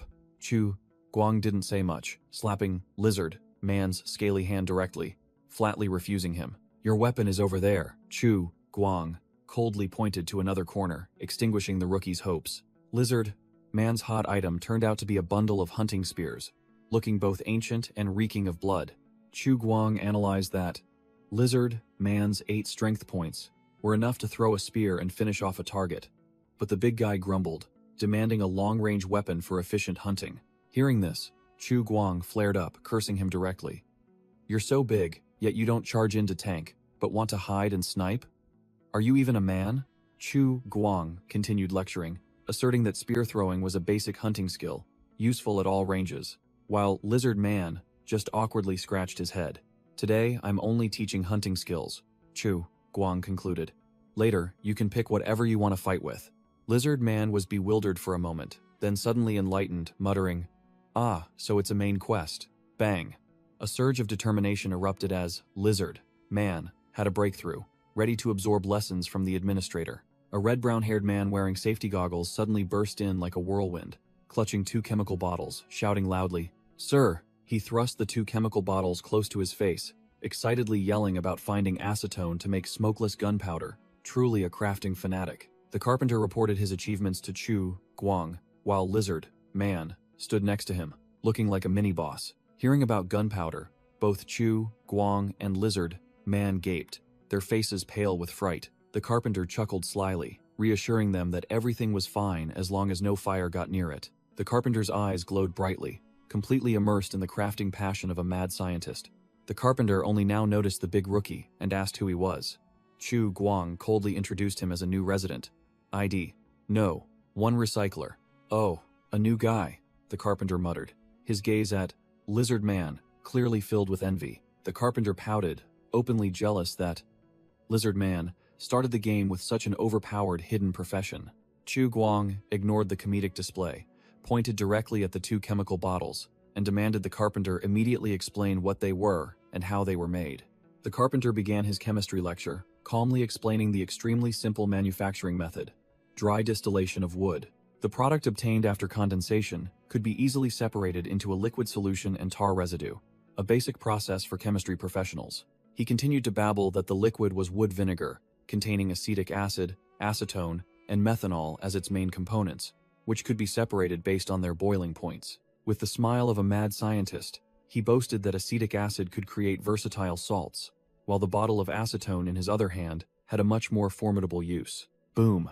That use was to create TATP, a terrifying explosive, as long as more sulfuric acid could be found to act as a catalyst. The Lizard Man, standing beside him, broke out in a cold sweat, with only one thought in his mind. What the hell does this guy actually do in real life? Just hearing it gives me a bad feeling. Chu Guang also turned pale, muttering that only reckless players would dare to do such crazy, life-threatening things. Regaining his composure, Chu Guang directly asked, So, can you make explosives now? He also promised to keep an eye on nearby chemical factories for ingredients. The carpenter sighed, admitting he couldn't make high-performance explosives yet, but black powder was easy. He just needed a little more time to find another way. Then he smirked sinisterly, hinting that sometimes explosives weren't necessary to create a destructive effect. The carpenter grinned slyly, showing off his new item, a bottle containing a mixture of pine oil and acetone, declaring that lighting the cloth at the bottle's mouth and throwing it would create a prolonged fire. In his imagination, a homemade gasoline bomb was enough to burn an entire pack of hulking mutants to ashes. Chu Guang was initially stunned, but his eyes immediately lit up as he realized it was a Molotov cocktail, a quality toy. Chu Guang directly asked if he had tested its power, but the carpenter seemed hesitant, fearing that with such a forested terrain, once it caught fire, it would be hard to extinguish. It's a good thing this guy isn't that reckless, Chu Guang thought to himself, then took the Molotov cocktail and declared he would take it out to test himself later. The administrator immediately awarded the carpenter 1,000 contribution points, but also warned him directly that mass production of such dangerous weapons was not encouraged within the base. Instead of making bombs, Chu Guang suggested he use his chemical knowledge to create more practical items for outpost construction, such as catalysts, paint, or fire retardant spray. The carpenter pondered the essential value the administrator had just mentioned, his hand unconsciously spinning the chemical bottle. Chu Guang continued his leadership speech, advising him to actively communicate with other residents in the shelter to seek more ideas. With a meaningful smile, Chu Guang concluded that perhaps he would receive many more unexpected and useful contributions. An information panel appeared, explaining that the newly crafted chemicals were essential for future industry, usable as gunpowder, pesticides, and detergents alike. Chu Guang stood before everyone, raising the chemical bottle high and praising the carpenter W.C. Mosquito, turning his achievement into a server-wide announcement to motivate grinding. The carpenter W.C. Mosquito puffed up with self-satisfaction, while the other players, especially No. One recycler, scowled, their eyes sparking with envy. Chu Guang smirked, coming up with the idea of establishing a Hall of Fame on the homepage to honor player achievements, a psychological trick to make them contribute more. He thought to himself, for a penniless ruler, bestowing these empty titles was the most effective yet cheapest reward to attract players. After organizing the work, Chu Guang led Ye Wei and No. One recycler into the northern area of Swamp Park, beginning a new expedition. The tactical map showed industrial clusters concentrated in the southeast, but the team's objective was the northern suburbs, an unexplored area. The three ventured deep into the dead land, passing through the ruins of an abandoned residential area with numerous unfinished constructions. Amidst the desolation, a large building appeared, seemingly an educational complex, a potential target for looting. Soon after, another massive hospital appeared, signaling that this was an area full of valuable resources for those who dared to venture. A narrator's voice echoed, explaining that this area before the apocalypse was just a normal residential zone, with no significant industrial clusters. The tactical map appeared, marking prime locations in the northern suburbs, a hospital, schools, supermarkets, and a few small factories. The harsh reality. 200 years later, all those structures had been swallowed by trees and vines, turning into a pile of ruins. A flashback to the end of days. This place wasn't hit by nuclear bombs, but the real disaster came from the massive wave of refugees that poured in after order collapsed. Hunger and chaos turned people into beasts. Frenzied crowds rushed to plunder supermarkets and convenience stores clean. Everything became a target. Hospitals, schools, offices, even every single refrigerator in people's homes was dragged out and emptied. Amidst the chaotic scene, people scavenged for everything they could, even bottles of laundry detergent, showing that desperation had reached its peak. The desperate refugees sought out shelters but were flatly rejected. No one dared to open their doors to a hungry and chaotic mob. Traffic was completely paralyzed. Thousands of cars were stuck on the roads, turning into a giant, inescapable death trap. Returning to the present, Chu Guang, Ye Wei, and No. One recycler stood in a ruined warehouse, the bullet holes in the walls, silent testaments to the tragedy that had occurred. The stark post-apocalyptic scene unfolded. Human bones scattered everywhere amidst the rubble, a testament to complete collapse. Ye Wei, the rookie, turned pale upon witnessing the tragic scene, unable to believe his eyes. A skeleton curled up in a trash can further emphasized the desperation of those final days. Ye Wei tried to reassure himself by praising the game's incredibly realistic graphics, while No. One recycler stood silently behind him like a statue. Chu Guang coldly shattered his illusion, asserting that this was the real post-apocalyptic world, while jotting down information. The team entered a clothing store that had been thoroughly looted by early scavengers, leaving only a few rags on the mannequins. Ye Wei began to grumble, thinking they were wasting their efforts in a place that had already been completely plundered. Contrary to the rookie's dejected expression, Chu Guang smirked meaningfully. He had discovered something those small-timers had overlooked. Here's the real deal. A brand new, sealed sewing kit, complete with needles and thread. A luxury item in the apocalypse. Chu Guang tossed the treasure to Ye Wei, declaring it was what the outpost needed most, and that Wisteria would surely love it. Chu Guang smirked, announcing that this area was out of stock and ordered a retreat. Bang! A sharp gunshot rang out, and Chu Guang's expression immediately changed. "Take cover!" Chu Guang yelled, realizing the deadly sound was from 0.2-inch bullets. While Chu Guang and Ye Wei were tense as bowstrings, searching for cover, No. One recycler remained frozen with a bewildered expression. A blood-soaked corpse lay sprawled amidst the rubble, seemingly an unfortunate scavenger. Beside the corpse was a mutant boar dog sniffing around, and its owners were two heavily armed plunderers. Chu Guang froze when he clearly saw the faces of the plunderers, two towering killers with their hunting beast, radiating intense killing intent. The plunderers, the true predators of this world, were casually leaving after dealing with their prey. Even Chu Guang broke out in a cold sweat, hiding behind the wall and clenching his teeth in tension. Ye Wei was scared out of his wits, whispering to Chu Guang, "What's going on outside?" Chu Guang immediately clamped his hand over Ye Wei's mouth, signaling for absolute silence while one recycler remained frozen like a dummy. The mutant boar dog, with its bloodshot eyes, had caught their scent. It growled, then barked furiously in their direction. Chu Guang broke out in a cold sweat, cursing inwardly. Damn it. Did this monster dump all its skill points into perception? The barking alerted the plunderers.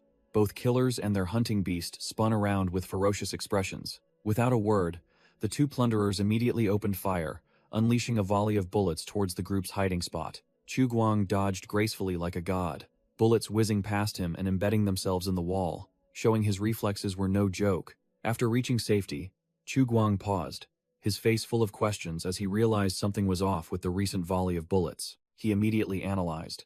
The bullets' range was too short, proving their guns were merely homemade, with unrifled barrels and terrible accuracy. Ye Wei was still panicking, stammering if they had encountered mutated humans, while Chu Guang and one recycler, were already ready for action. Suddenly, Ye Wei completely transformed, snatching the spear from one recycler's hand with an excited expression. "Don't panic, you two." Ye Wei, with a cocky, confident look, declared, "Let me check it out first." Chu Guang's face turned pale, yelling in protest. "Check what, you idiot?" Whack! Chu Guang hit Ye Wei on the head, explaining the situation in a low voice. "They're marauders. Both of them have guns, and they've brought a mutated hyena." Keeping a cool head, Chu Guang ordered them both to retreat to a safe rendezvous point to the south.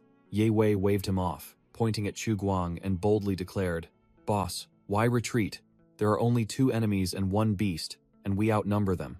Both Ye Wei and one recycler tensed up, showing their determination to fight to the death. "We can fight too." "That's right. We can go all out." Ye Wei began listing their hot goods, showing off a rusty crossbow and a spear. "Although we only have one gun, we still have Molotovs and a crossbow. Plus," he proudly spread his arms, introducing one recycler. "We also have this 2-meter-tall lizard man. I don't believe he can't take down a mutated hyena." Chu Guang was completely stunned, bewildered by the rookie's transformation and insane confidence. Convinced by his teammates' fervor, Chu Guang snapped out of it, a sharp glint flashing in his eyes. "He's right. Why should we run?" Chu Guang recalled the past. He always had to go solo, so whenever he encountered formidable marauders, he had to hide. But now it was different. With a gun in hand, and both Ye Wei and one recycler by his side, he declared it was time to hunt them instead. Decisively, Chu Guang loaded his rifle with a murderous expression, growling, "There are only two of them over there. Let's take them down." True to his word, Chu Guang immediately tossed Ye Wei a Molotov cocktail and a box of matches, ordering him to move to the opposite street corner. Chu Guang explained the plan. He would use Ye Wei as bait, because the enemies wouldn't know how many people they had, so they would definitely give chase. After hearing the plan, Ye Wei's face turned pale, his hand holding the Molotov trembling as he stammered, asking how he was supposed to run over there. Chu Guang didn't say much, directly pushing Ye Wei forward. "Just run. What else? Do you want me to carry you across?" Seeing his subordinate scared out of his wits, Chu Guang reassured him that their guns were shoddy, unrifled junk, and their aim was too poor to hit anything. Although he was in extreme panic internally, Ye Wei told himself this was a golden opportunity to earn points with the administrator. Thinking so, Ye Wei gritted his teeth, sweat pouring down like rain, but his eyes gleamed with determination. Boom! Ye Wei psyched himself up, roaring in his head. "Damn it, let's go all out. It's just a game, what's there to be afraid of?"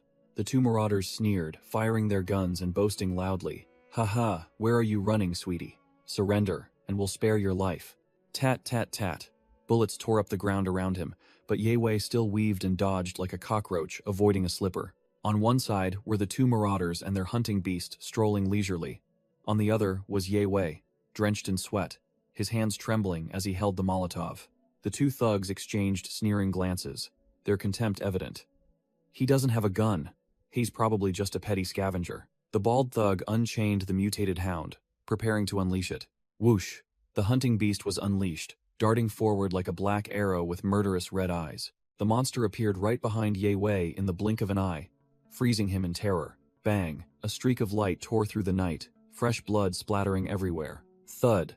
Before the mutated hound could even take a bite, a single bullet blew its head clean off, sending it crashing to the ground. Thud! The mutated hound took a bullet hole straight to the chest, collapsing to the ground, smoking profusely. Officially eliminated. Chu Guang blew on the gun barrel, smirking provocatively, while his eyes remained sharp as knives. I clearly aimed for the head, though. The white-haired marauder furiously yelled about flaying their opponent, but the bald thug realized the situation wasn't simple. Calm down, Joan. There's more than one guy there. Before they could collect themselves, a Molotov cocktail flew straight towards the two marauders from out of nowhere, the flame on its mouth flickering. Smash! The Molotov shattered right at their feet, flammable liquid splattering everywhere. The flames erupted fiercely, engulfing the two marauders and making them curse in panic. Amidst the sea of fire, a colossal dark figure with glowing yellow eyes loomed behind the bald thug, blocking their retreat. Damn it. There's no escape now. The bald thug was drenched in sweat, spinning around to face the brand new threat that had just appeared. The lizard man, with his imposing stature and steel-hard scales, raised his colossal dagger, preparing to finish off the marauder. The bald thug turned pale with fear, trembling as he uttered, "Monster." Whoosh. In the marauder's wide, terrified eyes, the image of the lizard man swinging his dagger for the kill was clearly reflected. Splurt! A clean slash, fresh blood splattered onto the black screen. Another life eliminated.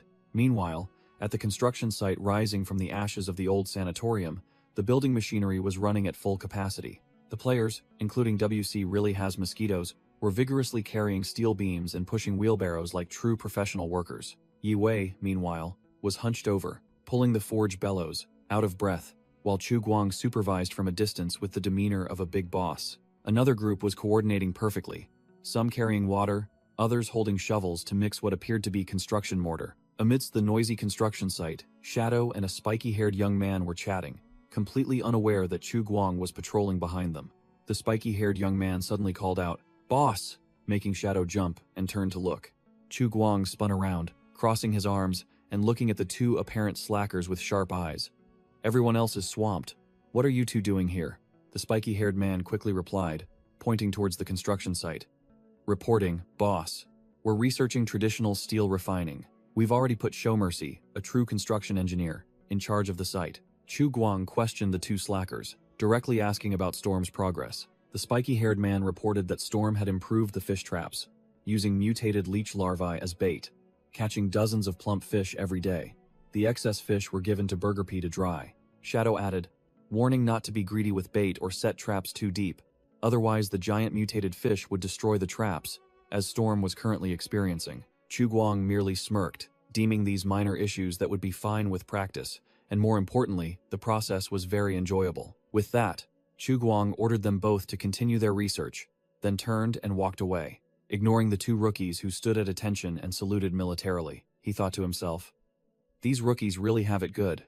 They don't need to struggle to find work because everything here is so new compared to the modern world." Chu Guang scoffed at the boring office life in the real world, where people only repeated meaningless tasks and gradually lost themselves. But here it was different.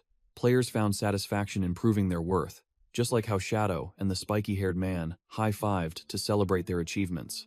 He thought about construction engineers who struggled for 5 or 6 years without getting promoted to manager. But here, they just needed to shout, "I'm an engineer," and they would immediately be revered as experts and given important responsibilities.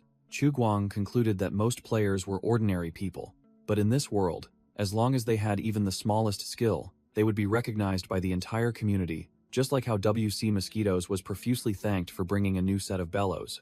Chu Guang looked at the construction gradually taking shape, thinking to himself that thanks to the efforts of these diligent workers, the outpost was visibly improving. He analyzed the game's benefits. Even if players grinded themselves ragged, it was only their in-game characters that got tired, while in real life, they still slept soundly, perhaps even healthier.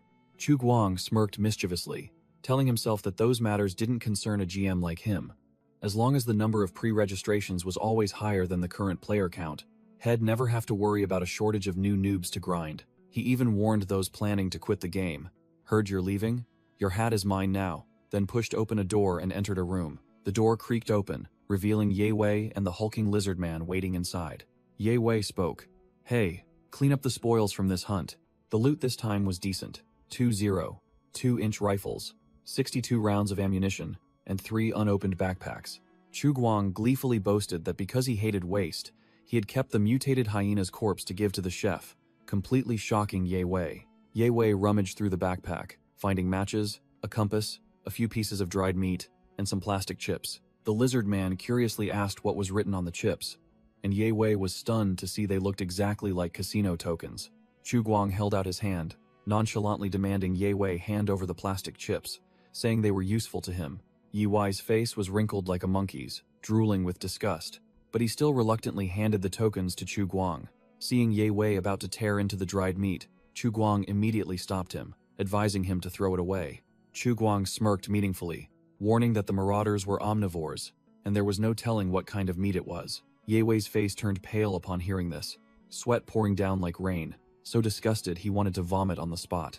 After the scare, Chu Guang crossed his arms and turned to ask the lizard man directly how it felt to kill for the first time. The lizard man scratched his head, bewildered, replying that he didn't pay attention, as he had seen far more disgusting scenes in games. The monster-type player seemed confused, thinking that a game wouldn't evoke any special feelings. But then he confessed. The moment the spear pierced the marauder's chest and blood splattered on him, a primal urge to devour raw flesh surged like an animal's instinct. Chu Guang pondered, surprised by this player's resilience, wondering if the dream had desensitized his emotions to death. Chu Guang realized that the players viewed this world completely differently from him, so he decided to act like a game developer from now on to communicate with them. At 5 p.m., the north wall was repaired, and the players were celebrating as if they had just cleared a boss. Chu Guang was speechless, feeling like a redundant NPC watching these geniuses, given barren land, turn it into rice fields the next day. Shadow and the spiky-haired player showed off their spoils from the construction site. Not just rocks, but also a pile of heavy cement bags, something ordinary people could only stare at, not carry. Under Showmercy's command, the group diligently drove pine stakes deep into the ground, beginning the defensive structure. Next, they stacked cement blocks, reinforced them with stolen rebar for stability, then poured a calcium carbonate cement mixture over them. Once the cement dried, a simple yet extremely sturdy concrete structure was complete, and everyone looked at the result with swelling pride. Showmercy's design diagram showed that the inner face of the wall would be built into a ramp using cement blocks and concrete debris. This design was formidable. When attacked, players could simply lie prone on the ramp, turning it into a firing position to rain bullets on any approaching enemy. With future expansion plans, the outpost would have additional outer defensive structures, coordinating with watchtowers and guard towers to form a true fortress. Showmercy, the chief engineer, analyzed the map. The area around the sanatorium was an open plain, with no cover, ideal for building a clean defensive zone. His plan was to clear all surrounding trees, creating an open field. Any enemy approaching the outpost would be immediately spotted and met with a hail of bullets. Shadow clapped Showmercy on the shoulder, his face full of admiration, asking directly, "Kid, what do you do in real life to be so smart?" Showmercy scratched his head, feigning modesty. "Just a mediocre construction engineer, brother, an unknown nobody at the company, can't do anything worthwhile all day." Shadow gave a thumbs up, praising profusely that he couldn't believe they finished the wall in just one day, making Showmercy beam with joy from the compliment. As dusk fell, cooking smoke began to rise from the makeshift camp amidst the ruins, signaling that dinner time had arrived. Tonight's dinner was the giant mutant fish defeated the day before, now bubbling in a massive stew pot. The fragrant aroma spread, and all the players took a deep breath, their mouths watering like springs before the unique dish. Each person slurped a bowl, their eyes shining brightly, shouting about the incredibly realistic taste, as if they were eating real food and not just in a game. In contrast to the crowd, Wisteria grimaced, complaining the fish stew was too fishy, while the pro chef player sitting next to her seemed to be enjoying his creation. The pro chef player scowled, arguing vehemently. "Do you think I want it to taste bad? Without spices, this is the best I can do." Showmercy nonchalantly advised Wisteria, "Just eat it. Hunger is real." Or, "Should I help you plug your nose and gulp it down?" Making her silently refuse. Amidst the ruins, Shadow and the spiky-haired player, along with other players, were laughing heartily, slurping down bowls of fish stew. The spiky-haired player suddenly spotted someone, his eyes lighting up as he called out, "Boss!" All the players excitedly ran towards Chu Guang and Storm, shouting, "Boss, come eat with us." While running, the spiky-haired player and Shadow suddenly froze, their expressions tense, as they sensed something amiss. Chu Guang and Storm stood still, their faces impassive, staring at the boisterous players who had suddenly fallen silent. Shadow turned, asking seriously, "Storm, what's wrong?" Storm's glasses glinted ominously, sweat beginning to bead on his forehead as he spoke. "I heard it." Storm adjusted his glasses, his gaze sharp, announcing a shocking piece of news. "Someone has died." Amidst the tense atmosphere, Storm coldly stated, "It seems someone kicked the bucket." Shadow and the spiky-haired player were utterly shocked upon hearing this, their faces pale, stammering in panic. "Someone died?" Shadow broke out in a cold sweat, unable to believe that death in this game could be real, muttering that unless one committed suicide or was foolish enough to get killed, it was hard to truly perish. Chu Guang's face was expressionless, noting that non-combat casualties had appeared 2 weeks earlier than he had anticipated. Chu Guang revealed the identity of the unfortunate player, Crowy, a perception-type player with the toxic intuition talent. He recalled assigning Crowy the task of gathering edible fruits and mushrooms, but for some reason, she had wandered into a mutant leech nest. Chu Guang explained that, with admin privileges, he could use the player list to determine the approximate location of everyone on the map. And upon investigation, seeing Crowy's last active location was in a mutant leech nest, he immediately abandoned any thought of retrieving her body. He further explained that the larvae of the mutant leeches were mere trifles, with atrophied mouths, only capable of eating rotten food or being caught by players as bait. However, adult mutant leeches were entirely different monsters. They swallowed their prey in one gulp, and their digestive fluids would paralyze and render the victim unconscious within minutes. Chu Guang's face was impassive, asserting that of the leech's prey, not even bones would be left to collect. He ordered the players, "Time's up. Everyone into the hibernation pods, log out." Chu Guang herded the players in groups into the shelter, tucking them into the hibernation pods to log out. After the small fry were all gone, Chu Guang alone approached the active ingredient extractor, a mission reward item that had never been used due to lack of electricity. He was speechless when he discovered this fancy machine came with an antiquated 2-prong plug, while the training pods all had wireless charging ports. Chu Guang glared furiously, silently cursing the guy who designed this machine, clearly playing a prank, not wanting him to siphon power from the shelter. He snapped his fingers, calling his assistant, "Little Seven," and the rabbit-eared robot immediately appeared, asking questions. Chu Guang crossed his arms, getting straight to the point. "Hey, how do I pump the active ingredient from this machine into the training pods?" Little Seven explained smoothly. "It's simple, Master. The training pod's active ingredient container is detachable. Just pour it straight in." Chu Guang bared his teeth in a sly grin, a brilliant idea flashing in his mind. "So that means I can also remove the containers from the other pods, right?" Little Seven, the rabbit-eared robot, innocently asked its master if he was planning to steal something, while Chu Guang wore an utterly mischievous smile. Chu Guang nonchalantly corrected him. This is just a temporary loan, as he couldn't wait until the end of the month for a generator to revive the dead players. He glanced at the 70 empty cryopods, smiling sinisterly. They're just sitting empty anyway. Taking some of the active ingredients inside for temporary use should be fine. Little Seven fretted, muttering, "What if we use it all up?" Chu Guang waved it off, stating coolly, "Well, cross that bridge when we come to it. Let's deal with the immediate problem first."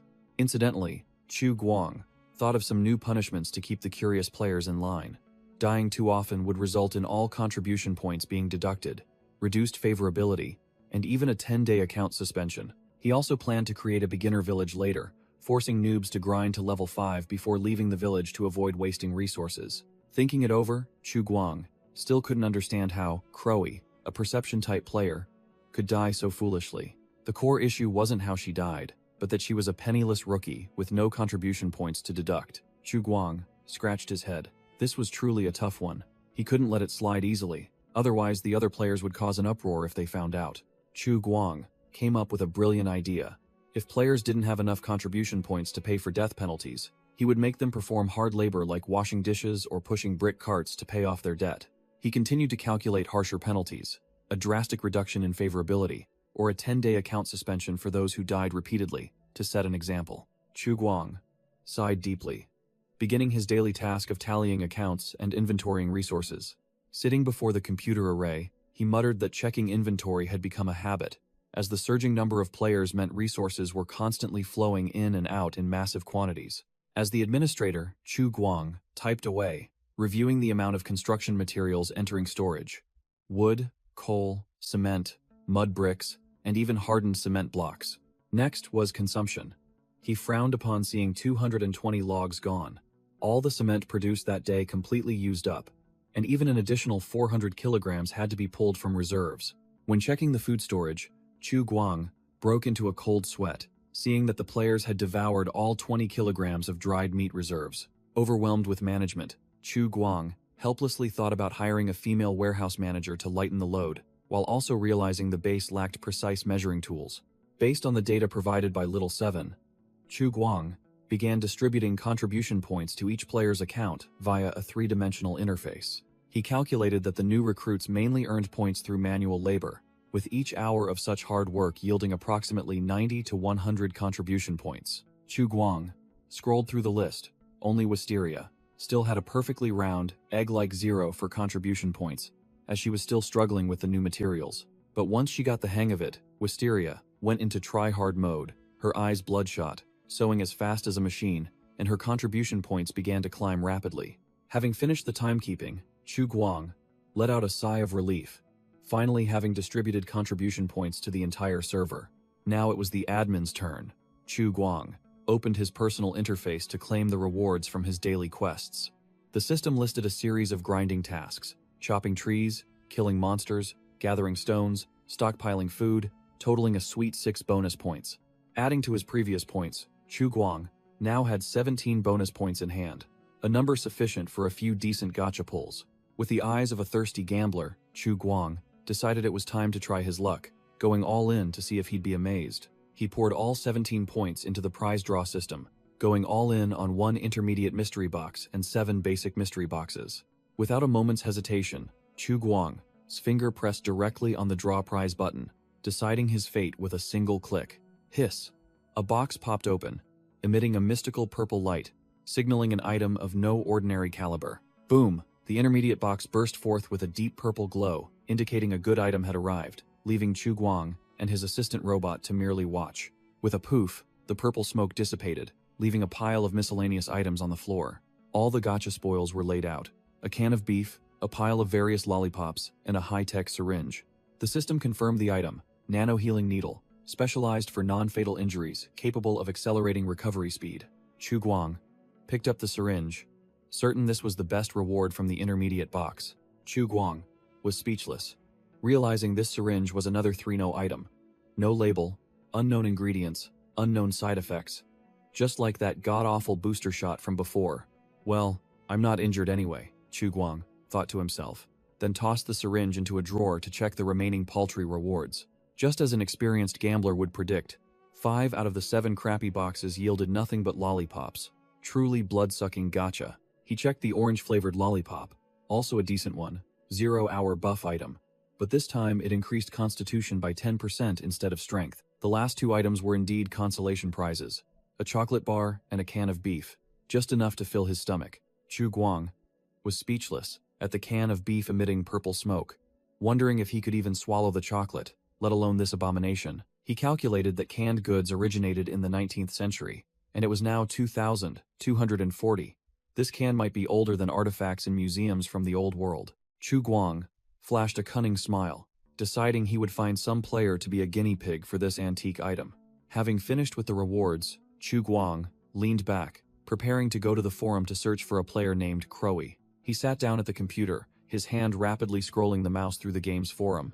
As soon as he entered, Chu Guang froze, his face showing disbelief at what he was seeing. Right before his eyes was Crowy's post, prominently displayed on the homepage, tearfully begging the game planner not to ban her equipment for a moment of impulsiveness. Chu Guang frowned, wondering what the hell this equipment ban was about, and decided to read carefully to see what this person had done. It turned out Crowy admitted to acting impulsively, but it was all caused by her damned toxic intuition talent. This ability made everything containing toxins glow bright green in her eyes, a skill so overpowered that even Chu Guang had to grudgingly acknowledge it. Chu Guang read the post, his mind racing, wondering how this toxic intuition skill worked, what the toxin threshold was, and what its activation conditions were. Crowy began to recount. According to the admin's quest, she went into the forest to pick mushrooms and berries, and thanks to her awesome talent, she farmed items incredibly efficiently, quickly filling several plastic buckets. After clearing out the area, Crowy ventured deeper, and discovered a place that looked like an old parking lot, with a dark bunker entrance emitting an eerie green light. It turned out to be a giant concrete sewer pipe, filled with inviting, glowing, poisonous mushrooms, and Crowy, with the curiosity of a moth to a flame, decided to enter. Inside the cave, Crowy reassured herself that she had the toxin identification skill, so as long as she didn't touch anything, she'd be fine, completely unaware of what she was about to face. She insisted that she didn't see any dangerous monsters around, which was why she dared to peek inside a little, swearing she only took a quick glance. And then, a horrifying sight met her eyes.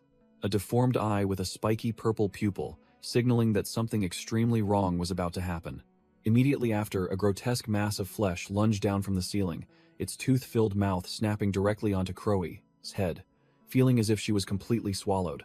That feeling of disgust made Crowy jolt awake in real life. She screamed in panic, drenched in sweat, still wearing her gaming headset, thinking it was all just a nightmare. Thinking she had lost connection, Crowy hastily put her headset back on and tried to log in, but what greeted her was the cold message, "Login restricted, her account locked." Yay way. Broke into a cold sweat, speechless at the audacity of the female gamer, who dared to venture into a death trap in an unknown area by herself. On the forum, the gaming community exploded. The beta key holders gloated and mocked like 10 knights, sarcastically asking, "Lost your head, girl?" While those who missed out on beta keys cursed Crowy for wasting a precious slot. In his role as developer, Chu Guang decided to send a private message, coldly informing her that according to game rules, she had to wait 72 hours to respawn. In real life, Crowy was utterly shocked to learn she had to wait 3 days. She wailed, asking if she could pay to reduce the time, willing to spend any amount. Crowy pleaded with Chu Guang for leniency, claiming she didn't do it on purpose, but he coldly replied that this was not a problem that money could solve. Despite Crowy's pleas, Chu Guang remained firm as a rock, asserting that rules were rules and he couldn't interfere. Chu Guang delivered another knockout blow. Besides the revival time, players who die for the first time will have 500 contribution points deducted directly, making Crowy scream in despair. Crowy panicked intensely when she realized she only had 30 contribution points, not enough to pay her debt. She tremblingly asked what would happen next. Chu Guang explained an even more painful penalty.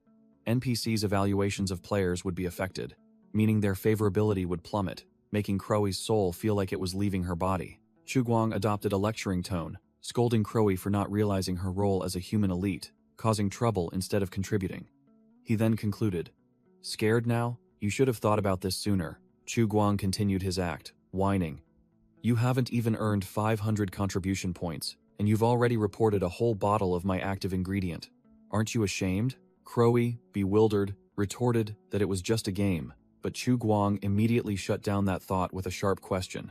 "It's a game, yes, but have you ever played Werewolf?" Chu Guang used an illustration to explain. The entire server of 30 people is playing seriously, and then someone with a special role goes and ruins the game. How bad is that action? Figure it out yourself, he thought to himself. A rookie dying wasn't actually a big deal, but if he didn't punish them, these players would never learn to be afraid. Faced with Crowy's profuse apologies, Chu Guang was speechless, thinking he looked no different from someone manipulating her psychologically, but then he just let it go. Chu Guang typed away, ordering Crowy not to apologize to him, but instead to go to the forum and write a self-criticism for other players to read. He emphasized again, Wasteland Online is a hardcore survival game, not a place for those who like to sightsee, at least not in the early stages. Chu Guang concluded with an ultimatum. If you can't accept the rules, go play another game, or wait for the open beta to join. Crowy was now heavily addicted, frantically begging that she would die without the game, accepting the punishment but only wanting to know how to regain her lost favorability. Chu Guang explained clearly, the managing AI here is legally neutral. If you want to regain points, do things that are useful for the base, and stop acting foolish. After becoming obedient, Crowy cautiously asked Chu Guang for his opinion, and he coldly agreed. Speak, she suggested. How about the game releases premium items, the kind to grind favorability? I have money. I'll buy them. A true gacha addict. Chu Guang was speechless, his face blank, unable to believe his ears at this girl's logic. He flew into a rage, typing like an addict and yelling, Hey, stop thinking you can solve problems with money. We're a serious business. He put on sunglasses, acting like a final boss, repeating the warning. Don't think about solving problems with money. We are a serious business. Chu Guang growled, his face contorted. What's the point of earning money when I can't return to reality? Can you send money into the wasteland for me to spend? Sitting in front of the screen, Crowy froze, muttering unconsciously. A serious business. She exploded, shouting into the void. Businesses that don't want money are the ones that aren't serious. Isn't this just a scam to trick players out of their money? Chu Guang ignored her, deciding not to argue with this girl anymore, and started browsing the forum of those dog-like servants. He checked the forum. Shomercy had just joined, and immediately praised the game effusively, only to be mocked by Yorking for being bribed by the developer, while Tentum Spotant and Passing Shadow were discussing the long-legged girl who had just vanished. On the forum, Goodtime summarized 3 main points about the game.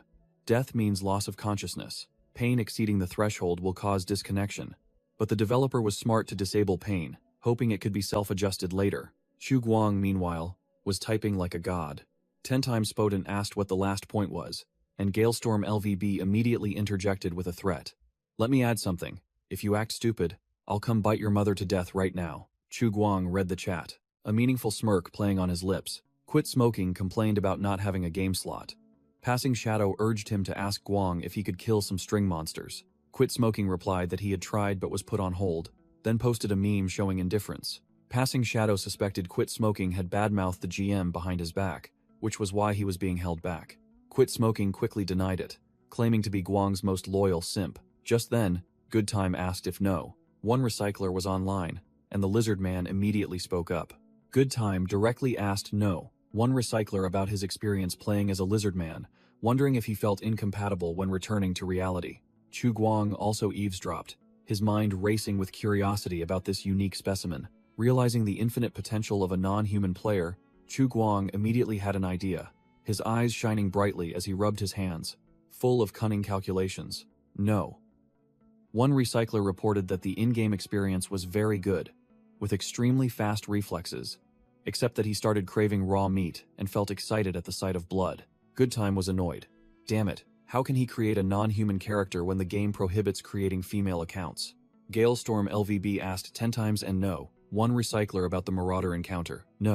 One recycler recounted that they had found 2 Marauders dealing with a scavenger, but by the time they arrived, the target was already gone, so they conveniently dealt with the 2 Marauders and stripped them clean. Chu Guang was ecstatic, imagining himself catching one recycler like a rare Pokemon, his eyes sparkling as he threw a capture ball straight at its face.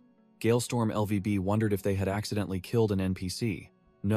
One recycler confirmed it was an order from the administrator and didn't violate any rules. 10 times Spotan thought they were just randomly generated monsters, but had to admit the gore effects were awesome. The battle ended with a clean KO victory for the player team. Chu Guang sat in front of the computer setup, his eyes glued to the game forum, his brain starting to crunch data. He figured out the truth. Players viewed this world through a special filter, transforming brutal concepts like killing and death into simple game parameters like victory or HP reaching 0. This filter was even more dominant as it automatically blocked pain exceeding the tolerance threshold, allowing gamers to fight fiercely even with only 1% HP without collapsing unconscious. This mechanism was designed so that players' brains wouldn't be overloaded, preventing them from waking up from a nightmare and disconnecting abruptly. Truly the work of a thoughtful designer. Thinking of this, Chu Guang suddenly felt a little envious of the rookies.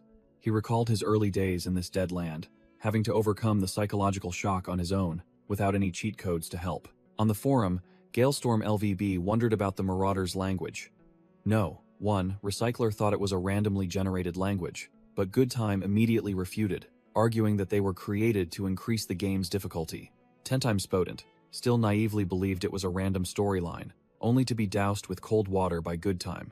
Everything you see is a designed program, nothing is random. Passing Shadow also agreed, stating that this happening on the exact day new players joined the game was definitely planned. The game's storyline was summarized.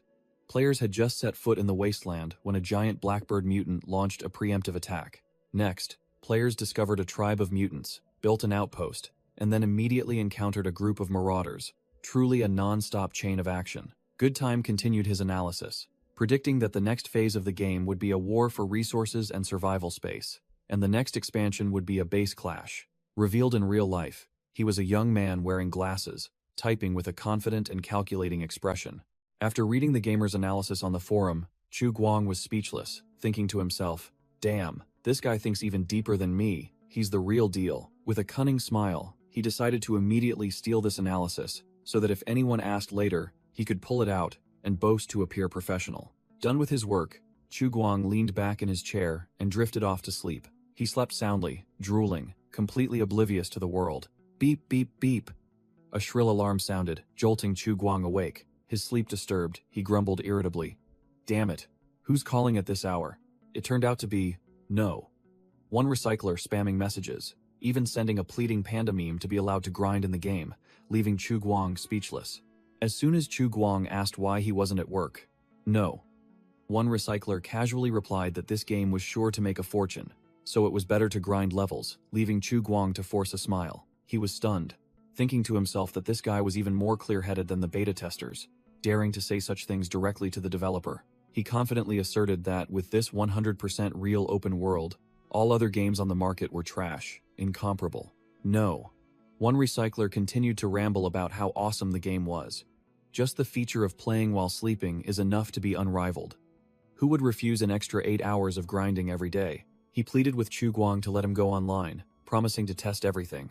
Chu Guang warned that in-game time was synchronized with reality, and nighttime was extremely dangerous. Chu Guang recalled the terrifying scene outside.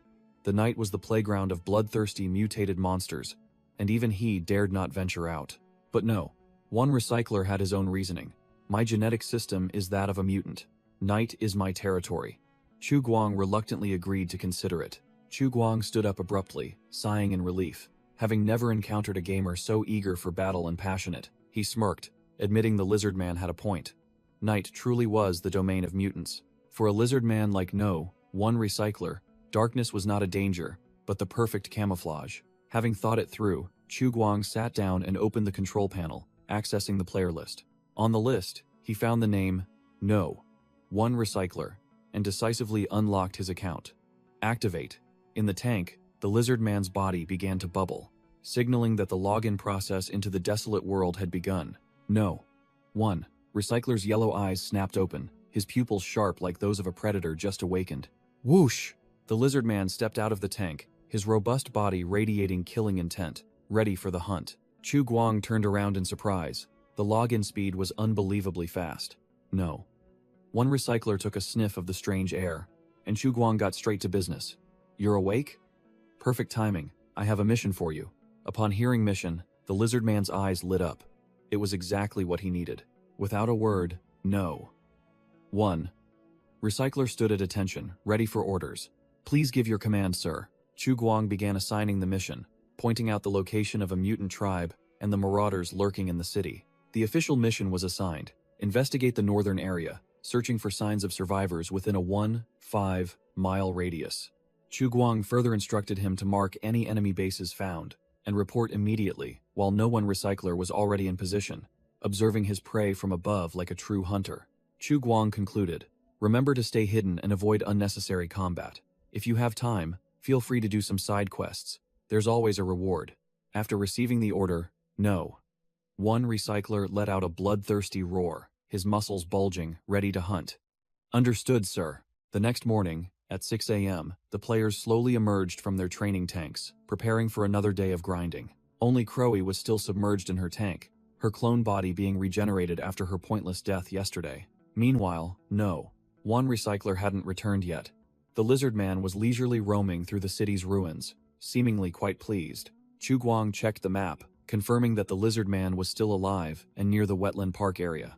A veteran survivor ran up to Chu Guang with an expectant look.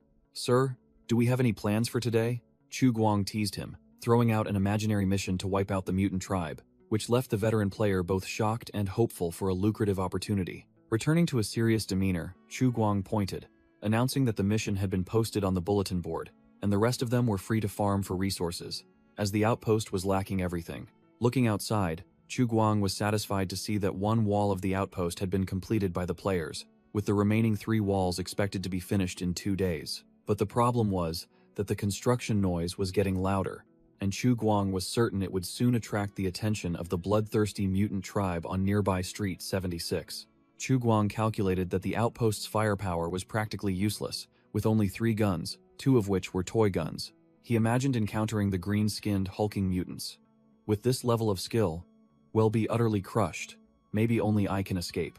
If caught by these monsters, a fate worse than death awaited, like a female gamer collapsing helplessly before the enemy's claws. Even worse was the scene of being tied up, becoming entertainment for savage mutants, one's spirit completely broken before the body was destroyed. But Chu Guang suddenly realized something.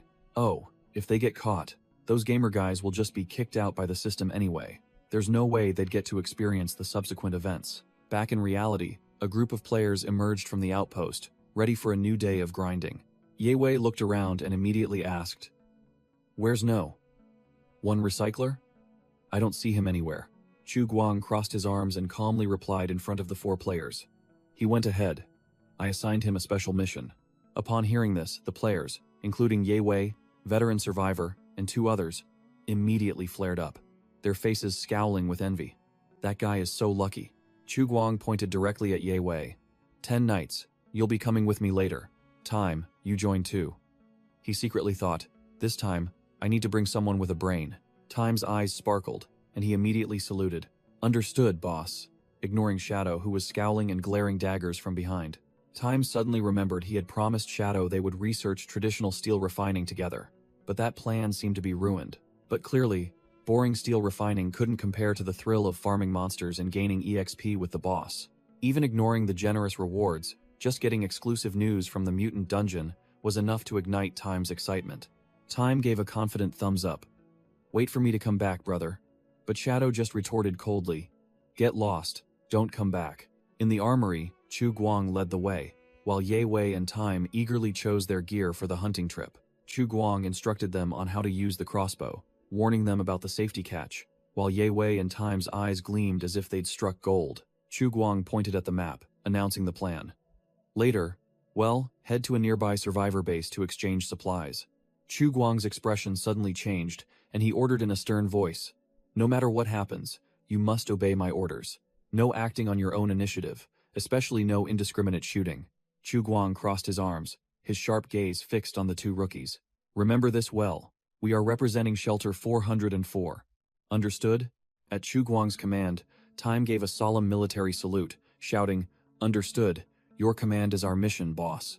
While Ye Wei stood behind him, his face pale, Time grabbed Ye Wei's head, forcing the kid to follow suit, making Ye Wei stammer in panic. Me too. Chu Guang was speechless, secretly wondering which instant noodle novel these 2 rookies had learned their overly dramatic acting from. But immediately after, he chuckled with delight, because as a GM, he was extremely amused to see players immerse themselves to this extent. He realized his power was directly proportional to the players' immersion, imagining himself controlling an army of puppets who would obey his every command. Regaining his serious demeanor, Chu Guang cleared his throat. Ahem. Very good. You 2 have excellent spirit. Chu Guang began assigning specific tasks, listing the goods to be prepared. Dried meat, dried fish, mutated hyena hides, and a cargo cart. He decisively ordered the 2 new recruits to prepare everything and concluded, we depart in 10 minutes. Upon hearing the order, Ye Wei and Time immediately stood at attention, simultaneously shouting, Understood, boss, and saluting crisply. All 3, now donning cloaks, quickly pulled the cart full of goods into the ruined area. Chu Guang began explaining the situation. To build the outpost, we need a lot of tools. A variety of tools appeared, from screwdrivers and wrenches to hammers, axes, and saws.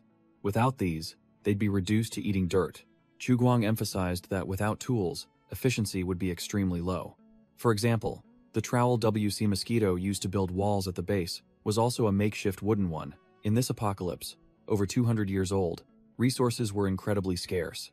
Some scavenged all day only to find a toy model, while others stumbled upon a generator. These items were often sold by scavengers to nearby survivor settlements in exchange for money or goods. Goods were displayed like junk in makeshift shops, waiting for passing merchant caravans to stop and browse. Therefore, Chu Guang and the 2 new recruits would pose as a trading caravan, heading to nearby Brown's farm to trade supplies. The team departed from the south gate of Wetland Park, following a trail to avoid Road 76 and heading southeast to Brown's farm. The reason Chu Guang chose this place was that no one there knew his background, and the path was relatively easy to traverse, with fewer ruins. But it was easier said than done. Walking in this wasteland was 1,000 times more exhausting, and the 2 rookies, Ye Wei and Time, were already out of breath. The team had to constantly weave through the crumbling ruins, walking and resting intermittently to conserve energy for the long journey. Along the way, they not only had to watch out for mutants, but also be wary of hostile survivors who could ambush them at any moment. Finally, before 9 a.m., all three arrived at the gates of Brown's farm. The place was surrounded by a tall, sturdy stone wall, riddled with bullet marks, indicating it had endured many battles. A gallows stood right on the city wall as a stark warning to anyone intending to cause trouble. Chu Guang led the way, with Ye Wei and Time pulling the cargo cart straight towards the colossal iron gate. Inside, the owner of the place, Mr. Brown, appeared like a true landlord, seated on a throne, surrounded by his henchmen and slaves. Here, there were only two types of people, the farm enforcers and the agricultural slaves. A blonde girl was being brutally whipped by an enforcer for exhaustion, while another holding an axe pleaded helplessly. Chu Guang smirked. He wasn't worried about them pulling any tricks, because the wealthy, who had much to lose, rarely dared to provoke desperate people with nothing left. Clang! No sooner had he finished speaking than a dark gun barrel emerged from the city wall, pointing directly at the entire group. A shout of "Stop!" rang out, startling all three of them. The two young men, Ye Wei and Time, turned pale with surprise. From atop the wall, a guard's figure growled, questioning, Hey, stop. Who are you? And what are you doing here?" It turned out to be a red-haired guard, aiming her sniper rifle directly at Chu Guang's group, her eyes completely unfriendly. In contrast to his two sweating companions, Chu Guang calmly raised his hands, his face unperturbed. "No ill intent. We just want to trade some goods." The guard narrowed her eyes suspiciously, clearly not easily convinced by a stranger. "Trade?" She pushed up her goggles, her sharp gaze sweeping over the group. "I've never seen you before. Where are you from?" Chu Guang fabricated a story as if it were true, his expression unchanging. "We're from the wilderness, just recently migrated to this area." The riflewoman remained suspicious, muttering speculatively. "Nomads?" Chu Guang shrugged defiantly, feigning indifference. "Whatever you want to think." An explanation appeared, showing that nomads were a common sight in this wasteland, barely surviving in the outer settlements. Nomads often lived outside the law, wandering the wilderness between ruined cities. They didn't farm, surviving by hunting and herding, migrating along the trails of mutants and animal packs. Occasionally, they would also trade like ordinary folk, exchanging spoils and scavenged goods for necessities. Of course, looting was also a side hustle, because in this land, there were no absolute good or bad people. Circumstances pushed everyone to become a bandit. The red-haired guard analyzed the situation. All three men had guns, and who knew how many more of their tribe were hiding somewhere. From the watchtower, she got straight to the point. "What goods do you have, and what do you want in exchange?" Chu Guang began to list clearly. "We have 100 pounds of dried meat, 40 pounds of smoked fish, and 10 mutated hyena hides. We need to trade for metal tools and agricultural products." Chu Guang spread his hands, feigning harmlessness, and assured firmly, "I promise, once the trade is done, we'll leave immediately, not staying a second longer." The guard remained silent, seemingly convinced that they had truly only come to trade, and had no other intentions. She ordered, "Wait here, I'll go inside for instructions," and Chu Guang replied curtly, "Go ahead." Standing behind Chu Guang, Ye Wei muttered, praising the base's architecture for looking quite post-apocalyptic. Time, meanwhile, thought the game had just updated, then wondered if the guard on the watchtower was a new NPC. Both players were speechless, not understanding what the guard was rambling about, and agreed that his face looked incredibly punchable. Creak! The heavy iron gate of the settlement slowly slid open. A group of people from inside pushed a rickety cart out, seemingly preparing for the trade. The cart was loaded with sacks and a box of metal tools, exactly what Chu Guang's group needed. Chu Guang's group faced the people who had just exited the gate, led by the red-haired man who had previously descended from the watchtower. The two leaders faced each other. The red-haired man introduced himself as Liu Zhengye, and Chu Guang reciprocated with his own name as they shook hands. Liu Zhengye crossed his arms, getting straight to the point, asking what kind of meat Chu Guang had brought. Chu Guang answered clearly, without hesitation. "Dried meat made from mutated hyenas. Smoked fish are catfish and crucian carp. Feel free to inspect them." To be sure, Liu Zhengye personally opened the sacks for inspection. He reached in and pulled out a piece of dried meat that looked quite high quality. He carefully cut off a small piece with a knife, the demeanor of a professional merchant. Liu Zhengye tossed the meat directly to a subordinate, ordering, "Eat it." The man's face turned pale, but he still obeyed. The subordinate chewed ravenously, then confirmed that it was indeed mutated hyena meat. naturally sun-dried without salt. 10 minutes passed, and the guinea pig was still alive and well. He returned to report to his boss. "Sir, the meat is fine." Liu Zhengyue nodded at Chu Guang, and the negotiation officially began.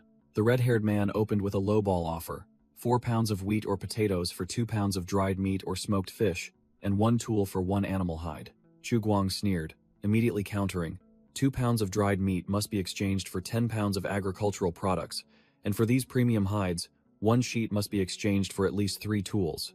Chu Guang smirked domineeringly, bluntly asserting, "You've been to Burt Street. Don't think. I'm a novice who doesn't know market prices." Faced with the exorbitant price, Liu Zhenye remained mysteriously silent, making the atmosphere tense. Chu Guang started to sweat, secretly thinking he had demanded too high a price, and had only intended to haggle, leaving room for the other party to counter. Without a single word of bargaining, Liu Zhengyue coldly concluded, "Deal." Chu Guang froze, his brain unable to process it in time, utterly bewildered. Huh. Do these merchants not know how to haggle?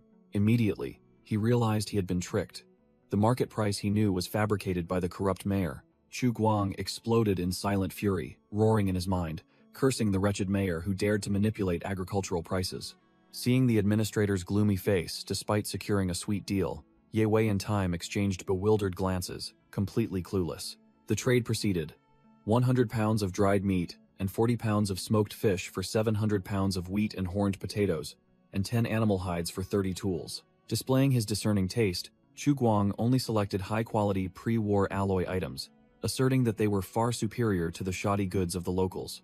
Amidst the desolate ruins of the dead city, Chu Guang and Liu Zhengyue shook hands, officially completing the exchange. Liu Zhengyue, ever professional, invited, "Do visit again next time." Still bitter about being ripped off, Chu Guang forced a strained smile, gritting his teeth as he replied, "Certainly, I'll be back." Liu Zhengyue unexpectedly offered mutated tobacco leaves, advertising that they helped reduce fatigue and enhance food flavor. Chu Guang politely declined, waving his hand to say that his side had run out of items to trade, but in his mind, he fantasized about buying 1 or 2 female slaves for service, regretting that his wallet was empty, so he had to postpone it for another occasion.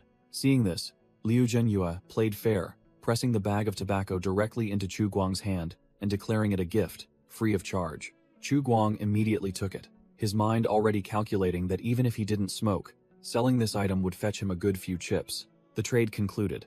Chu Guang's entire group pulled the loaded sled cart, silently departing from the ruined remnants. As they walked, Ye Wei excitedly turned and asked, "That place is called Brown Farm, right?" Good Time's eyes lit up, affirming that Brown Farm was an outpost for a new neutral faction and a testing ground for the trading system. He continued to speculate, recalling the words of the shady strategist about the upcoming trade gameplay update. Good Time explained that the game's economic system would be based on real supply and demand, and trading goods with other settlements like Brown Farm was key. Hearing this, Ye Wei drooled, shouting that he was incredibly hyped for the open beta. Good Time quickly poured cold water on his enthusiasm, stating that the open beta was still a long way off because this game had huge ambitions and a ton of things still needed testing. But then he smirked slyly, declaring there was no need to wait for open beta, as this closed beta phase definitely had enough content from building, combat, to trading. Ye Wei whispered, asking Good Time if Chu Guang had heard them call him a dirty schemer, while the accompanying Wolf Boy player merely gave a disdainful glance. Good Time immediately broke out in a cold sweat, his face turning pale as he realized he had just blurted it out. "Damn it, you scared me." Both Good Time and Ye Wei were scared stiff, hastily shouting out their absolute loyalty to Chu Guang, ignoring the speechless Wolf Boy player. Amidst the dead city, wind whistled through the desolate buildings, as a small group of people moved silently. Ye Wei, Good Time, and the Wolf Boy player were pulling a cart full of spoils, fresh blood dripping onto the road. Suddenly, the Wolf Boy player froze, sweat pouring down, his animal senses blaring in alarm. Quick as a flash, he hid behind a concrete block, his sharp eyes scanning the surroundings. What the hell is this? He looked up and was stunned. A grotesque monster was crawling on the wall of a tall building. The monster, a creeper mutant, bared its jagged teeth with glowing red eyes, looking extremely dangerous, and definitely not something that should appear during the day. Without a second's hesitation, the Wolf Boy player raised his gun, roaring a command to his teammates, "Scatter quickly." Bang! A gunshot rang out, but the bullet only grazed the wall. The Wolf Boy player realized with frustration that he had missed due to the extreme distance. His face hardened, beads of sweat forming as his botched shot had alerted the enemy. Provoked by the gunshot, the creeper mutant let out an enraged roar, its bloodshot eyes locking onto the group's position. Yewei and Goodtime were cowering, trying to brace themselves against an invisible pressure. But just a second later, both rookies' eyes lit up, utterly thrilled. Holy crap, a new monster. It looks even better than those marauders, the Wolfboy player roared, firing a volley of bullets at the monster on the wall. How many times have I told you to scatter? Whoosh! The creeper mutant glided effortlessly on the wall, neatly dodging the barrage of bullets as if it were a game. The Wolfboy player's aiming was clearly too amateurish. Yewei and Goodtime bravely declared they would risk their lives to protect their teammates. But the Wolfboy player just snapped angrily. I'm telling you two to get out of the way. Meanwhile, Chu Guang calmly analyzed. Nowers are just trash zombies, but creeper mutants are different. They are hunters with brains. Chu Guang frowned, pointing his gun at the monster, muttering, "These things fear sunlight, yet some idiot had to provoke it." Roar! Provoked, the creeper mutant lunged straight down from the wall, its sharp claws aimed directly at the entire team. A flurry of bullets flew, but the monster was too fast, weaving through the gunfire like a ghost. The Wolfboy player was drenched in sweat, his pupils constricted as he couldn't lock onto the target. Left? No. Right. The creeper mutant let out an earth-shattering roar, plummeting down like a flesh bomb. The Wolfboy player's bullets were like mere scratches. The Wolfboy player gritted his teeth, trying to maintain his aim, but the monster was too fast, too dangerous. A volley of bullets embedded themselves directly into the creeper mutant's chest, but it only roared more furiously, taking almost no damage. Crash. The monster landed, shaking the ground. It flexed its body to stand up, while the entire team watched from a distance, sweating profusely. Seeing the monster hesitate, Yewei yelled, "The chance is here," and, along with Goodtime, began to unleash a barrage of bullets. The entire three-person team vented their frustration, continuously firing at the creeper mutant, which was moving at the speed of a ghost. After the blinding gunfire, the monster stood tall, without a single scratch. It grinned savagely, while Yewei was stunned. Damn it. Did we miss everything? Thud. The monster's sharp claws plunged into the ground. It was tired of playing cat and mouse. The creeper mutant ambled forward, completely ignoring the small fry, making the Wolfboy player realize in shock. It's ignoring us? Could its target be the captain? The monster's bulging muscular back obscured the entire scene. It was heading straight for Chu Guang, who stood alone, waiting.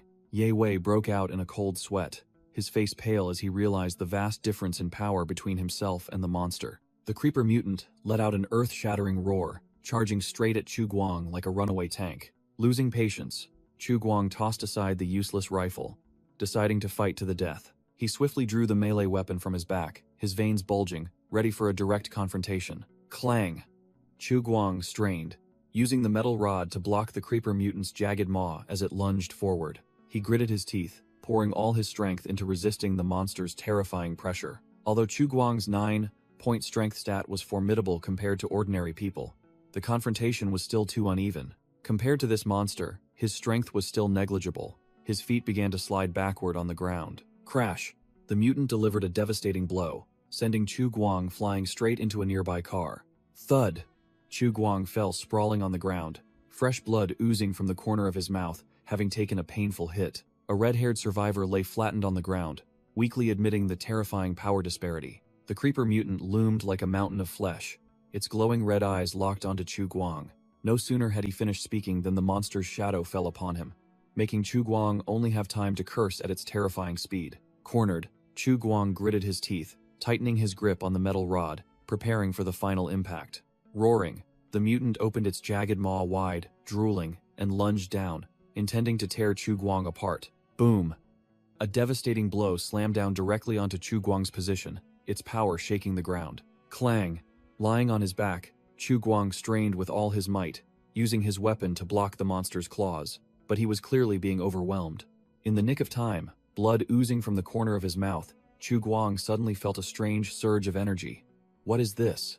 A red and blue object on his chest began to emit electric sparks, a burst of power surging through his entire body, making him wonder if this was his hidden potential. Letting out a powerful roar, Chu Guang channeled all the new strength into his hands, beginning to push back the monster to its astonishment. Empowered, Chu Guang flexed his muscles, pushing back the creeper mutant under its astonished gaze. Thrown backward, the monster let out an enraged roar, swinging its claws to counterattack. The red-haired survivor standing nearby was frozen in place, unable to believe this sudden change in power.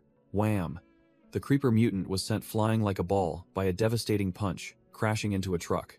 Immediately, a bullet lodged itself into the monster's back, making it roar in pain. Yi Wei frantically fired at close range, yelling, "If you can't aim, get close and shoot.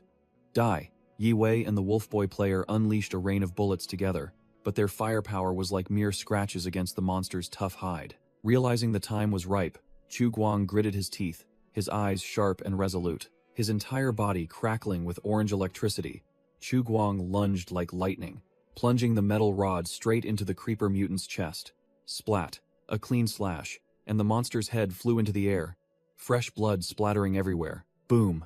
The house-sized multi-armed mutant lay defeated, as Ye Wei and the Wolf Boy player stood looking at the ravaged battlefield. Chu Guang was out of breath, his face covered in dust, but he still growled his thanks to his teammates. As a consequence of overusing his skill, the system reported his stamina was depleted. Chu Guang staggered as if about to faint. A spiky-haired survivor unexpectedly rushed out to support the collapsing Chu Guang. The stranger offered, "Sir, how about I take you to a nearby shop to rest for a while?" He explained that the recent combat was too noisy, and lingering here would surely attract a few more customers. Chu Guang gritted his teeth and agreed, ordering them to take the spoils and find a place to recover immediately. The team entered the ruined city. The spiky-haired survivor helped Chu Guang, while Ye Wei pushed a cart carrying the monster's corpse. Suddenly, all three stopped dead in their tracks, their faces stunned, as if they had just seen a ghost. Before them was a red-haired woman, blindfolded, covered in injuries, panting in a dark corner. Blood seeped through the makeshift bandage on the ankle of the unfamiliar woman, who was panting from exhaustion. It turned out to be a fierce, red-haired female sniper, with a fiery figure but covered in injuries. Chu Guang guessed she was the one who provoked the monster, while Ye Wei naively exclaimed, "Look, a new NPC." Chu Guang's group froze when they saw the female sniper sitting on the ground, panting alone in the corner of a ruined warehouse. Detecting someone approaching, the red-haired female sniper immediately went on high alert, her gaze as sharp as a knife. Without a second's hesitation, Chu Guang reached for his holster, ready for a fierce confrontation. Click! Quick as lightning, the female sniper pointed the barrel of her massive sniper rifle straight up, an action both defensive and intimidating. Chu Guang didn't flinch, drawing his gun and pointing it directly at her face, growling, "Behave, my injuries aren't as bad as yours." Knowing she was at a disadvantage, the female sniper closed her eyes and let out a sigh, accepting to lower her weapon and surrender. The spiky-haired survivor nervously whispered to Chu Guang, "Is she an enemy?" Chu Guang replied coldly, "I don't know, but it doesn't matter." Despite being exhausted, Chu Guang ordered his subordinates with the air of a boss, "Get me a chair." As he sat down on the chair opposite the red-haired female sniper, Chu Guang declared the interrogation had begun. "Okay, now we can talk." The female sniper looked up, getting straight to the point. "What do you want to know?" Chu Guang went straight to the topic, without beating around the bush. "I am Chu Guang. What's your name?" The female sniper replied curtly, her eyes still defiant. "Xia Yan." Chu Guang began the interrogation. "Who are you?" "A mercenary from Rocktown." "Where are your teammates, or are you alone?" Xia Yan lowered her head, her voice full of bitterness. "They're all dead." Chu Guang didn't bother to show sympathy, pressing for details to verify the information. "Oh? How many died?" Xia Yan confirmed the tragic number, 3 people, all wiped out, except me. Without a second's hesitation, Chu Guang turned and ordered Ye Wei, "Search the surroundings. Find any corpses wearing clothes similar to hers." Chu Guang gave a decisive order, his eyes sharp. "If you find any corpses, strip them of their gear and bring it back here." Ye Wei replied curtly, "Understood," then dashed off to complete the task, leaving Xiaoyan frozen, watching him go. Xiaoyan was completely bewildered, her head full of questions. What the hell is he doing? What language are they speaking? Chu Guang turned back to the interrogation, getting straight to the main point. "Almost forgot. What about that creeper mutant? Why did you provoke it?" Xiaoyan's face darkened, her voice full of hatred. "It actively targeted us." She began to recount, her voice helpless. "At that time, we were looking for the entrance to shelter 117. In a flashback, Xiaoyan's 4-person team encountered the formidable creeper mutant, a fateful encounter. The monster furiously charged in pursuit. One of her teammates was cornered by it, with no escape. The entire team was almost wiped out, leaving only Xiaoyan to face the roaring monster alone. After hearing the story, Chu Guang immediately grasped the most important information, questioning. The entrance to Shelter 117? What is that? Xia Yan revealed the location of Shelter 117 near the new commercial center station, disclosing that her boss was targeting an item inside. Chu Guang examined the map and thought to himself, although Shelter 117 might contain valuable loot, the risk was too high for him to personally intervene. The administrator then came up with a brilliant idea. Turn this place into a new dungeon and throw the players in to farm. Why risk it himself? Seeing Chu Guang's indifferent attitude, Xia Yan completely failed to understand what he was thinking. She pressed him, asking why he wasn't interested. But Chu Guang merely replied indifferently, "Why should I care?" To bait him, Xia Yan played her trump card, revealing that there was an extremely powerful mechanized armor inside. Chu Guang merely smirked, asking directly if she had seen it with her own eyes or had any proof, and Xia Yan had to admit she didn't. He scoffed, telling her to talk when she had photographic evidence, crushing her hopes instantly. Suddenly, changing the subject 180 degrees, Chu Guang stared at her red hair and asked an unrelated question. "Is your hair dyed or natural?" Caught off guard, the tough mercenary suddenly blushed, stammering that it was her natural hair color. Chu Guang nonchalantly teased Xia Yan's hair, remarking coolly, "Nice color, but it's time to wash it." Provoked, Xia Yan flushed and snapped, "Are you making fun of me?" Suddenly, one of Chu Guang's teammates shouted a warning, and both turned back in surprise as something was happening. Xia Yan also spun around instantly, her face full of vigilance. From the shadows, a burly dark-skinned man appeared, pressing a gun to the head of a blonde young man, creating a tense hostage situation.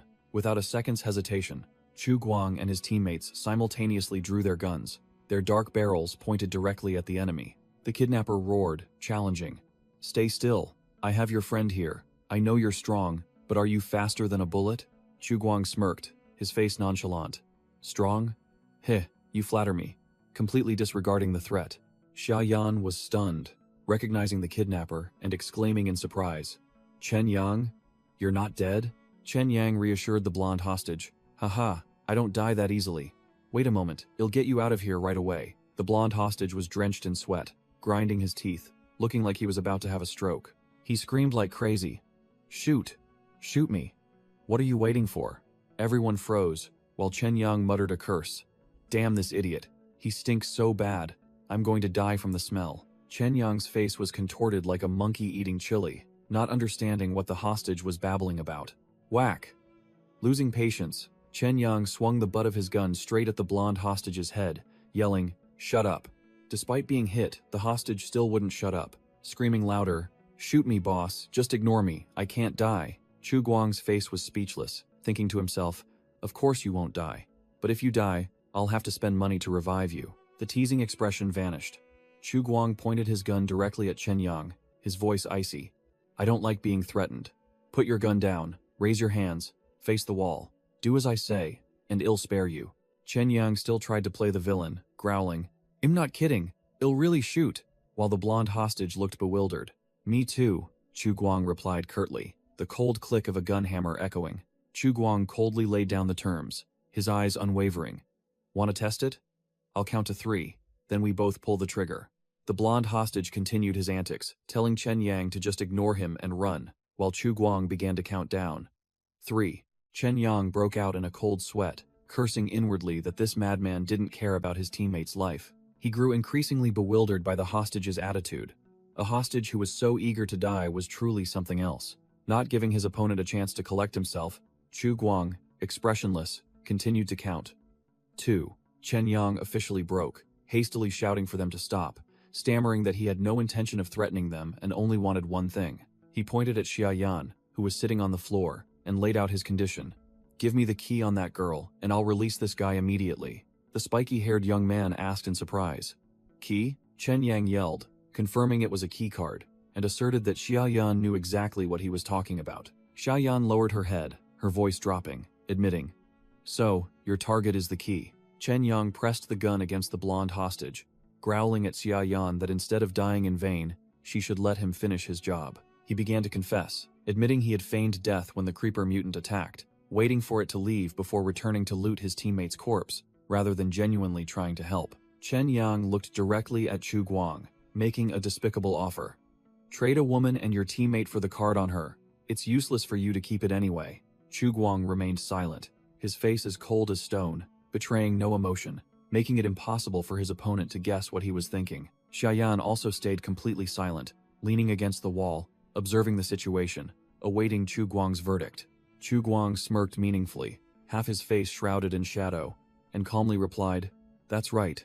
Seeing a signal, Chen Yang reiterated his demand firmly, asserting that he only needed the card on Xiaoyan. Without a moment's hesitation, Chu Guang turned and ordered Xiaoyan with an attitude as if discussing the weather. "Give it to him." The blonde hostage was utterly panicked, unable to understand why the administrator would negotiate with the kidnapper instead of shooting a hole in his head. The blonde guy began muttering to himself like a game addict, believing that since he was a player, he didn't need to be afraid. Dying here would be a heroic sacrifice, and his favorability would surely skyrocket. The blonde hostage went into a frenzy, yelling directly at his teammate, "Don't worry about me. Good time. Are you stupid? Shoot." Good time growled, trying to maintain his aim while his face was taut. "Damn it. Stand still, so I can aim." But he hesitated, his gamer brain telling him he couldn't act before the administrator, fearing he might miss important plot developments. Xiaoyan pulled out a keycard, her eyes filled with hatred. "This card was given to me by the captain before he died." She realized that, in theory, Chen Yang couldn't have known she had the card, unless he had scavenged the captain's corpse like a vulture. With a resigned expression, Xiaoyan bowed her head, preparing to carry out Chu Guang's order. Whoosh! She threw the card directly onto the ground in front of Chen Yang, decisively. "Take it." The card lay exposed on the floor, right at the feet of the kidnapper and the hostage. Chen Yang carelessly extended his foot to retrieve the card, not bothering to release the hostage. Unexpectedly, he slipped in a rather comical fashion, his face changing color while the blonde hostage could only stare blankly at the intense farce unfolding. The moment Chen Yang lost his balance, Good Time seized the opportunity and pulled the trigger. Bang! A bullet flew straight into the kidnapper's face. Splat! Blood splattered as the bullet pierced his skull, ending Chen Yang's comedic act. Thud! The big guy fell backward onto the floor, blood streaming from his nose, dying before he could even gasp.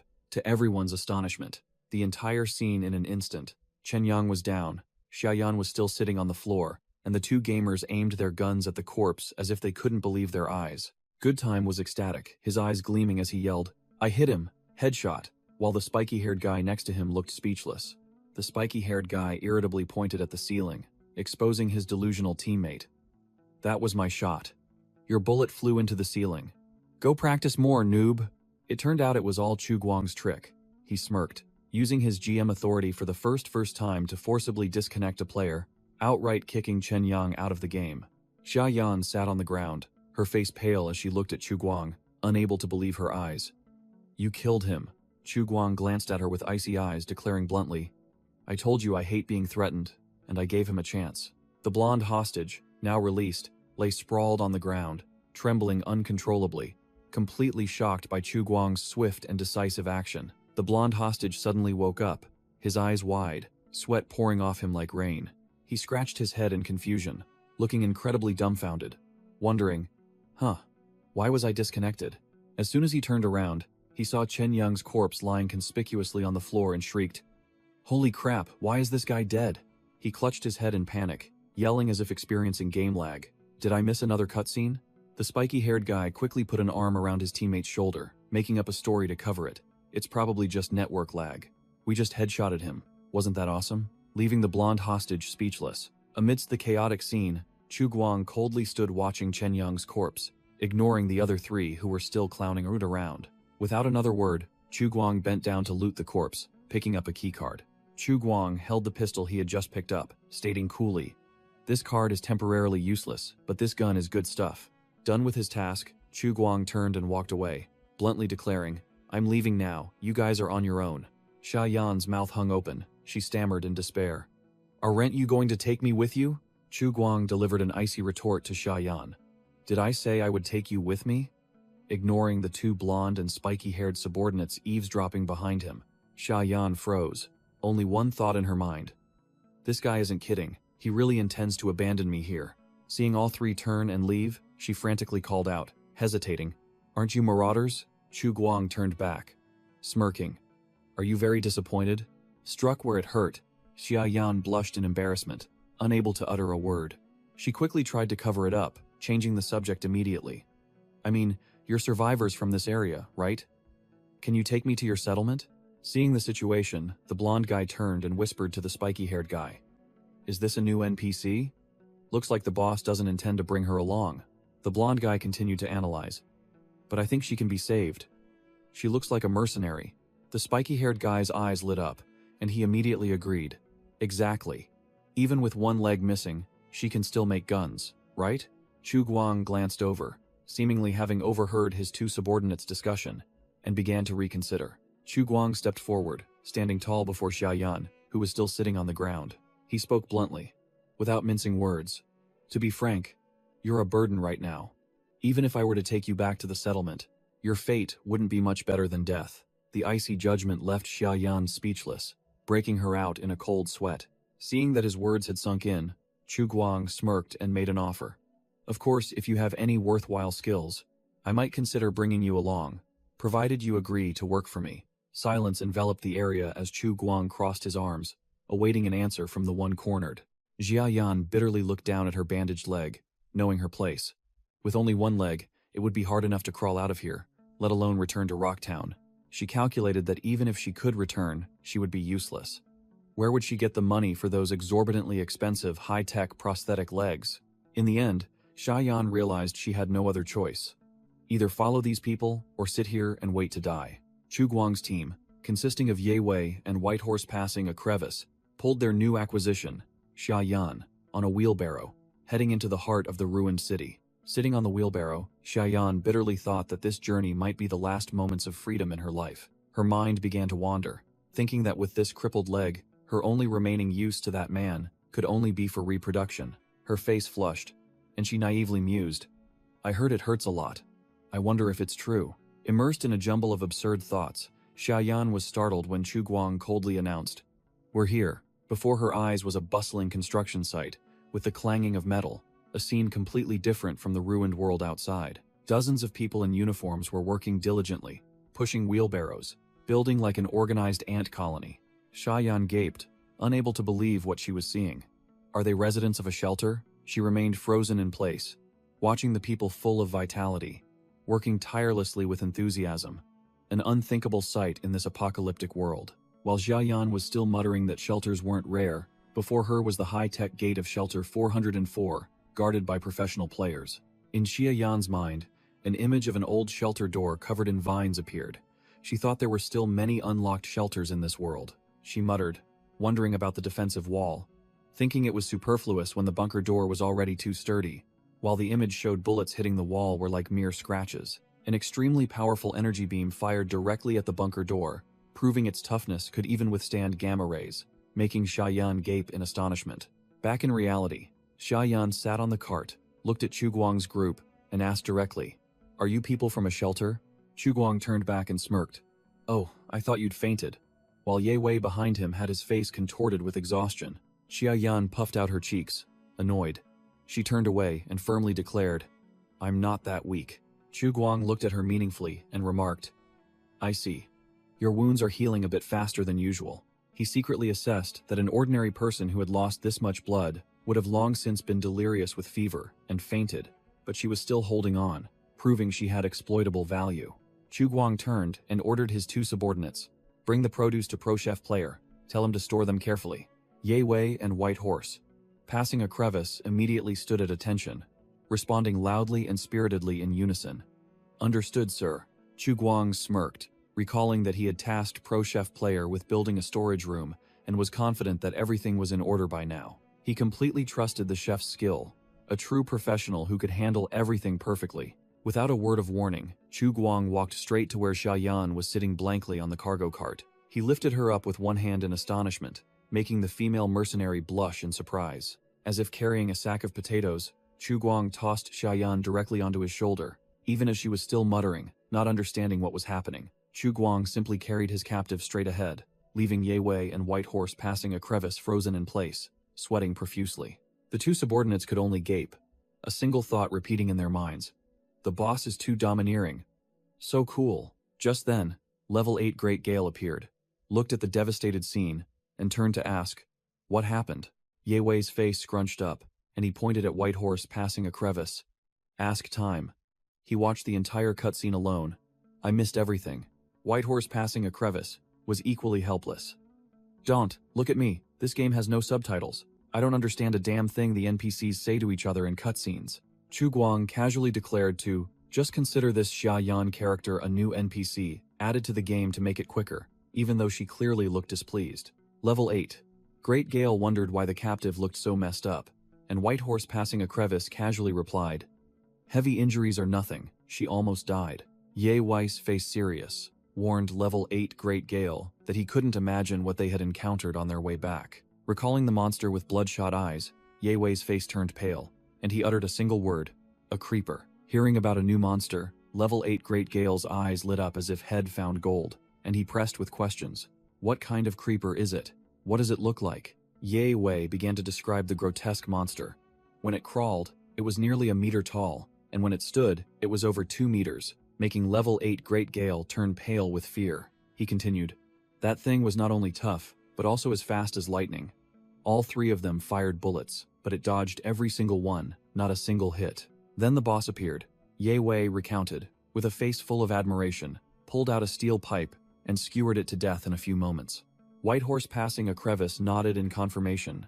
Just as Night 10 said, that creeper was unreasonably strong.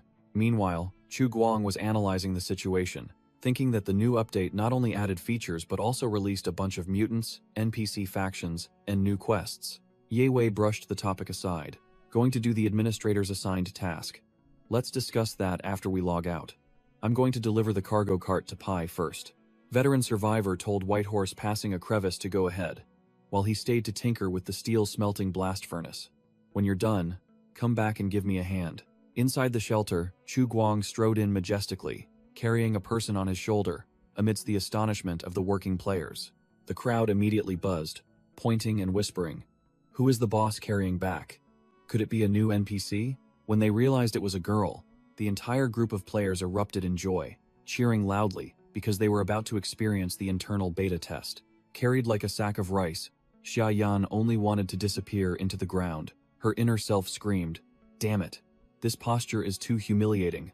How can I face anyone after this? Her face flushed crimson, although she didn't understand what they were saying. Through the lecherous gazes of the players, she guessed their intentions.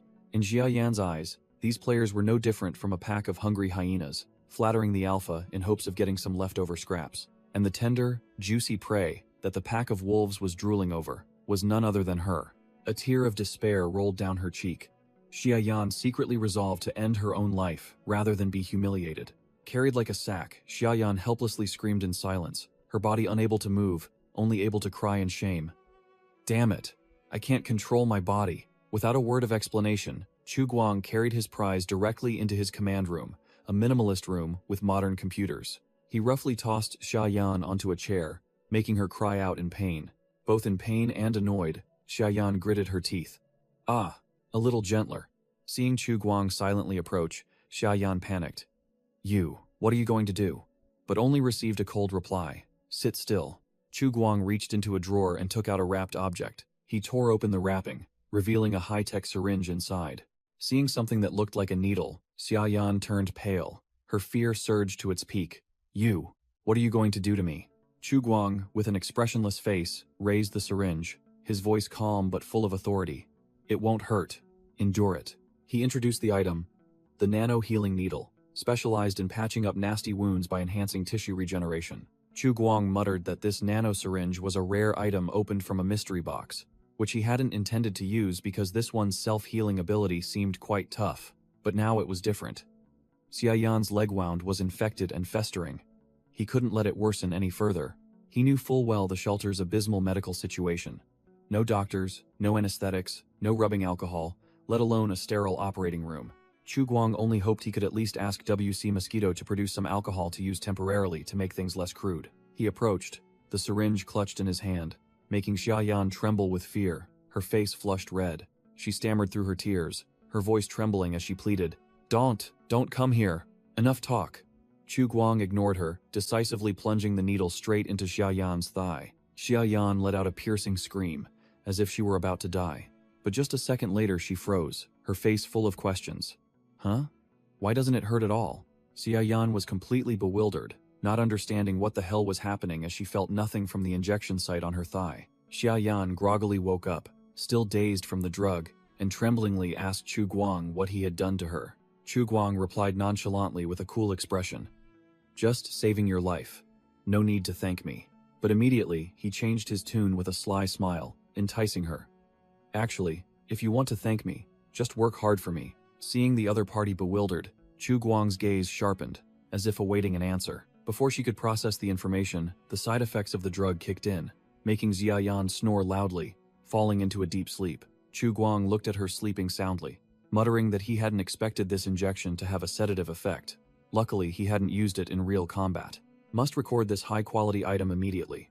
The nanotherapy needle has side effects of drowsiness and anesthesia, and should not be used during combat. True to his word, Chu Guang hoisted Xia Yan onto his shoulder and entered a room with several unactivated cultivation tanks. He placed her on the floor along with her bag, telling himself that the environment in the shelter was stable, perfect for human habitation. Chu Guang looked at the result, thinking to himself that even though the floor was a bit cold, it was still 1,000 times better than being left abandoned outside. Done with his task, Chu Guang dusted himself off and left, ignoring Xia Yan lying unconscious on the floor. He casually strode through the spotless corridor of the shelter, without a care in the world. Suddenly remembering, he muttered, "That's right. I wonder if my stats increased after that last battle. I need to check right away." The status screen appeared. GM Gene Sequence Level 7. Strength capped at 10 points. And other stats were also quite impressive. Chu Guang smirked, realizing that the recent life or death battle had directly buffed him from level 5 to level 7, a significant leap in power. He reflected that after several fierce fights with all sorts of monsters, his strength and constitution stats had increased, but it seemed this stat growth didn't follow any particular pattern. Unlike other players who focused on a single main stat like Ye Wei, his points were added randomly, making him seem unspecialized. With 10 points in strength, his physical prowess was now double that of an adult man, easily handling 2 sledgehammers, while regular players struggled with just 1. Increased constitution also meant greater resilience, with significantly better resistance to poison and negative effects. While engrossed in his analysis, Chu Guang's eyes suddenly widened in surprise as he discovered something. What? It turned out that what stunned him was a new line on the status screen. Talent. The Wild Instinct skill has been unlocked, allowing all stats to be buffed in dire situations. The effect was great, but the name Wild Instinct sounded a bit lame, making Chu Guang imagine himself as a Tarzan-like jungle man swinging on vines. Chu Guang analyzed further. This talent was essentially a self-doping agent, stimulating adrenaline and pushing the performance of all cells to their extreme limits for a short period. He told himself that the stat sheet was just for reference, because the creeper mutant he had just defeated had all its stats as question marks, an opponent that theoretically could have crushed him. But what was the result? It was still lying on the ground, and Chu Guang was the victor, standing over the monster's corpse with a smug smile. After his moment of self-satisfaction, Chu Guang turned his back on Xia Yan, who was still unconscious on the floor, and headed towards the door. Glancing at the 3 loot bags, he decided it was time to open them. Without hesitation, Chu Guang grabbed a bag and ripped it open. As soon as he looked inside, his eyes lit up, his face unable to hide his astonishment and delight. Jackpot. Inside was an entire mobile armory, pistols, rifles, shotguns, along with piles of magazines and supply boxes. Chu Guang stood atop the pile of loot, a rifle slung over his shoulder, and declared with a smirk, "I hit the jackpot. This is truly a godsend."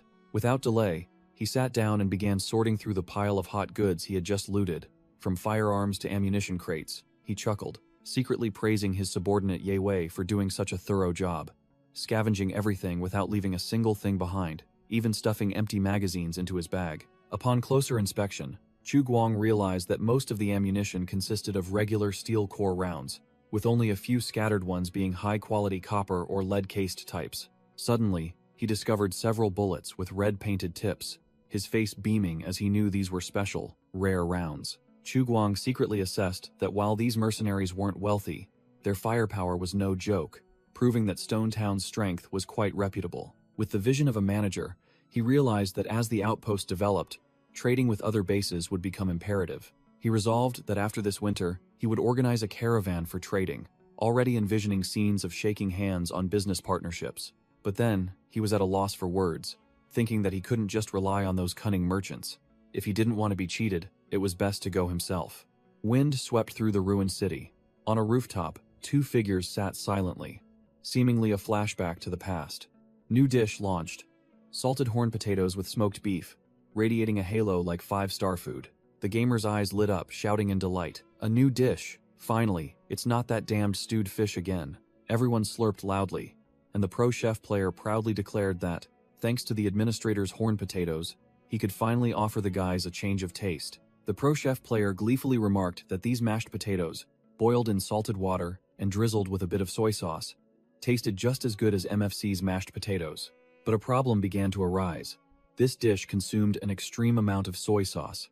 After only 28 servings, 1/5 of a bottle was already gone, despite his best efforts to conserve it. The chef shouted in helplessness as the other players swarmed him, begging for more delicious food, warning that salt was also running out and everyone would have to eat bland food for the next few days. Wisteria, after finishing her bowl, her face still smudged, held out her bowl and asked for more. "Oh my god, this is amazing. Can I have another bowl?" The pro chef player crossed his arms, his face stone cold, dashing her hopes. "No. 1 bowl per person." Wisteria immediately switched to sparkling-eyed mode, her voice sweet as honey as she probed. "So, will we be having mashed potatoes again tomorrow?" The chef flatly refused, saying he was running out of soy sauce, and bluntly stated, "If you want to eat it, go order takeout yourself," making Wisteria furious. The pro chef player's face twisted as he complained that in all his years of cooking, he had never had to be so stingy as to measure every grain of salt for his boss like this. Meanwhile, the other players continued slurping loudly, chatting animatedly, completely oblivious to the cook's suffering. Ye Wei began a bragging session about his glorious achievement, recounting the moment he felt a chilling, murderous aura behind him as a giant creeper mutant appeared. He recounted how, in an instant, he raised his gun, aimed directly at the target, and fired a fatal shot.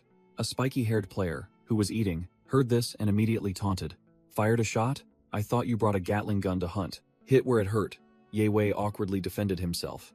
"Cough, that's not important," while his gossiping friends next to him were holding back their laughter. Two other players' eyes shone like stars as they urged him to continue. "What happened next? How did you guys take down that monster?" "Don't stop halfway." The spiky-haired player snapped, telling everyone to calm down, while Ye Wei continued to brag. "Listen, just as the creeper mutant charged, I slid on the ground. Night fell, enveloping the ruined buildings, leaving only a mysterious rustling sound echoing in the wind. Chu Guang stood in the base, receiving a notification that all players had safely logged out, with only one recycler still unaccounted for. Chu Guang checked the list and confirmed that one recycler was still alive, but had been offline for 2 hours. The system explained, logging out isn't just about returning to the sleep pod. Any action that renders a player unconscious, even hitting their own head or falling asleep, will disconnect them. Once a player's consciousness is severed, their in-game clone body will become an inert lump of flesh, retaining only conditioned reflexes. Chu Guang returned to the control room, muttering, hoping that one recycler had found a safe hiding spot before disconnecting. Click. Sitting in the commander's chair, Chu Guang began to tally today's achievements. He looked at the outpost blueprint with satisfaction, confirming that the eastern wall had been fully constructed. Click. Click. Resource inventory check. Collected 110 wood, 1 ton of coal, 1 ton of cement, and several stacks of various bricks. Next was consumption. 240 wood and 1,600 pounds of cement were gone, leaving the wood supply depleted for 2 consecutive days, but cement was in surplus. Chu Guang calculated that he might need to recruit a few more lumberjacks or double the wood gathering requirement in daily quests. Click, click, click. Finally, the food storage. 700 pounds of wheat and potatoes, 5 pounds of smoked meat, and some miscellaneous items were harvested, making him crack a sly smile. Chu Guang began to tally the accounts, checking how much smoked meat and dried fish the players had consumed that day. He frowned slightly upon seeing that only 5 pieces were missing from the animal hide inventory. The farming efficiency was too low. Thinking of Wisteria, he nodded in satisfaction that she had crafted 5 items, and decided to immediately reward her with 250 contribution points. Looking at the increasingly full armory, Chu Guang calculated that in the future, he would have to build a proper military warehouse. Tallying his personal income of 7 bonus points, he leaned back in his chair, delighted that he was about to roll the gacha. Suddenly, Little Seven rushed over, calling out loudly, interrupting Chu Guang's train of thought.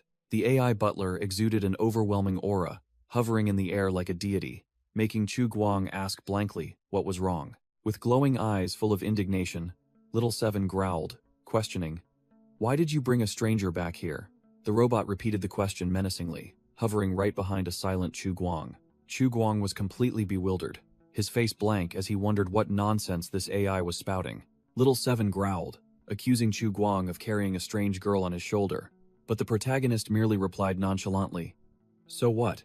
The AI butler warned that players like Chen Yang could be banned in an instant, but natives like Xia Yan were much harder to control, advising him not to trust them easily. Chu Guang merely curled his lips into a meaningful sneer. He leaned back in his chair, flatly declaring that he had never fully trusted anyone, whether players or natives. Upon hearing this, Little Seven immediately did a 180-degree turn, looking relieved and swearing to always be his most loyal assistant. Chu Guang replied indifferently, "Yeah, I know," causing the robot to grumble about its master's half-hearted attitude. Pushing the AI aside, Chu Guang gleefully prepared for his usual routine. Browsing the forum to catch up on player drama, he was startled to see that the number of pre-registrations had doubled, almost reaching 300. Chu Guang muttered about a new strategy. Now, registration wouldn't just involve filling out a form, but also answering a questionnaire to filter out unserious applicants.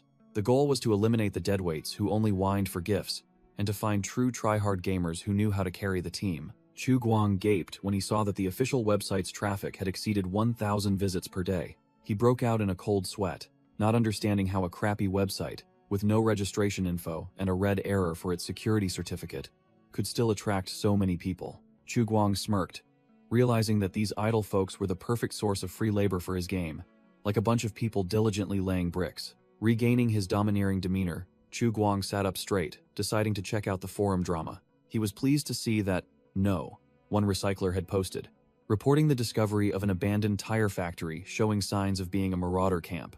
Scrolling down to the comments section, the forum was buzzing with all sorts of characters. Storm praised it.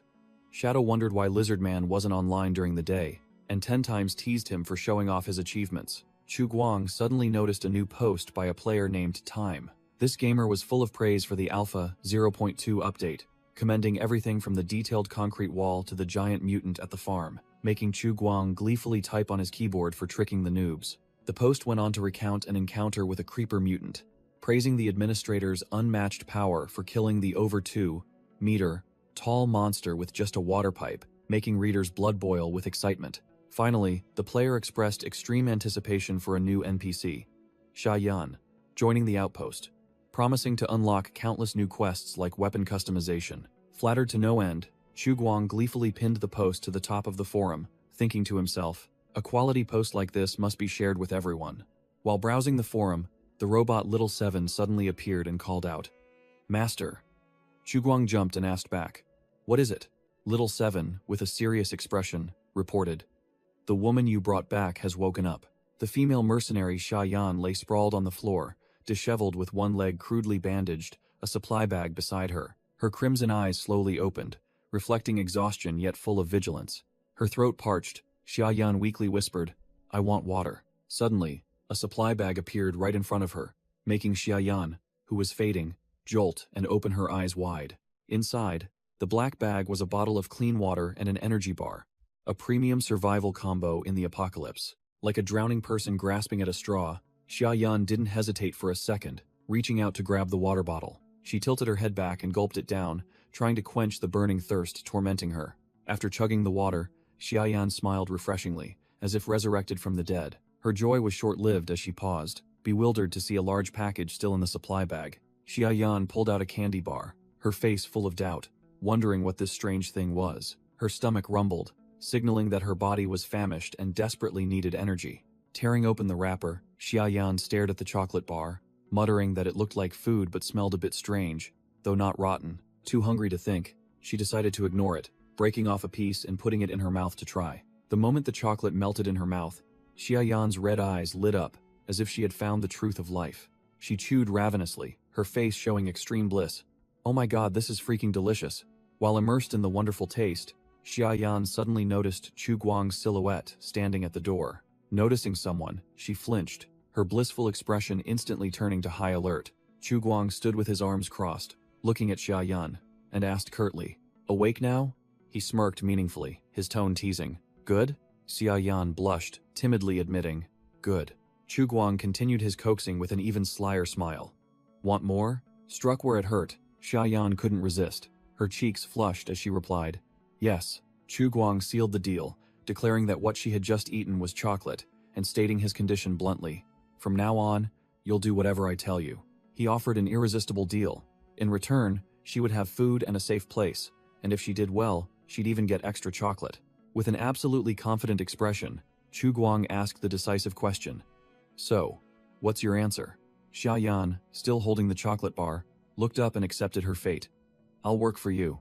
She bowed her head, bitterly thinking that she didn't really have any other choice anyway. Lying amidst the trash, Xia Yan thought to herself that with this crippled leg, even if she returned to town, she would only rot away in a corner. But she didn't want to die yet. If there was a chance to live, why not seize it? Suddenly, Xia Yan's face flushed crimson, and she stammered to Chu Guang. Although I've never tried it before, I'm sure it'll be fine. I know what you want. Just be gentle, okay?" Chu Guang froze, his face contorting into an awkward meme, completely baffled by what this woman was babbling about. He straightened his face and immediately corrected her. "Miss, stop overthinking. I'm talking about serious business here." It was Xia Yan's turn to be bewildered, her brain unable to process fast enough, her face blank like a cat caught in headlights. She was utterly confused, wondering to herself, "Wait a minute. Didn't he drag me back here to breed?" Thud. Realizing she had just made a huge blunder, Xia Yan fell backward onto the ground, mortified with shame. With tears welling up, she just wanted to disappear into the ground immediately. "Just kill me." Chu Guang ignored her, sat down, and laid out his plan directly. "In short, my subordinates and I will build a settlement on the surface, clear out the mutants, take in refugees, and restore order." Xia Yan looked skeptical, questioning Chu Guang. "You think restoring order is as easy as building a wall?" Such confidence. She continued to taunt him, pointing out that even the strong ones in Stone Town only dared to loiter around the outer perimeter. So what could his small fry possibly do? Chu Guang maintained a poker face, declaring he already had a plan, but in his head, he was screaming, "This woman is so noisy, it's just a game setting. Can I finish my sentence?" He asserted that this was a long-term war, and he was even mentally prepared to sacrifice several generations of players to achieve his goal. Hearing several generations, Xia Yan's brain short-circuited again, and she blushed furiously, stammering, "Do I still have to have children?" Chu Guang froze, quickly clearing his throat to change the subject. "Ahem. Back to the main topic. You know how to assemble and maintain firearms, right?" Xia Yan immediately regained her professional demeanor, confidently asserting that it was just a basic skill for her. Chu Guang concluded swiftly, "Good. From now on, you're the weapon shop owner. Get up." Still sitting on the ground, Xia Yan was bewildered, her head full of question marks at this sudden decision. Chu Guang briefly explained the job. "Simply put, you sell and maintain guns. If anyone asks what you do, just answer that." Xia Yan asked blankly, "Sell guns? To whom?" Chu Guang sneered, pointing at a clueless player avatar. "To the residents of this shelter." Xia Yan frowned, looking disdainful. "Aren't they your subordinates?" Standing superior, Chu Guang replied that this relationship was far more complex than she imagined. He explained the current situation. They had all just emerged from underground. Resources were scarce, so everyone had to work like beasts of burden and eat from the same pot. But the future would be different. Once they overcame this hardship, everything from food and medicine to weapons would have to be exchanged for contribution points. No free handouts, Chu Guang concluded, comparing this system to the chips in Stone Town, a concept he considered common knowledge. Xia Yan's face went blank. Her brain couldn't process it, and a huge question mark appeared above her head. Chu Guang flared up, his face contorting with anger. "I've been talking all this time, and you don't understand a single word?" He grumbled irritably that even the uneducated thugs in the wasteland understood things better than her, like some old Charlie on Burt Street. Chu Guang thought disdainfully that only the poor and uneducated would sell their lives for money, just like this Xia Yan babbling in front of him. But Chu Guang didn't care. Simple-minded was fine. As long as she was a tool that would obediently follow orders, that was enough. Chu Guang adopted a superior air, explaining that the language here was a bit different from that of the surface dwellers, but it wasn't a big problem.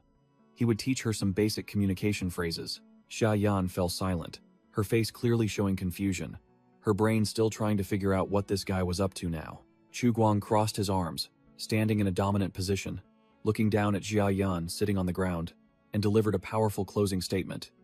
"You just need to do as I say. The situation was clear. Xiaoyan was completely at a disadvantage, only able to sit silently on the cold floor, listening to Chu Guang continue to give orders. Chu Guang flashed a sinister grin, a plan already forming in his mind. Doesn't understand the language? Can't communicate? No problem. Chu Guang's plan was revealed. Turn this woman into an NPC weapon shop owner. All she needed to do was memorize a few sample lines like a robot, and the job would be done. Chu Guang sat down, pointed at the piece of paper he handed to Xiaoyan, and ordered, "You need to memorize the fixed words and phrases on this paper." Xiaoyan was sweating profusely, struggling to enunciate the NPC script Chu Guang had prepared. To customers entering the shop, say, "Hello, I am Xiaoyan, the weapon shop owner. How may I help you?" Xiaoyan was sweating profusely as she read the NPC script Chu Guang had prepared, with rigid, robotic commands. If a customer wants to buy, point to the catalog for them to browse. If a customer wants gun maintenance, extend your hand and say, "Give it here." The mercenary woman pulled at her hair, her face twisted in frustration by the difficult script.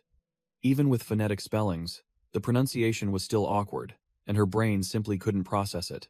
Cornered, Xiaoyan looked up at Chu Guang for help, but was met only with an icy gaze, devoid of any emotion. Chu Guang's eyes were wide, his face blank with extreme impatience, as he asked a question that felt like a slap in the face. "Have you memorized it all yet?" Frightened by the administrator's gaze, Xiaoyan could only mumble weakly in response. "Not yet." Chu Guang growled with a twisted face, yelling directly at the woman, who was cowering in fear. "Then what are you looking at me for? Keep studying." Completely helpless, Xiaoyan buried her head in her hands, defeated, thinking that giving birth would be easier, bitterly realizing that this guy had absolutely no interest in her body. She reassured herself that she wasn't ugly, recalling how even a silver-haired captain had come to flirt with her with flowers, but she had still rejected him. Xiaoyan reminisced about her life as a cannon-fodder mercenary, facing death every day, having to bandage her own wounds amidst the ruins. Her burning dream was revealed, to marry a rich blonde man from the inner city, living the life of a wealthy lady instead of this forced labor. In her despair, Xiaoyan sank into a fantasy, imagining herself heroically carrying a rich blonde man, fleeing from a two-headed bear monster. Her fantasy shattered. She sat down on the floor, bitterly accepting the truth that such a dream would never come true, wondering who would bother taking in a crippled person like her. Seeing Xiaoyan's gloomy expression, Chu Guang snapped with a speechless look. "Hey, control your face, what the hell are you thinking about?" As soon as he finished speaking, Chu Guang abruptly stood up, clearly showing his impatience with her daytime daydreaming. He coldly turned his back and walked away, delivering an ultimatum. "I'll set a timer. I'll check in 2 hours." Chu Guang turned back with a knife-sharp gaze, uttering a deadly threat. "If there's still no progress, perhaps Brown's farm would suit you. They're in need of agricultural slaves." He added a sentence that rubbed salt in her wounds. "I'd also make a bit of money." Chu Guang walked down the corridor, thinking to himself that it was just an empty threat, because the farm didn't need slaves in winter, and no one would bother taking in a crippled mercenary anyway. While he was thinking that at most he would just kick her out, Xiaoyan secretly pulled out a knife, intending to stab him stealthily from behind, but he only responded with a helpless sigh. The next morning, the city was still a desolate ruin under a gloomy sky. A spiky-haired player approached Chu Guang, asking about the whereabouts of the girl from yesterday. Chu Guang replied casually, picturing Xiaoyan's dazed appearance. "She's severely injured and needs a few days of rest."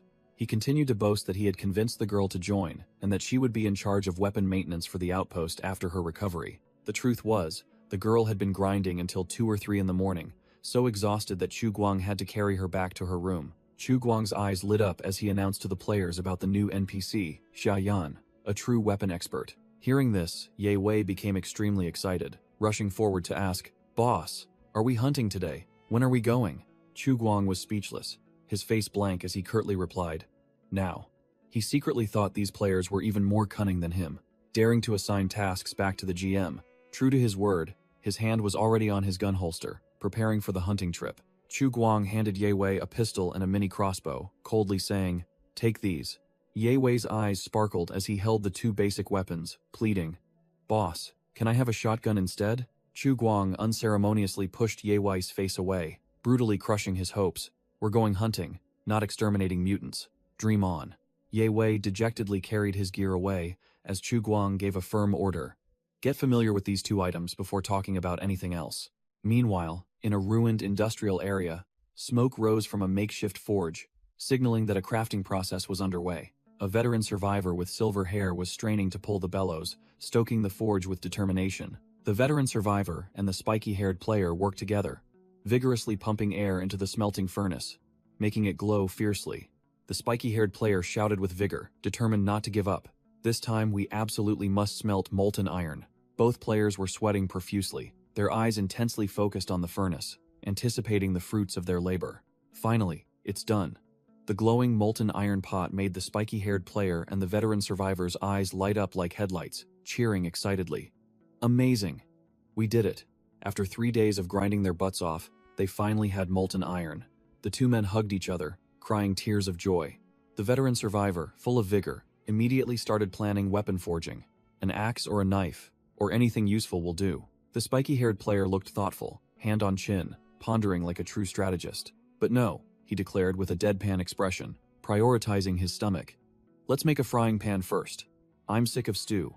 The spiky-haired player recalled yesterday's mashed potatoes were decent, but the pro-chef player reported they were out of soy sauce, meaning today they'd have to eat pine nut catfish soup again. The image of the disgusting catfish soup appeared. Just one sip and the fishy, nauseating smell filled his mouth, making the spiky-haired player's face wrinkle like a monkey eating chili.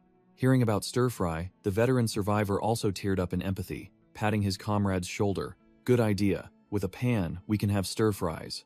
Meanwhile, in a wooden house, the carpenter player was diligently working at his workbench, surrounded by tools and wood blanks. And here's the result. The carpenter player held up a homemade flamethrower, shouting proudly, "Perfect! A hand-pressurized flamethrower." The carpenter player laughed maniacally, imagining roasting the green-skinned mutants with his homemade hot item, declaring it a nightmare within a 1-6-foot radius. And this destructive toy was given a fiery name, Hellfire 0.1. Just after showing off his creation, the carpenter player was startled to see Gale lumbering out of the forest, carrying a bucket. The carpenter player greeted him, worried the trap was broken again, but Gale simply replied concisely, looking mysterious. Gale pushed up his glasses, his face looking dangerous. "The trap is fine, but look what I found." Clang!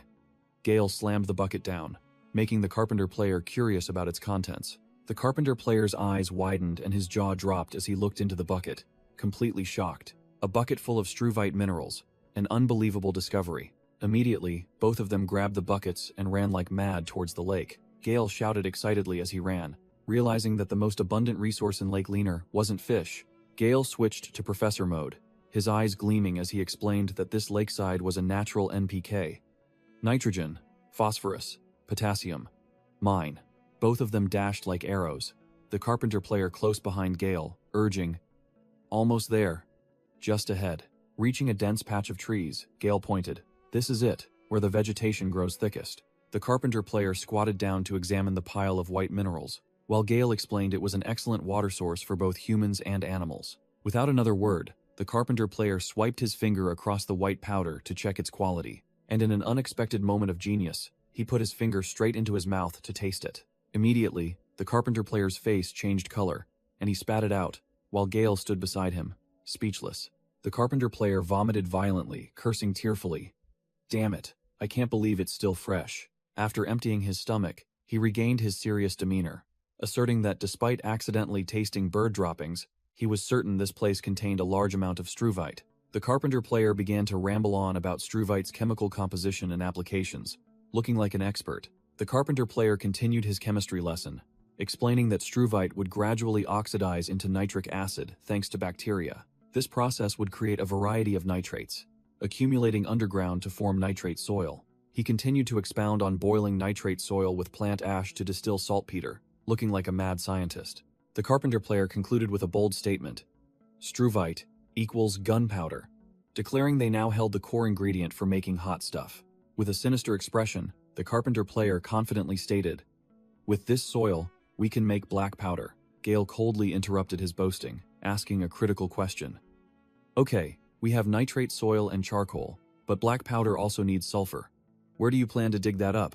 The carpenter player froze, his face going blank as if doused with cold water. His perfect plan suddenly had a huge flaw. He quickly backpedaled, mumbling evasively that if there was no sulfur, sulfate could also be used. It would just be more complicated to process, and he was sure they'd find some, eventually. Gale threw up his hands helplessly, sighing, "Whatever. Let's just wander around and look for it first. An hour later, both of them trudged through the forest with their buckets, looking haggard. Clearly, their search had gone nowhere. The carpenter player complained that there wasn't a speck of sulfur in the entire forest, while Gale walked beside him, too fed up to speak. Suddenly, the carpenter player stopped dead, his face as if he had just discovered the truth of the universe. Before them was an entire mine of pure white gypsum. What incredible dumb luck. Gale pushed up his glasses, giving a quick chemistry lesson. The main component is calcium sulfate. Burning it with charcoal at high temperatures will yield calcium sulfide and CO2. The carpenter player's eyes lit up, and he shouted, "This is the sulfate I need." Standing before the heaven-sent mineral deposit, the carpenter player couldn't hide his triumphant expression. It was exactly what he had been looking for. The carpenter player suddenly slapped his head, recalling seeing the veteran survivor mixing gypsum powder into cement 2 days ago, and cursed himself for being an idiot. Gale could only force a smile, quipping, "It seems what you were looking for was right under your nose, huh?" The carpenter player brushed off his embarrassment, hurrying. "All right, a good result is all that matters. Let's scoop some up and get out of here." As soon as they returned with their buckets, both were stunned to see a crowd gathered, muttering and discussing something. Upon their return, the carpenter player and Gale stared in confusion at the gathering of players. The carpenter player spoke up. "Huh? What's going on?" The center of attention was a stranger, leading a 2-headed mule laden with goods, surrounded by a crowd of players discussing him. Sunshichi looked quite flustered, trying to explain something in a language no one understood.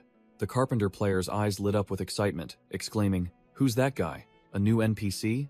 While Gale was equally surprised, Gale kept his cool, pushed up his glasses, and decided to check out the situation. "I'm not sure. Let me go ask." Gale approached the pro chef player, who was standing with his arms crossed, and asked directly, "Pi, what's happening? Who is that guy?" The pro chef player began to explain that while transporting bricks from the construction site, some players had encountered this man. Sunshiki didn't say a word, just silently followed the players all the way back to the base, leaving everyone bewildered. The crowd of players, shovels in hand, surrounded him, staring at the nomadic merchant and his 2-headed mule with suspicious eyes, convinced he had ill intentions. 2 players began to argue. One claimed he wasn't an NPC because he wouldn't communicate, while the other remained skeptical. The players started planning. One suggested, "How about we just grab this guy and wait for the boss to come back?" While the other nodded, thinking they hadn't triggered the correct NPC conditions. Soon Shichi broke out in a cold sweat, muttering that he didn't understand what these bunker dwellers were saying, but judging by their excited faces, it definitely wasn't good. Suan Shichi glanced down at the revolver at his hip, calculating in his mind, "I have a pistol, but only 6 rounds. He envisioned a tragic scene. This crowd wouldn't give him a chance to fire all 6 rounds. If each of them hit him with a shovel, he'd be dead instantly. Out of options, Sunshiki shouted, trying to explain his identity. "I'll say it again. I have no ill intentions. I'm a merchant. Have you guys been asleep for 200 years, that you don't know what a merchant is?" He tried to explain it more simply, pointing at the 2-headed mule. "Calm down. I want to trade things you have in abundance for things I need." The players ignored the offer. 3 of them with eyes shining like car headlights, simultaneously pulled out ropes with extremely excited expressions, preparing to capture the NPC. Seeing the situation was dire, Sunshichi gritted his teeth, his gaze turning sharp and cold. "Damn it. Looks like I'll have to fight to the death." Just as the tension peaked, a strange voice rang out. "What's going on here?" Startling the eager players, who turned around. Sunshichi was also stunned, quickly turning to look in the direction of the voice, cold sweat beading on his forehead. At that moment of extreme tension, Chu Guang appeared, carrying a huge prey animal on his shoulder with a cold expression, freezing the eager players in their tracks. Sunshichi broke out in a cold sweat, muttering in fright. Carrying such a heavy deer creature with one hand? This guy isn't a normal shelter dweller. Thud! Chu Guang threw the prey animal's carcass to the ground, giving a concise order. "Get back to work." The players obediently complied, bowing their heads and calling out, "Sir Administrator." Chu Guang waved his hand, and both Sunshichi and the players scurried after him like a group of followers. Stopping amidst the ruins, Chu Guang turned to Sunshichi, his sharp eyes directly questioning, "Who are you?" Sunshichi was overjoyed, asking back with extreme excitement, surprised that the other party could speak the language of the human alliance. Chu Guang growled, cutting off the other man's excitement. "I'm asking the questions now. Answer me. Who are you?" Regaining his composure, Sunshichi clasped his hands and introduced himself. "My name is Sunshichi, a merchant from Reed River Town nearby." Chu Guang frowned in thought. The map in his head only showed Spring City and the Rivervince hinterlands, completely ignorant of other cities. Chu Guang continued to question, "What are you doing in Spring City?" And Sun Shiqi replied matter-of-factly, "I'm a merchant. I came here to do business." "What else?" Chu Guang smirked dangerously, questioning him directly. "A merchant? Then why did I hear you were tailing them?" Sun Shiqi flinched, waving his hands frantically to deny it. "A misunderstanding. It must be a misunderstanding." Sun Shiqi hastily explained that he was on his way to Rocktown when he saw a group wearing blue uniforms, guessing there was a shelter nearby, so he came to trade goods. He placed his hand on his chest, sweat pouring out, trying to appear sincere. "I'm just a merchant. I had no intention of offending anyone." But in Sun Shiqi's mind, it was a different story. He inwardly chastised himself for his greed, thinking that the blue-uniformed group was known to be naive, easy to bully and deceive. As a result, just as he had lured one person, the entire group of players rushed out to surround him, pointing weapons at his two-headed mule, giving him no chance to explain or leave. Chu Guang crossed his arms, coldly delivering a decisive statement. "Intentional or not, your actions have offended us. In this wasteland, tailing someone isn't a friendly act, is it? Hit where it hurt." Sun Shiqi was speechless, his face pale as he could only stammer an admission. "Yes, you're right." Chu Guang sneered, adopting a superior air. "Good. It seems you've realized your mistake. But don't worry, I've told my comrades that you're ready to apologize and compensate for your actions." Hearing a way out, Sun Shiqi was like a drowning man grasping at a straw, his face brightening as he nodded repeatedly. Yes, I'm willing." Chu Guang smirked meaningfully, getting straight to the point. "Good.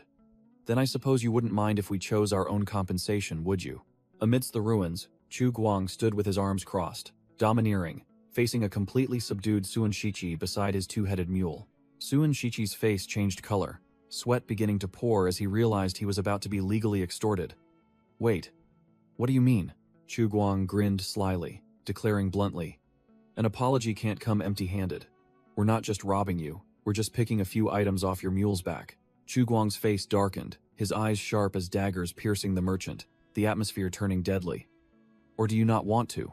Startled, Sun Shiqi quickly waved his hands, his face contorted but still forcing a smile. "No, of course not. All my possessions are here, please help yourself." Chu Guang clapped Sun Shiqi on the shoulder in a friendly manner, his smile growing more cunning as he achieved his goal. "Then I won't be polite." Chu Guang squatted down, beginning to rummage through the goods piled on the two-headed mule's back, ignoring Sun Shiqi standing behind him, looking as if he was about to cry. After a while of inspection, Chu Guang looked up with a visibly satisfied expression, clearly having found a good deal. "I didn't expect there to be so many good items on this mule's back." He pointed to the pile of weapons he had just found, gleefully showing off his spoils, like that Wasteland Night revolver rifle on top. Chu Guang continued to introduce the gun, boasting that it was semi-automatic, and if one pulled the trigger fast enough, they could easily suppress opponents with a barrage of bullets. While rambling on, he suddenly paused when he discovered something else among the goods. He curiously opened a large sack, his face full of anticipation to see what delicious item was inside. Inside the sack was a pile of glittering copper and silver coins, a considerable fortune. Chu Guang picked up a coin to examine it, initially thinking it was pre-war currency, but then realized something was off. He noticed the words Galaxy Arcade on the coin, and cursed. "Arcade? Damn it, these are game tokens." Chu Guang immediately turned to question Sun Shiqi, who stood frozen. "Where did you get these?" The merchant trembled as he explained that he had found them in the basement of an amusement park, intending to melt them down for copper and other metals. Chu Guang pressed him on whether there were more, and Sun Shiqi honestly reported that there were still 2 full cabinets, enough to fill 4 to 5 sacks like this one. Hearing this, Chu Guang shot up with the smile of a lottery winner, declaring bluntly, "Excellent, I'll take them all." Chu Guang declared bluntly that these 2 sacks of tokens would serve as an apology gift, and next time he came, he would have to bring the rest. He began to calculate the exchange, pricing 200 pounds of game tokens for only 8 pounds of dried meat, a truly exorbitant rate. Chu Guang calculated in his head that each sack weighed about 200 pounds, equivalent to 30 to 40,000 tokens, a huge number. With a sly smile, he told himself not to exhaust his prey immediately, taking only 2 sacks to keep the merchant off guard. Sun Shiqi was overjoyed, quickly agreeing and promising to bring the remaining tokens next time. The merchant secretly gloated, thinking that instead of melting down these metals, using them to open trade with a shelter was an incredibly good deal. Not stopping there, Chu Guang pointed directly at a cargo box on the two-headed mule's back and demanded to buy the firearms inside as well. He offered an extremely low price for the entire box of firearms. 100 pounds of smoked meat and 20 pounds of smoked fish. Sun Shiqi closed the deal without thinking, even generously offering an additional 200 rounds of ammunition to forge a friendship with a potential partner. After the transaction was complete, the two sat down to talk, and Sun Shiqi began to reveal the situation in Red River Town. Sun Shiqi began to talk about his hometown, Red River Town, home to a massive chemical industrial zone and a notorious landfill. He explained that after the war, these facilities were abandoned, leading to leaks and explosions that caused severe soil contamination. As a result, the entire region was contaminated with heavy metals, desertified, and so ruined that nature itself was helpless to restore it. The ecosystem here was also extremely fragile, filled with arthropod mutants and scavengers lurking everywhere.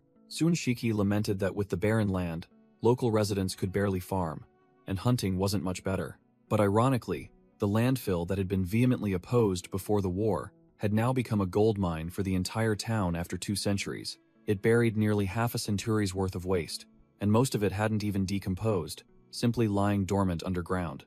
In this era of desolation, that pile of waste had transformed into an artificial mineral mine, causing the town's mining and trade industries to flourish visibly. Chu Guang listened, and then cut straight to the chase. "So what do you people eat? Do you import everything?" Sun Shiqi smiled slyly, revealing the region's specialty. "Of course not. We don't have reindeer or hyenas, but moles and mutant rats are edible."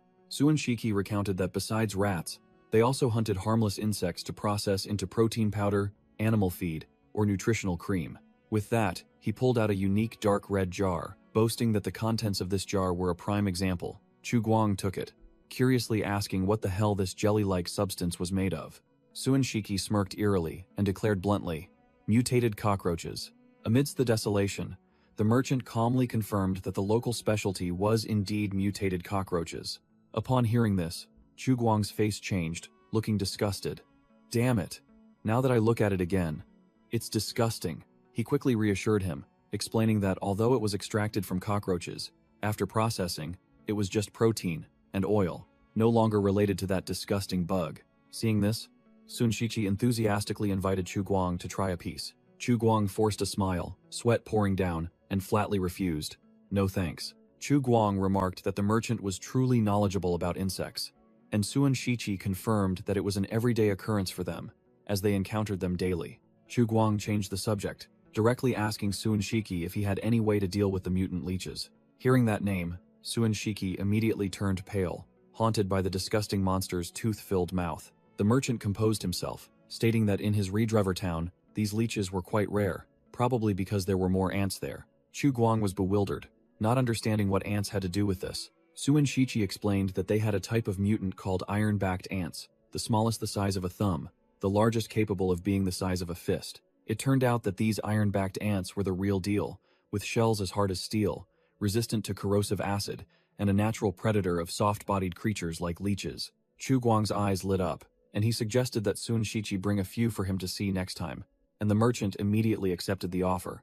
After the conversation, Chu Guang carried 2 heavy sacks of goods down the base's corridor. He flashed a cunning smile, muttering that he had just come up with an extremely bold idea. His plan was simple. If plastic chips could be used as currency, then metal coins could also become a new form of currency. Chu Guang mentally calculated the number of coins in the sacks Sun Shiqi had just delivered, confident that this greedy merchant would soon return with more goods. He decided to launch a new currency system for the shelter, copper and silver coins, with an exchange rate of 10-to-1, enough to operate a small community. Old contribution points would be converted into a new honor system, allowing wealthy players to spend money on titles, status, and even private land. In the future, mercenary, caravan, and guild systems would also be based on contribution points. Whoever contributed more would become the boss. Chu Guang chuckled sinisterly, imagining himself manipulating the players like puppets through this new economic system. This plan was perfect. When game accounts became valuable, the gamers would diligently grind and maintain order to protect their achievements. He smirked, muttering that causing trouble was just a hobby, but exploiting human nature was the real deal. Chu Guang carried 2 sacks of coins on his shoulder, his face full of confidence. He dragged the 2 heavy sacks straight into his administrator's office. Sitting in front of the computers, Chu Guang was ready to implement the brilliant ideas he had picked up from the players' forum. A female gamer, sitting in front of her computer, was startled to see the Alpha 0.3 update notification, increased player slots, and a brand new economic and reputation system. She gaped as she read the development log, emphasizing that this was a significant update since the game began, her tone full of hesitation. Reading the section on contribution points, she whimpered as if about to cry, bitterly realizing her points were still in the negative. The female gamer's eyes immediately lit up with currency symbols when the developer announced the launch of a new in-game currency, replacing the outdated contribution point system. Her joy was short-lived, however, as she cried out in despair upon learning that food would no longer be free. Everything in the game had to be bought with money. The update allowed for private property ownership and free trading among players, and the female gamer's hope of getting rich from selling items was rekindled. The developer announced the launch of a warehouse system with private lockers to store belongings and money. And of course, nothing was free, but the rent was cheap enough for anyone to afford. Old contribution points would be converted into a new reputation system, used to exchange for privileges and titles, making the female gamer dream again of spending money to buy rank. Gamers could use 2,000 contribution points to upgrade from resident to citizen, gaining the right to own private land and rake in money from renting it out. The female gamer drooled, her eyes sparkling with heart shapes as she imagined a future where having contribution points meant having everything: land, money, and soon, even mercenaries and guilds. The female gamer cried out desperately after finishing the new update, begging to get into the game immediately. "I remember everything, please let me go online." Meanwhile, in the control room, Chu Guang was finalizing the last lines of code for the fateful update. After typing, the administrator stretched tiredly. Changing an entire economic system was no joke. Chu Guang stood up, muttering to himself that the players would be utterly shocked when they saw this update after logging out. As soon as he stepped outside, Chu Guang froze, seeing two players diligently digging the ground, working with unusual effort. He approached another group of players who were building a brick wall and asked what they were doing. Ye Wei, beaming, quickly reported, "We heard the new NPC is a weapon merchant, so we're building a shop for her." Ye Wei himself was no less shocked, silently screaming in his head, "What the hell? Why are these guys suddenly so diligent?" The group of players continued to work diligently, explaining to Chu Guang that they were building a shop for the new NPC. Chu Guang looked blank, completely unable to understand the situation. What the heck? Why are these guys suddenly so proactive? Chu Guang secretly gloated, thinking, "I only hinted about Xiaoyan. I didn't tell them to build a shop. These guys are incredible at reading between the lines." He pointed to another unfinished foundation, asking Ye Wei, "What's that pit for?" "Oh, that's the public bathhouse, boss." Ye Wei explained that bathing in the lake wasn't safe, then recounted yesterday's horrifying scene. Old Man Shadow had barely entered the water when a mutated catfish lunged out, trying to castrate him on the spot. After discussing, the group decided to build a public bathhouse themselves for safety. Ye Wei reported proudly, while Chu Guang broke out in a cold sweat. Chu Guang suppressed his laughter until he almost burst, then cleared his throat and declared, "Cough. Maintaining hygiene is good."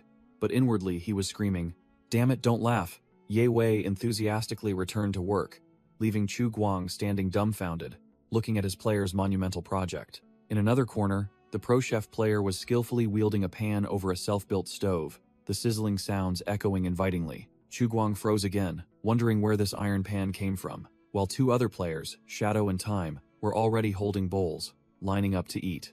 Shadow proudly thumped his chest, boasting, "Oh, Time and I forged this ourselves." Chu Guang's eyes widened. He couldn't believe how incredible these players were.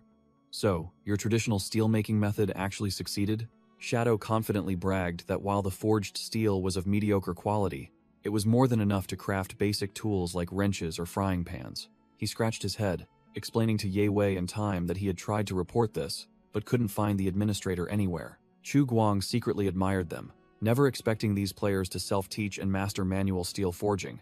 Their skill level would soon be upgraded.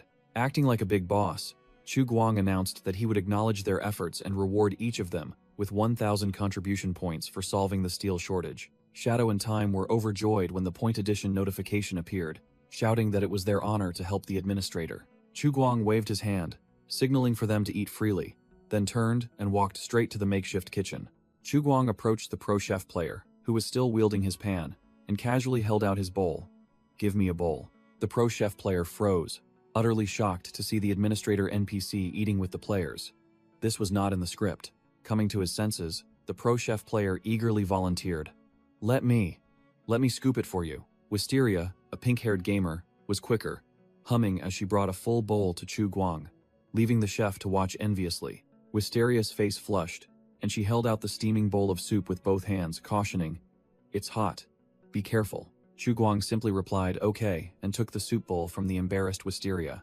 Instead of eating, Chu Guang went straight to Xia Yan, who was sitting on the ground and startled when she saw him approach. Chu Guang squatted down, held out the bowl of soup to Xia Yan, and ordered curtly, "Eat." Xia Yan froze, her eyes wide as she stared at the golden soup, saliva uncontrollably flowing. Without bothering with a spoon, Xia Yan gulped down the entire bowl of soup in one go, while Chu Guang smirked, thinking, "Looks like she's got some life back in her." Chu Guang narrowed his eyes, observing and assessing the female mercenary's condition. The wound on Xia Yan's severed leg had scabbed over, and new skin was growing, demonstrating the item's incredible healing ability. Internally, Chu Guang was weeping over the loss of a precious healing potion, but outwardly, he wore a cunning, calculating smile. Seeing Xia Yan still savoring the taste with puffed cheeks, Chu Guang asked directly, "Have you memorized it?" making her jump. Xia Yan nodded frantically like a pecking chicken, showing complete submission. Chu Guang smirked meaningfully, sealing the deal curtly. Good.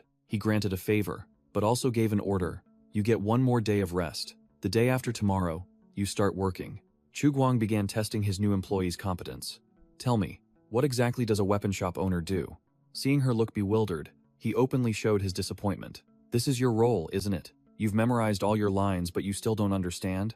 Chu Guang was speechless at Xia Yan's naivety, while she still wore a puzzled expression. He waved his hand dismissively, summoned his robot assistant Little Seven, and ordered, "Never mind. Just follow its instructions and do as I say." Chu Guang set an unspoken rule to maintain his image. "When others are present, you must call me administrator. When no one is around, anything goes." "Understood?" Xia Yan obediently agreed, then timidly asked, "So what should I call you?" The mercenary girl blushed for the first time, shyly calling out, "Administrator." Chu Guang smirked meaningfully, showing satisfaction with his new employee's obedience. The mercenary girl Xia Yan's eyes lit up, and she blushed when Chu Guang gave her a lollipop and said, "This is dessert. Take it." He squatted down, handed the lollipop to Xia Yan, who was sitting on the ground, and repeated with authority, "This is dessert. Keep it." Seeing Xia Yan's dreamy expression, Chu Guang knew immediately that the girl was starting to overthink things, so he quietly stood up and slipped away. Chu Guang turned and walked towards the control room, thinking that the players must have all logged out and were probably stirring up the forums. Standing before the array of screens, he smirked triumphantly, confident that the sensational news he had just released was surely causing a stir among the gaming community. Click. With a decisive click, he began the work of a true GM, browsing the forums. The forums exploded with emotional comments from Shadow, Showmercy, and Ye Wei, all praising the most dedicated developer under the sun, which made Chu Guang visibly delighted. But the players quickly veered into trivial topics like illegal construction and demanding land for farming, causing Chu Guang's face to darken. Veins throbbing at the players' audacity, seeing public opinion starting to go astray, Chu Guang decided to intervene personally, posting on the forums to correct the players' mindset. Under the shadow of an administrator, Chu Guang began his post, explaining the rules. Each player gets 5 square meters of private land within the city walls. Build as high as you like, as long as it doesn't block the roof of the asylum. He continued to entice them. If you want more land, you can farm and contribute, or invite friends to pool resources and build a communal house, like a happy family. The administrator played his trump card. Want to build outside the city? Go for it. He promised players absolute creative freedom, and all structures would be saved permanently. But freedom has limits, and that limit is the administrator, he growled, eyes flashing. If I say you can't build it, you can't, period. He warned bluntly, build outside the city walls if you want, but don't expect protection. A giant monster smashing through the city wall illustrated that safety. He added another blow. If the base expands and a player's house suddenly appears within its territory, it will be considered an illegal structure, and the benevolent administrator will give them 30 days to dismantle it themselves. If not dealt with after 30 days, the house will be confiscated. The administrator can demolish it, appropriate it, or auction it off, and the former owner will receive compensation depending on his mood. To appease public opinion, he promised a future update, a digital currency system, and an intuitive user interface, allowing players to check their stats and assets instantly. At the end of the post, the administrator announced that he had released 20 more beta keys. then complained that he had to grind all night and needed to sleep, promising to answer players' questions later. After typing the last line, Chu Guang let out a sigh of relief, beads of sweat dotting his forehead. Done with his work, Chu Guang smirked, deciding to disappear to watch the drama unfold on the forums. The forums exploded. Some boasted about getting a key, others cried begging for a slot, but most notably, Yorking was vehemently cursing the game as a scam. Chu Guang glanced at the name Yorking. Immediately recognizing the familiar kid from the Dog's Body Club, he chuckled, recalling how that brat had been screaming yesterday that the official website was a scam full of viruses. The harsh truth. The system reported that Yorking had not only pre-registered, but also gritted his teeth and completed a 1-0 question test to get into the game. Chu Guang leaned back in his chair, letting out a sigh, considering his work for the day temporarily done. He lay down on the bed, calculating. Now it's time to filter through over 300 reserves to select 20 genuine gamers for this beta test. His selection criteria were extremely strict, scrutinizing every comment, test score, level of activity, and online time on the forums. Chu Guang smiled like a fox, recalling his days as a sales king. His skill in reading customers was now elevated into a tool for selecting players. As for the anti-fans who only knew how to type meaningless insults, he merely scoffed. If you think everything is nonsense, then scram. You childish brats. There are so many things to do, yet you choose to be an idiot in a game. Truly a failed life. Chu Guang smirked, his eyes full of provocation. Bitter? Helpless? I couldn't care less. The next morning, the atmosphere in the game was buzzing. Some were shouting to recruit strength-type teams to chop trees, while others posted notices looking for people to transport bricks and stones at abandoned construction sites. An agility-type player yelled for teammates, prioritizing perception types and flat-out refusing intelligence types, making another young man bitterly shout, "Damn it, don't intelligence types have human rights?" WC Mosquito the carpenter also didn't miss the opportunity, loudly recruiting for his workshop with a minimum wage of 10 silver and 200 contribution points, requiring professional carpenters. Chu Guang thought to himself, after the update, he had generously given each new recruit a starter gift worth 5 paltry coins. He smirked meaningfully again, thinking about the true value of those 5 meager coins in the hands of the gamers. With 5 coins, a player could rent an axe from the carpentry workshop or a wheelbarrow from the warehouse for 5 hours. Additionally, they could buy 1 pound of horn potatoes, green wheat, or 0.2 pounds of dried meat at the warehouse, which wasn't bad purchasing power for new players. Chu Guang observed with satisfaction. These new recruits were truly top tier, grasping the rules and starting to adapt in less than an hour. A group of seasoned gamers, including Ye Wei, Gale, and Shadow, quickly gathered to strategize, beginning to plan their grind in the new version. Whitehorse passing a crevice began analyzing for Shadow. The biggest change in Alpha 0.3 is the economy and reputation system. He continued to explain that after asking the robot assistant to earn contribution points, players could undertake major quests or simply work for hire. For example, even the most basic warehouse manager could earn 100 points daily, meaning they'd have to grind for 20 days to accumulate 2,000 points to become a citizen. Gale interjected, correcting that working for hire wasn't the only path. Daily quests also guaranteed contribution points. The analyst delved deeper. Chopping 20 logs and delivering them to the carpentry workshop would earn 80 points, but the daily quest point limit was only 160, equivalent to 2 quests. Whitehorse passing a crevice calculated.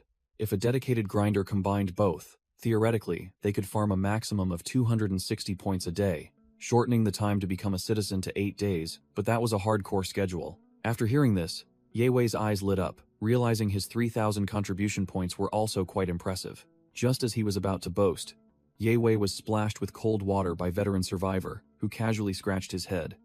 "I have 5,000. Ye Wei's eyes burned with fury, his face contorted, and he let out a bitter curse. The 4 of them, Ye Wei, veteran survivor, level 8 Great Gale, and Whitehorse passing a crevice, huddled together amidst the ruins, beginning a serious discussion about their battle plan. Level 8 Great Gale began to analyze the game mechanics from the beta period, explaining that back then, contribution points from chopping trees were calculated based on the length and thickness of the logs.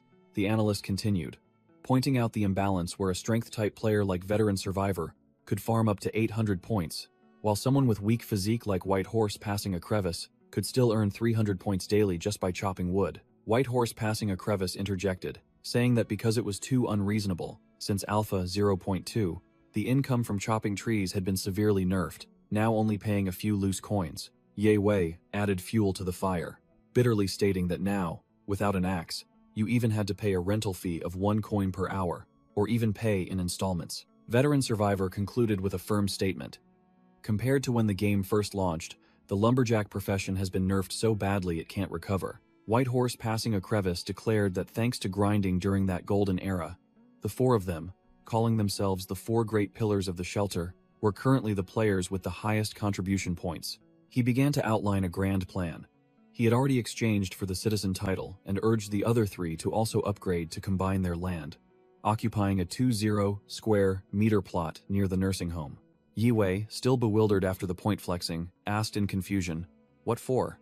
White Horse Passing a Crevice, eyes blazing, snapped at Yi Wei. "Are you stupid? To build a house. What else?" He then outlined the idea of constructing a 3-story building on that small plot of land. He detailed the plan. The first floor would be a shop, while the second and third floors would be divided into 4 private rooms, each person getting a room with a bed and a full storage chest. Veteran Survivor's eyes shone like headlights, his entrepreneurial blood boiling as he realized the prime location right by the respawn gate. Logical. Open a shop here, and anything we sell will rake in cash. White Horse Passing a Crevice nodded in agreement, asserting that this was precisely the developer's intention.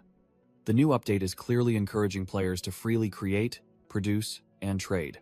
He continued his speech, reminding them all of the game's core objective: to create a realistic economic system where supply and demand dictate everything. White Horse Passing a Crevice emphasized that in the future, most high-end equipment and items would have to be acquired through trading with other players, not from NPCs. He suddenly teared up, regretting that the honor system limited the amount of land that could be purchased, shattering his dream of becoming the Wasteland's real estate mogul. Level 8. Great Gale gave a thumbs up, completely convinced by their leader's vision. That's impressive. Hearing this, Ye Wei and Veteran Survivor's eyes also lit up, and they asked in unison the most important question: how much does it cost to buy land? White Horse Passing a Crevice named the price: 10 silver coins per square meter, and the immediate goal was for the entire team to gather 200 silver coins to secure the 20 square meter plot near the nursing home before other players could react. Veteran Survivor immediately raised a practical concern. What if someone else is faster? White Horse Passing a Crevice gave a meaningful smile, replying coldly, "If that happens, we'll invite them to join us." Yi Wei cut in, getting straight to the point. "I have another question. How do we farm money now?" The blonde man analyzed that cement making was the highest paying job for newbies, but it only yielded 10 silver coins per day, and even with a team bonus, it only went up to 12 coins. Level 8. Great Gale pointed towards the smoking kilns, asserting confidently, "No more spots. With all that smoke, someone must have taken all the slots a long time ago." White Horse Passing a Crevice patted the bespectacled man's shoulder, declaring nonchalantly, "Even if there were spots, I wouldn't recommend those fixed jobs. To get ahead of others, we need to take a different path." Ye Wei asked in confusion. "What path?" White Horse Passing a Crevice clenched his fist, his eyes sparking with determination, and he growled, "Like hunting." The whole team froze. Ye Wei and Level 8 Great Gale were shocked by this reckless proposal. The blonde man stammered, "Hunting?" White Horse Passing a Crevice explained clearly that he had checked the price list at the warehouse. The carcass of a mutated hyena could be exchanged for 5 silver coins, and if it weighed more than 60 pounds, an additional 2 copper coins would be given for every 2 pounds. Hearing the figure of 5 silver coins, Ye Wei's eyes lit up like headlights, and he roared with extreme excitement. White Horse Passing a Crevice concluded that besides hyenas, the procurement list also included mutated deer, priced at a minimum of 12 silver coins per animal, which was an incredibly good deal. White Horse Passing a Crevice outlined a plan to get rich. The 4-person team only needed to hunt 8 mutated hyenas a day to earn over 40 coins, far exceeding the cement-making salary, and any additional kills would be pure profit. Veteran Survivor wondered, where would they find so much prey? White Horse Passing a Crevice also admitted that the wetland park was full of birds and small animals, not worth hunting. Yi Wei puffed out his chest, boasting that he had been hunting with Chu Guang these past few days, knew the map by heart, and was well aware of which areas were dangerous and which had plenty of prey. The blonde man also revealed that yesterday, he and Chu Guang had discovered an entire migrating herd of deer, asserting that finding prey would be as easy as pie just by following their tracks. Level 8, Great Gale conceded that Ye Wei had the highest perception stats among them, so finding prey wouldn't be difficult. But the problem was that the weapon merchant hadn't opened yet, so what would they hunt with? White Horse, passing a crevice, brushed it off, declaring that firearms weren't necessary. Spears, slingshots, bows and arrows, or crossbows would suffice. Used correctly, they were as powerful as guns at close and medium range. The whole team huddled together, veteran survivor looking skeptical, asking directly if anyone had ever used a bow before, because aiming with one was no joke. Level 8, Great Gale recounted that in college, he had gone team building at an archery club and had tried using a professional bow with a scope. The professor analyzed that with 10 arrows, hitting a target at 60 feet was already considered talented, but hitting the bullseye was much harder. Level 8, Great Gale's face changed, emphasizing that was with a scoped bow, and if it was a bare bow, there was no need to say how disastrous the results would be. White Horse, passing a crevice, volunteered to be the archer, thumping his chest and declaring that he had a background in archery, so there was no need to worry. He continued assigning roles. Level 8 Great Gale would handle setting traps and delivering the finishing blows. Veteran Survivor, with his seasoned expression, was designated as the frontline tank to absorb damage. As for Ye Wei, with the highest perception stats on the team, he would be responsible for scouting and vigilance. White Horse, passing a crevice, confidently asserted that this lineup was a sure bet, already imagining the team smoothly coordinating to take down a monster wolf. While they were enthusiastically chatting, the group suddenly froze when they spotted Chu Guang standing tall on a ruin, looking down. Chu Guang crossed his arms and casually asked Little Seven, "Do you know what the soul of a game is?" With a dangerous expression, he decisively answered his own question. "It's mathematics." Chu Guang further explained that, more precisely, it's the art of designing numerical value scales. He concluded that an excellently designed stat system is a form of gameplay in itself, while story or graphics are merely auxiliary embellishments. Chu Guang explained that his stat system was designed to control the amount of resources players could grind daily, exhausting Veteran Survivor and White Horse, passing a crevice to the point where they had to sit down, panting. He continued his lecture on psychological manipulation. The time to become a citizen was meticulously calculated, not too fast to cause boredom, nor too slow to discourage players from quitting the game.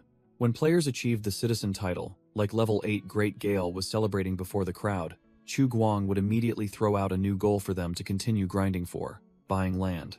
Little Seven innocently wondered why the land price he set was so cheap, completely unaware of the conspiracy behind it. Chu Guang confirmed, yes, for players who were already citizens, buying land was a trivial matter, as easy as pie. He smirked sinisterly, laying his cards on the table. But after buying land, they'll have to build houses, right? Buying land was just step one. The real trap was building houses, which would require players to grind the server to death for cement, bricks, and even steel, thereby boosting the entire in-game economy. With a triumphant expression, Chu Guang asserted that no gamer would tolerate living in a dilapidated tent, while Veteran Survivor was depicted standing dumbfounded in a spiderweb-filled shack. He further explained the reason for only giving each person a tiny plot of land. If he gave more, the entire safe zone would turn into a slum full of ramshackle tents and garbage. Little Seven broke out in a cold sweat, utterly speechless at Chu Guang's multi-layered blood-sucking plan, which systematically stimulated the economy and manipulated player psychology. Chu Guang smirked, revealing the next layer of the trap. Once the house is built, they'll have to buy furniture, from beds, tables, and cabinets to light bulbs, starting a new cycle of grinding. He outlined a perfect economic problem. Crafting items will stimulate production, creating supply, and the player's own demand will generate consumption, a closed loop. To retain players, Chu Guang threw out new bait. After the citizen title will be middle-class citizen, with purchasable land area increasing fivefold, from 5 to 25 square meters. He laid out an endless grinding path for players. Earn money, rank up, build a house, then earn money again. Rank up higher, build a bigger house, an inescapable loop. When players get tired of building houses, Chu Guang will play his trump card, granting the Veteran Survivors the title of nobles, giving them their own fiefdoms to manage. This plan also creates a supply chain. The fiefdoms will produce weapons, ammunition, and materials themselves, or if they can't, they'll import goods from the base, creating jobs for the new recruits. Wang suddenly paused, realizing he had planned too far ahead when he had only unlocked B1 of the shelter. It was truly worrying over nothing. A new problem arose. The number of training pods was limited, and he worried that in the future, he would have to find a way to craft more himself. Chu Guang was certain that the omnipotent first GM had left behind unprecedented, powerful technologies in this shelter, a secret he had to uncover. With determined eyes, Chu Guang was confident that once he uncovered all the base's secrets, the first GM would surely have to reveal themselves and tell the truth. Chu Guang outlined a grand plan. Phase 1. Exploit the players' labor, making them grind like oxen to build infrastructure, skipping the agricultural era and going straight to industrialization. Phase 2. When there are more players, he will recruit locals as laborers, assigning them tedious manual tasks like farming, logging, and mixing cement. Meanwhile, players who have reached citizen rank will be freed from labor, moving on to more enjoyable activities like hunting, crafting, and exploring the world. Phase 3. Players and locals will merge, forming a perfect symbiotic ecosystem, developing and building outposts together. Once they have assets, equipment, friends, and even love in the game, players will consider this their second life, becoming guardians of order instead of mere conquerors. This entire system was given a fancy name: server environment. Of course, Chu Guang knew that life wasn't a dream. He smirked, confident that he had prepared a dozen backup plans to deal with any contingencies.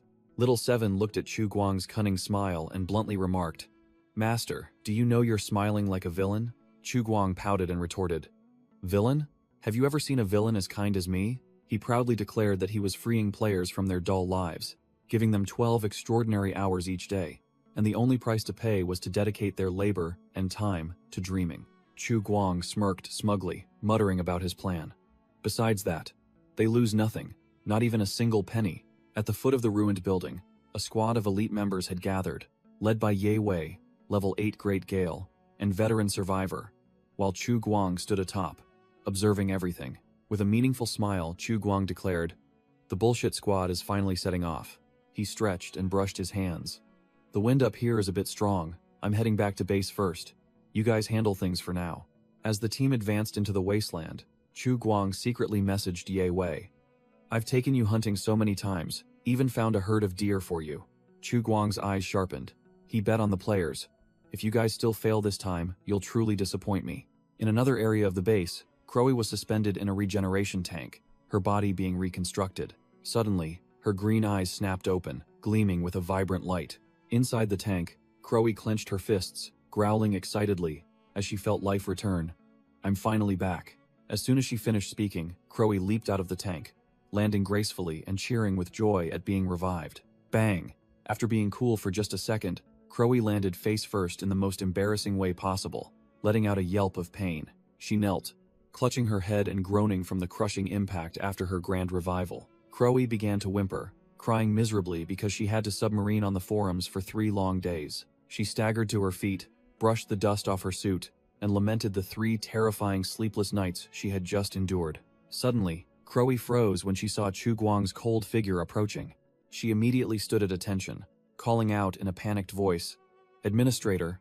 Shamelessly, Crowy rushed to hug Chu Guang's leg, profusely begging for forgiveness for her foolish and impulsive actions. Chu Guang, expressionless, gently delivered a kick that sent the troublesome girl flying away. He coldly delivered a profound statement, saying that the person she needed to apologize to was not him, but the entire organization, and those still in hibernation underground. Chu Guang's sharp gaze pierced her, full of scrutiny and doubt. Crowy broke into a sweat. Muttering that each training pod only had 2 sets of these blue novice uniforms, Chu Guang thought to himself, if she died again, she would definitely have to run around naked because there would be no clothes left. He continued to think, even if Wisteria made a few fur coats, they were just outerwear. If there was nothing underneath, it would still be a disaster. Chu Guang glanced at Crowy's impressive figure, secretly noting that her body was somewhat special. Chu Guang crossed his arms, coldly announcing, "By the rules, I will deduct 500 contribution points from you. But unfortunately, you don't have any points to deduct." Crowy's face turned pale. She lowered her head, mumbled an apology, and accepted all punishments. Chu Guang pointed to his head, lecturing, "This punishment is for you to learn a lesson. To survive in this godforsaken place, you need not only courage but also a brain." Standing before a remorseful Crowy, Chu Guang adopted a superior air, advising her to cherish her life and the opportunity to be on the surface. The administrator officially issued the punishment, assigning her the task of finding 200 pounds, about 90 kilograms, of food, including wild vegetables, berries, and mushrooms.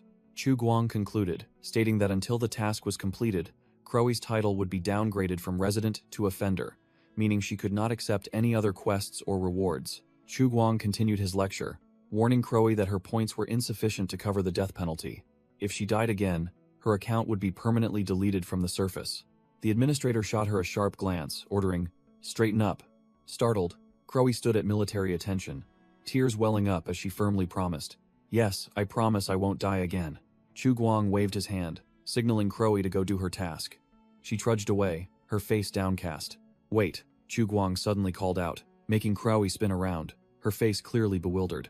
The administrator hoisted a bag onto his shoulder, declaring, "I have something to show you." He pulled an old can of beef out of the bag. Chu Guang opened the can, sniffed, and then muttered, surprised that this ancient canned food hadn't separated its oil at all. The meat inside looked delicious, as if it had just been produced yesterday. His eyes narrowed as he secretly assessed.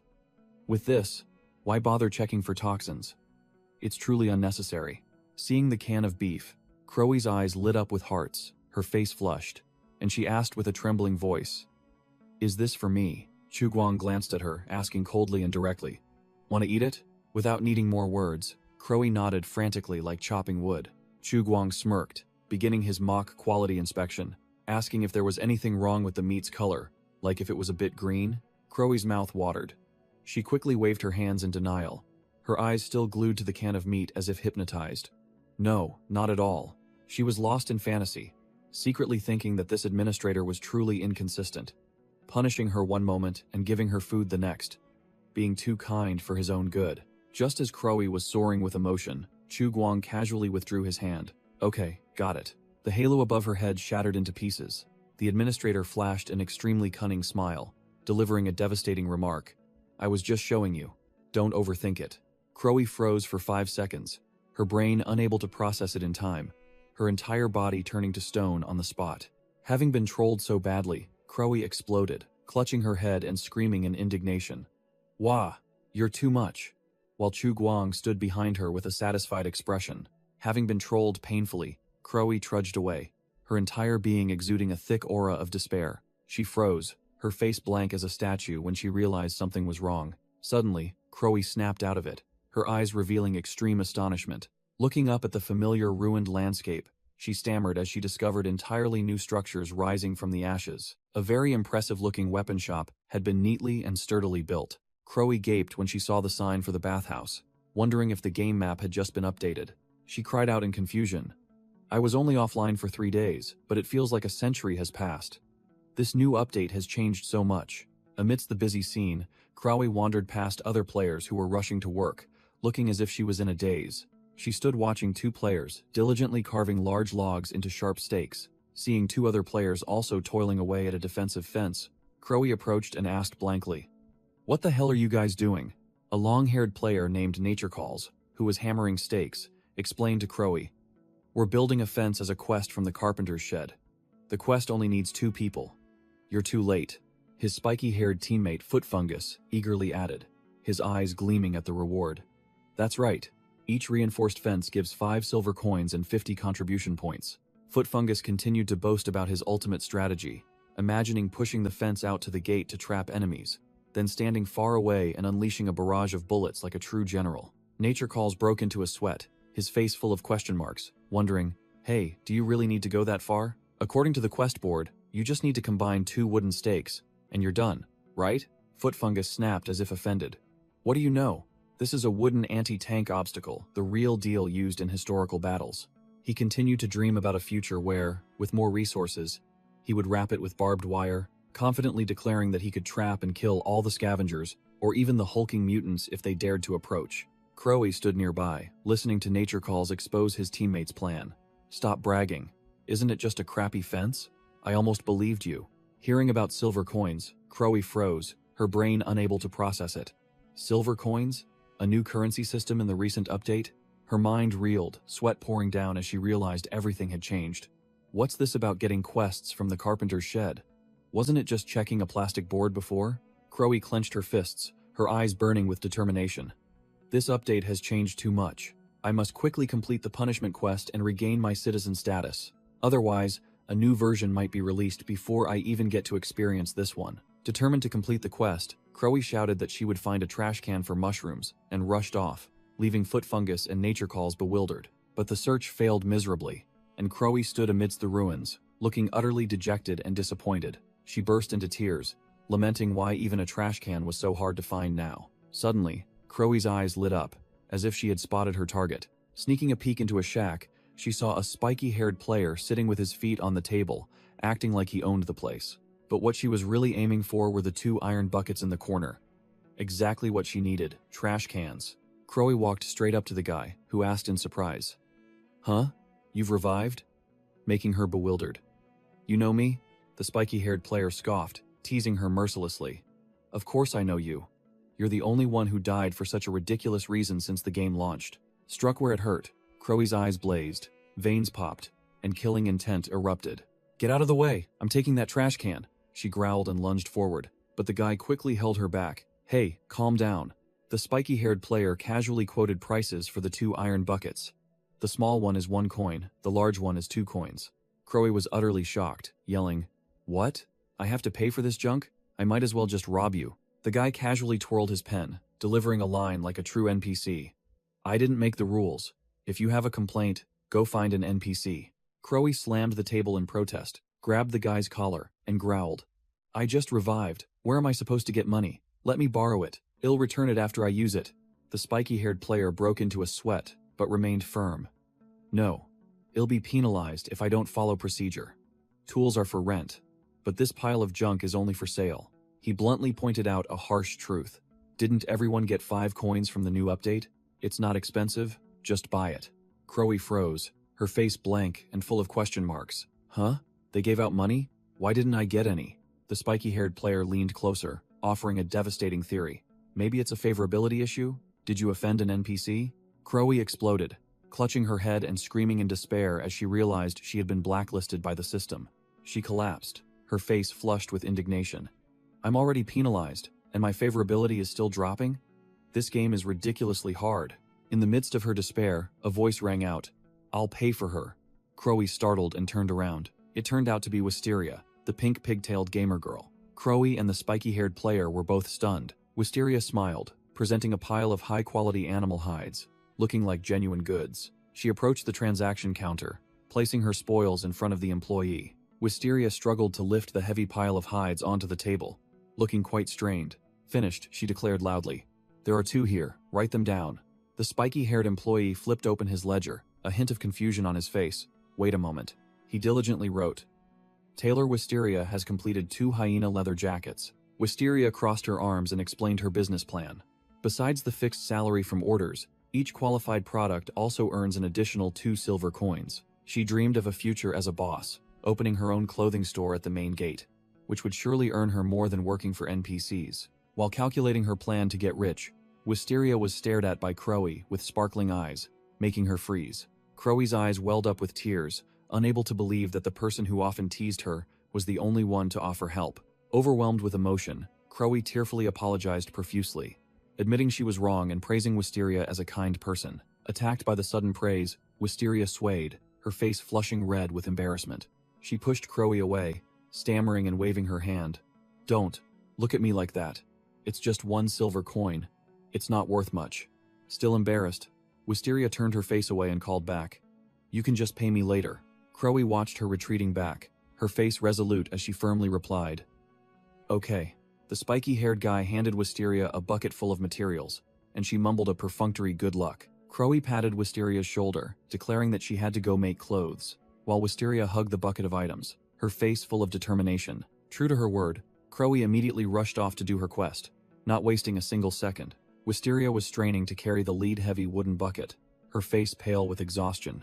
Suddenly Crowie appeared, gently taking the bucket and grinning as she declared, "Let me help you." Crowie carried a bucket in one hand and something else in the other, casually telling Wisteria to go about her work, as she could manage on her own. The blonde added a critical blow, stating there was no way she'd let someone as small as Wisteria carry heavy loads, making Wisteria fume with anger. Completely ignoring Wisteria's attitude, Crowie directly asked where her workplace was to deliver the items, making Wisteria feel like an outsider. Wisteria was seething, her face darkening, wanting nothing more than to punch this annoying girl. It turned out the destination was a carpenter's wooden shack deep in the forest. Inside, WC really has mosquitoes, was diligently crafting a bow, wood shavings and feathers scattered across the floor. "Done." WC really has mosquitoes proudly held up the bow, having earned another 2 silver coins with ease. The carpenter inspected the finished product, muttering that these simple steps weren't enough to create a true hunting bow. WC really has mosquitoes took on a new order. Craft 20 wooden bows strong enough to pierce the skull of a mutated hyena from nearly 20 meters away, estimating it would take until tomorrow to finish. He sighed, having originally planned to make black powder today, but the reward for this order was too good to pass up. The calculations began. Making 5 bows a day meant a steady income, plus a commission of 2 silver coins per bow. His face lit up with greed. He began to dream of a changed future. First, grind for money, then buy land to build a house, and open a real weapon crafting workshop, not just these shoddy wooden items. Creak! The shack door burst open, and WC really has mosquitoes startled, turning around as a figure stepped inside. The customer was Shomercy, covered in blood, looking as if he had just escaped from hell, growling for 20 more arrows. WC really has mosquitoes was alarmed, snapping, "Why are you using them so fast? Arrows can be picked up and reused." Shomercy was speechless, his face twisted. "I know, but are you sure this pile can still be reused?" With that, he emptied his quiver onto the floor, a pile of broken, bent, and dismembered arrows scattering everywhere. Shomercy collapsed onto a chair, exhausted and cursing in frustration. What terrible quality. After being criticized by the customer, WC really has mosquitoes tried to salvage the situation, arguing that arrows getting stuck in prey should also be considered an advantage. He admitted the poor quality because the arrows were only glued with tree sap, but promised to find a way to improve them later. Shomercy, still covered in blood, dejectedly paid 4 silver coins for 20 new arrows, ignoring the pile of scrap at his feet. After receiving the money, WC really has mosquitoes cheerfully waved goodbye and wished Shomercy good luck with his hunt. Just as Shomercy turned his back, the carpenter had an idea and called out, "Hey, want to try my new weapon? Guaranteed to be good stuff." Hearing the invitation, Shomercy's face went pale, and he bolted, yelling back, "I'll definitely try it next time." Boom! An explosion completely destroyed the wooden shack right behind him. Shomercy ran, furious, secretly vowing never to be foolish enough to risk his life testing that madman's products again. Inside the ruined shack, smoke billowed, and WC really has mosquitoes stood frozen amidst the debris. The carpenter innocently wondered, "Are my products really that terrifying?" On the first day of Alpha 0.3, thanks to the cooperation of the players, the outpost walls were completed amidst a festive atmosphere.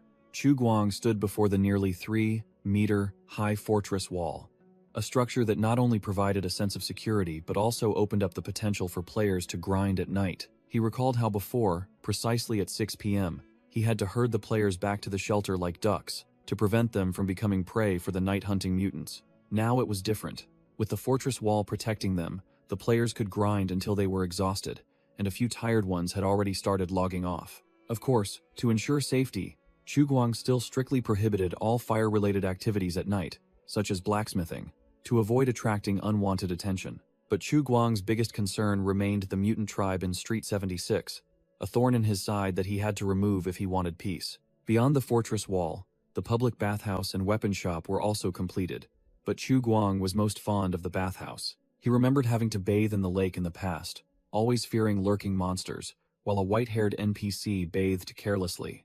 However, this bathhouse also had a weakness. The wooden water tank on the roof could only hold a few cubic meters of water, which would surely run out with prolonged use, and when the water ran out, someone would have to carry buckets up to the roof to refill it, a rather tedious job. So, Chu Guang came up with a business idea. Turn the public bathhouse into a paid service, 5 coins per cubic meter of water, leaving a spiky-haired player dumbfounded in shock. Chu Guang continued his exploitation by creating a brand new profession, water carrier, a literally manual labor job to serve the bathhouse. Administrator Chu Guang nodded in satisfaction, acknowledging that the players' grinding exceeded expectations, especially the Dog's Body squad with their impressive debut. This squad was truly the real deal, comprising 4 veterans in a solid formation. Ye Wei as scout, veteran survivor as tank, White Horse passing a crevice as damage dealer, and level 8 Great Gale as support. The result of their first coordinated effort, 8 mutated hyenas and 1 mutated deer were eliminated. The whole team celebrated while the veteran survivor lay sprawled, utterly exhausted. White Horse passing a crevice, representing the team, handed over the spoils, receiving a pouch of 55 silver coins from Chu Guang, a fair transaction. Although there wasn't much monster meat, the professional chef Pai still managed to debone 200 pounds of hyena meat and 200 pounds of deer meat, truly a master of his craft. Chu Guang opened the food storage, establishing the first economic system. 1 silver coin could be exchanged for wheat, fresh meat, or dried meat, creating a grind and spend loop for the players. 1 silver coin was equivalent to 1 to 2 hours of exhausting grinding, but at least it was enough for the gamers to buy food to fill their hungry stomachs. The fortress wall was complete, construction demand decreased, and now it was time to focus on farming items and weapons. White Horse passing a crevice had upgraded with a leather jacket, a new spear, and dried rations in his pocket. Chu Guang unleashed his ultimate move, lowering weapon prices to stimulate demand and increasing the buyback price for farmed items to encourage hunting, causing the carpenter's shop to be swarmed by players demanding to buy goods. White Horse passing a crevice, fully equipped, holding a pouch of silver coins, wore a smug expression like a newly rich tycoon after a big haul. Meanwhile, Chu Guang stood high above, looking down at the enthusiastic army of players, all equipped with spears and ready to grind for him. He smirked triumphantly, telling himself this was a win-win situation. But as the GM, he was the one who truly profited. Amidst the ruined skyscrapers, the desolate world remained as silent and harsh as ever. Thanks to Chu Guang's economic system, the players finally had something to eat, gathering together to munch on dry bread with relish. Crowy, one of the players, stared longingly at the gamer next to her who was eating heartily. She gulped, her hunger clearly visible on her face. Unable to restrain herself any longer, Crowy timidly held out her hand, intending to ask for a piece. The other guy immediately bristled, snapping, "What are you doing? This is my stuff. If you want to eat, go earn your own money." Harshly rejected, Crowy burst into tears and ran off, wailing that she had no money, truly a newbie unfamiliar with the harsh realities of life. Abandoned by the world, Crowy huddled in a dark corner, so hungry she had to gnaw on a snack. She sadly munched on a raw mushroom, wondering why everyone else had spending money except her, completely unaware that the forgetful admin had simply forgotten about her existence. Suddenly, a tall figure approached and stopped right in front of Crowy, who was lost in despair. Wisteria silently sat down beside her, without a word, holding a bowl of hot food. Crowy looked up with disbelieving eyes as Wisteria offered the bowl of food to her. Wisteria, trying to act cool, said she couldn't finish it all, and offered it to Crowy, though it was clear she had brought it intentionally. Ignoring all pride, Crowy devoured the bowl of mashed potatoes as if she hadn't eaten all week, while Wisteria just watched with a helpless expression. As soon as she finished eating, Crowy was lectured by Wisteria. "From tomorrow, make sure you grind and do quests to earn money. I can't support you forever." Hearing Wisteria's name, Crowy froze as if realizing something, making Wisteria sigh exasperatedly. "Not again?" Crowy burst into tears, hugging Wisteria tightly and shouting in extreme gratitude. "You're an angel, aren't you?" Being hugged tightly, Wisteria blushed furiously, burying her face and awkwardly asking, "What nonsense are you talking about?" Meanwhile, Chu Guang stood amidst the ruined city, silently observing the desolate landscape under the sunset. He thought to himself that it was time to gather the players and have them log out, when suddenly, a strange sound echoed. "Knock, knock." The unusual sound made Chu Guang immediately turn around, his gaze sharp. He immediately took a defensive stance, hand on his weapon, his entire body tense like a coiled spring at the warning signal. Chu Guang activated the virtual screen on his hand. A red emergency alert was flashing intensely. On the player management screen, number 1 Recycler's avatar was in danger, making Chu Guang exclaim his name. Without a second's hesitation, Chu Guang ordered White Horse and Veteran Survivor, "Open the gate." Both immediately confirmed. The colossal gate slowly opened, revealing a tall, muscular monster standing imposingly amidst the dust and smoke, stunning all the players present. Veteran Survivor and White Horse gasped in horror as they recognized the blood-soaked creature before them as number 1 Recycler. "What the hell is this?" Number 1. Recycler stumbled out, covered in blood, shocking White Horse and Veteran Survivor to their cores. "Bro, what happened to you?" The lizard man's entire body was covered in deep gashes, drenched in blood, looking as if he had just emerged from hell. Chu Guang narrowed his eyes, instantly recognizing, "These are wounds caused by the marauders." Number 1. Recycler panted, reporting in a hoarse voice, "There's a marauder camp." He specified the location. "It's about 1 mile north of the abandoned construction site, and about 1.5 to 2 miles from here. There's a tire factory." The group of players surrounded the battered lizard man, and Chu Guang cut straight to the chase. "Did you engage them?" Number 1. Recycler quickly waved his hands, frantically denying in front of Ye Wei. No, I swear I didn't provoke them." He explained the situation. his voice still panicked. I was about to retreat when I ran into their patrol team. I only saw 3 of them. Chu Guang crossed his arms, his sharp gaze unwavering. So, you still ended up fighting them? Number 1. Recycler lowered his head, his voice full of bitterness.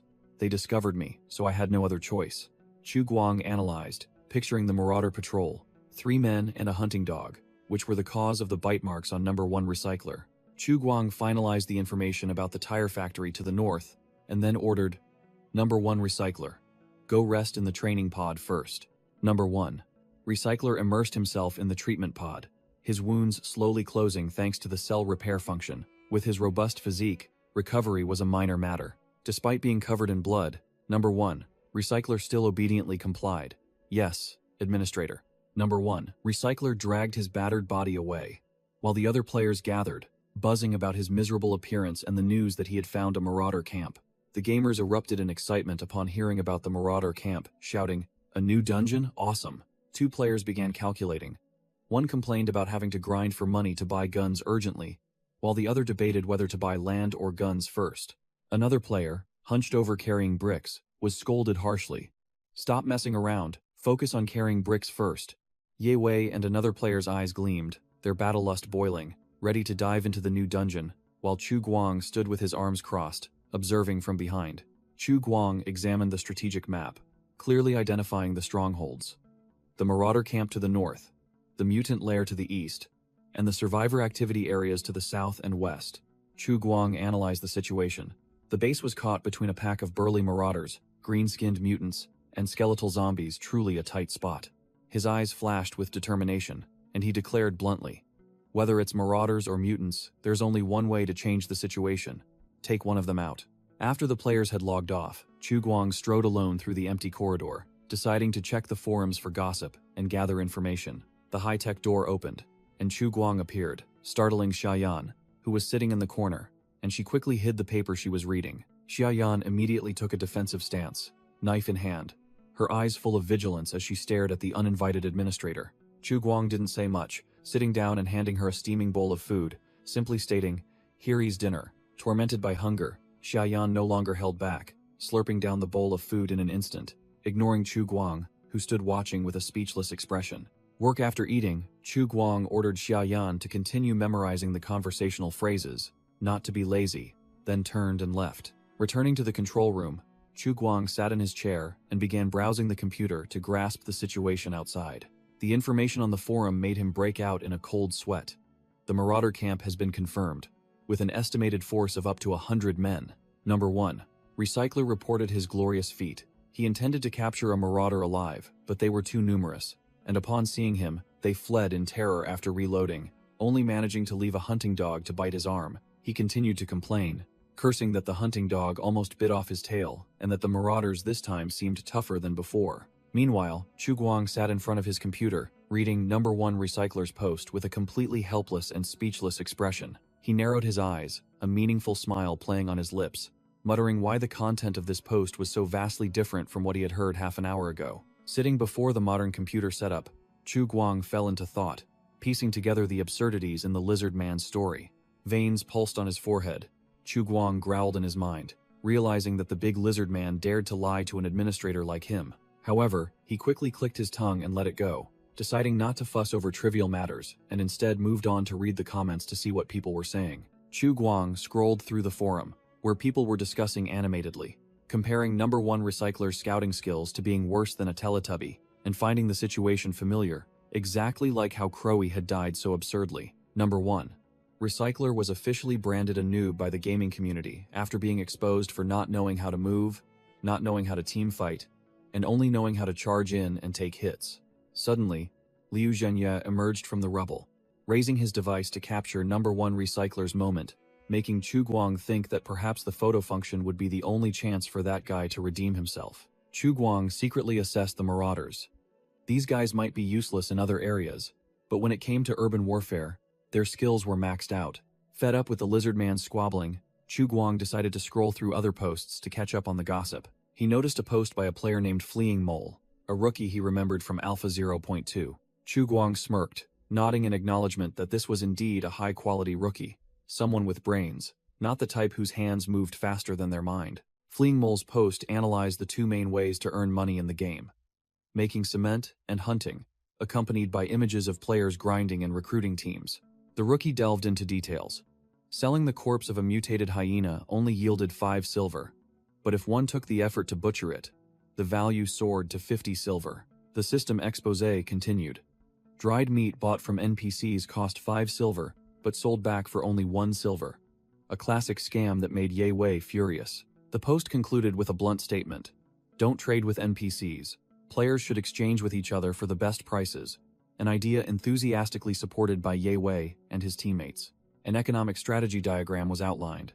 Hunters cooperate with other players to butcher meat, selling directly to the community, and only then offloading the surplus to NPCs to optimize profits. As an administrator, Chu Guang fully acknowledged that Fleeing Mole's proposal was extremely valuable, helping to increase the depth and interactivity of the game. But as the GM of Shelter 404, Chu Guang had a completely different perspective. He was visibly annoyed, because in his eyes, everything here, including the players' bodies, belonged to him.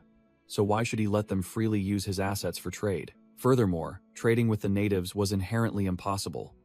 Even Chu Guang was frequently discriminated against and suspected just because of his voice. He admitted that even with his sales experience from his previous life, it was useless here, as he understood nothing about the market and its rules. Like his transaction with List, Chu Guang bitterly realized that this world was just a collection of scum and thuggish marauders. Instead of letting players trade with the local rich, it'd be better to let them carry guns and rob, just like Ye Wei was pointing a gun at a merchant's head. Chu Guang had a sinister idea, deciding that all major export transactions must be placed under his strict supervision. His plan was clear: establish a fixed trade caravan, map out a trade route from the outpost to Reed River Town, and regulate exchange items like dried meat or animal hides. In this plan, players would act as bodyguards, responsible for transporting and delivering goods to NPCs, simplifying the process for rookies. Chu Guang sat in front of his computer, coming up with the idea of imposing taxes to control the players. Tariffs are a good idea. I must write that down, he sneered, clearly disdainful of the gamer's naive idea. Free trade? Ha. Chu Guang's eyes sharpened as he secretly calculated. When I need you to fight, it'll naturally tell you who to trade freely with. With the plan complete, Chu Guang stretched contentedly and decided to check his reward points, while Sha Yan remained in a corner. Ding! A virtual screen appeared, and Chu Guang was quite surprised to see he had accumulated 30 reward points. With a sly expression, Chu Guang decided to go all in, using all his points to open 2 intermediate mystery boxes and 10 basic boxes. The first item to appear from the gacha box: 2 bags of hemostatic gauze. Next was a blister pack of 12 antibiotic pills, homegrown produce from Shelter 404. The last item was a bag of salt, a luxury item that could boost immunity and metabolism. Chu Guang was utterly shocked looking at the bag of salt, sweat pouring down. These stats? Did I just pull a legendary item? It turned out this was the real deal. Every 0.02 pounds of salt would permanently increase stats. Chu Guang frantically calculated. If I gobble down the whole bag at once, then, he immediately dismissed the crazy idea, imagining himself turning into salt, and decided, forget it, I'll put it up for sale tomorrow. Checking the rest of the loot, Chu Guang was speechless when he saw that all that remained was a bottle of soy sauce and a bundle of lollipops. He cursed under his breath. Tired after a day of grinding, Chu Guang decided to put everything aside. That's enough. Time to sleep.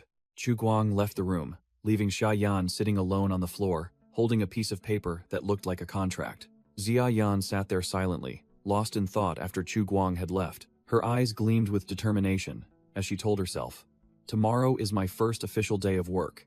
Still, Xia Yan couldn't help but feel skeptical about her new job. Is this weapon shop owner position even a respectable job?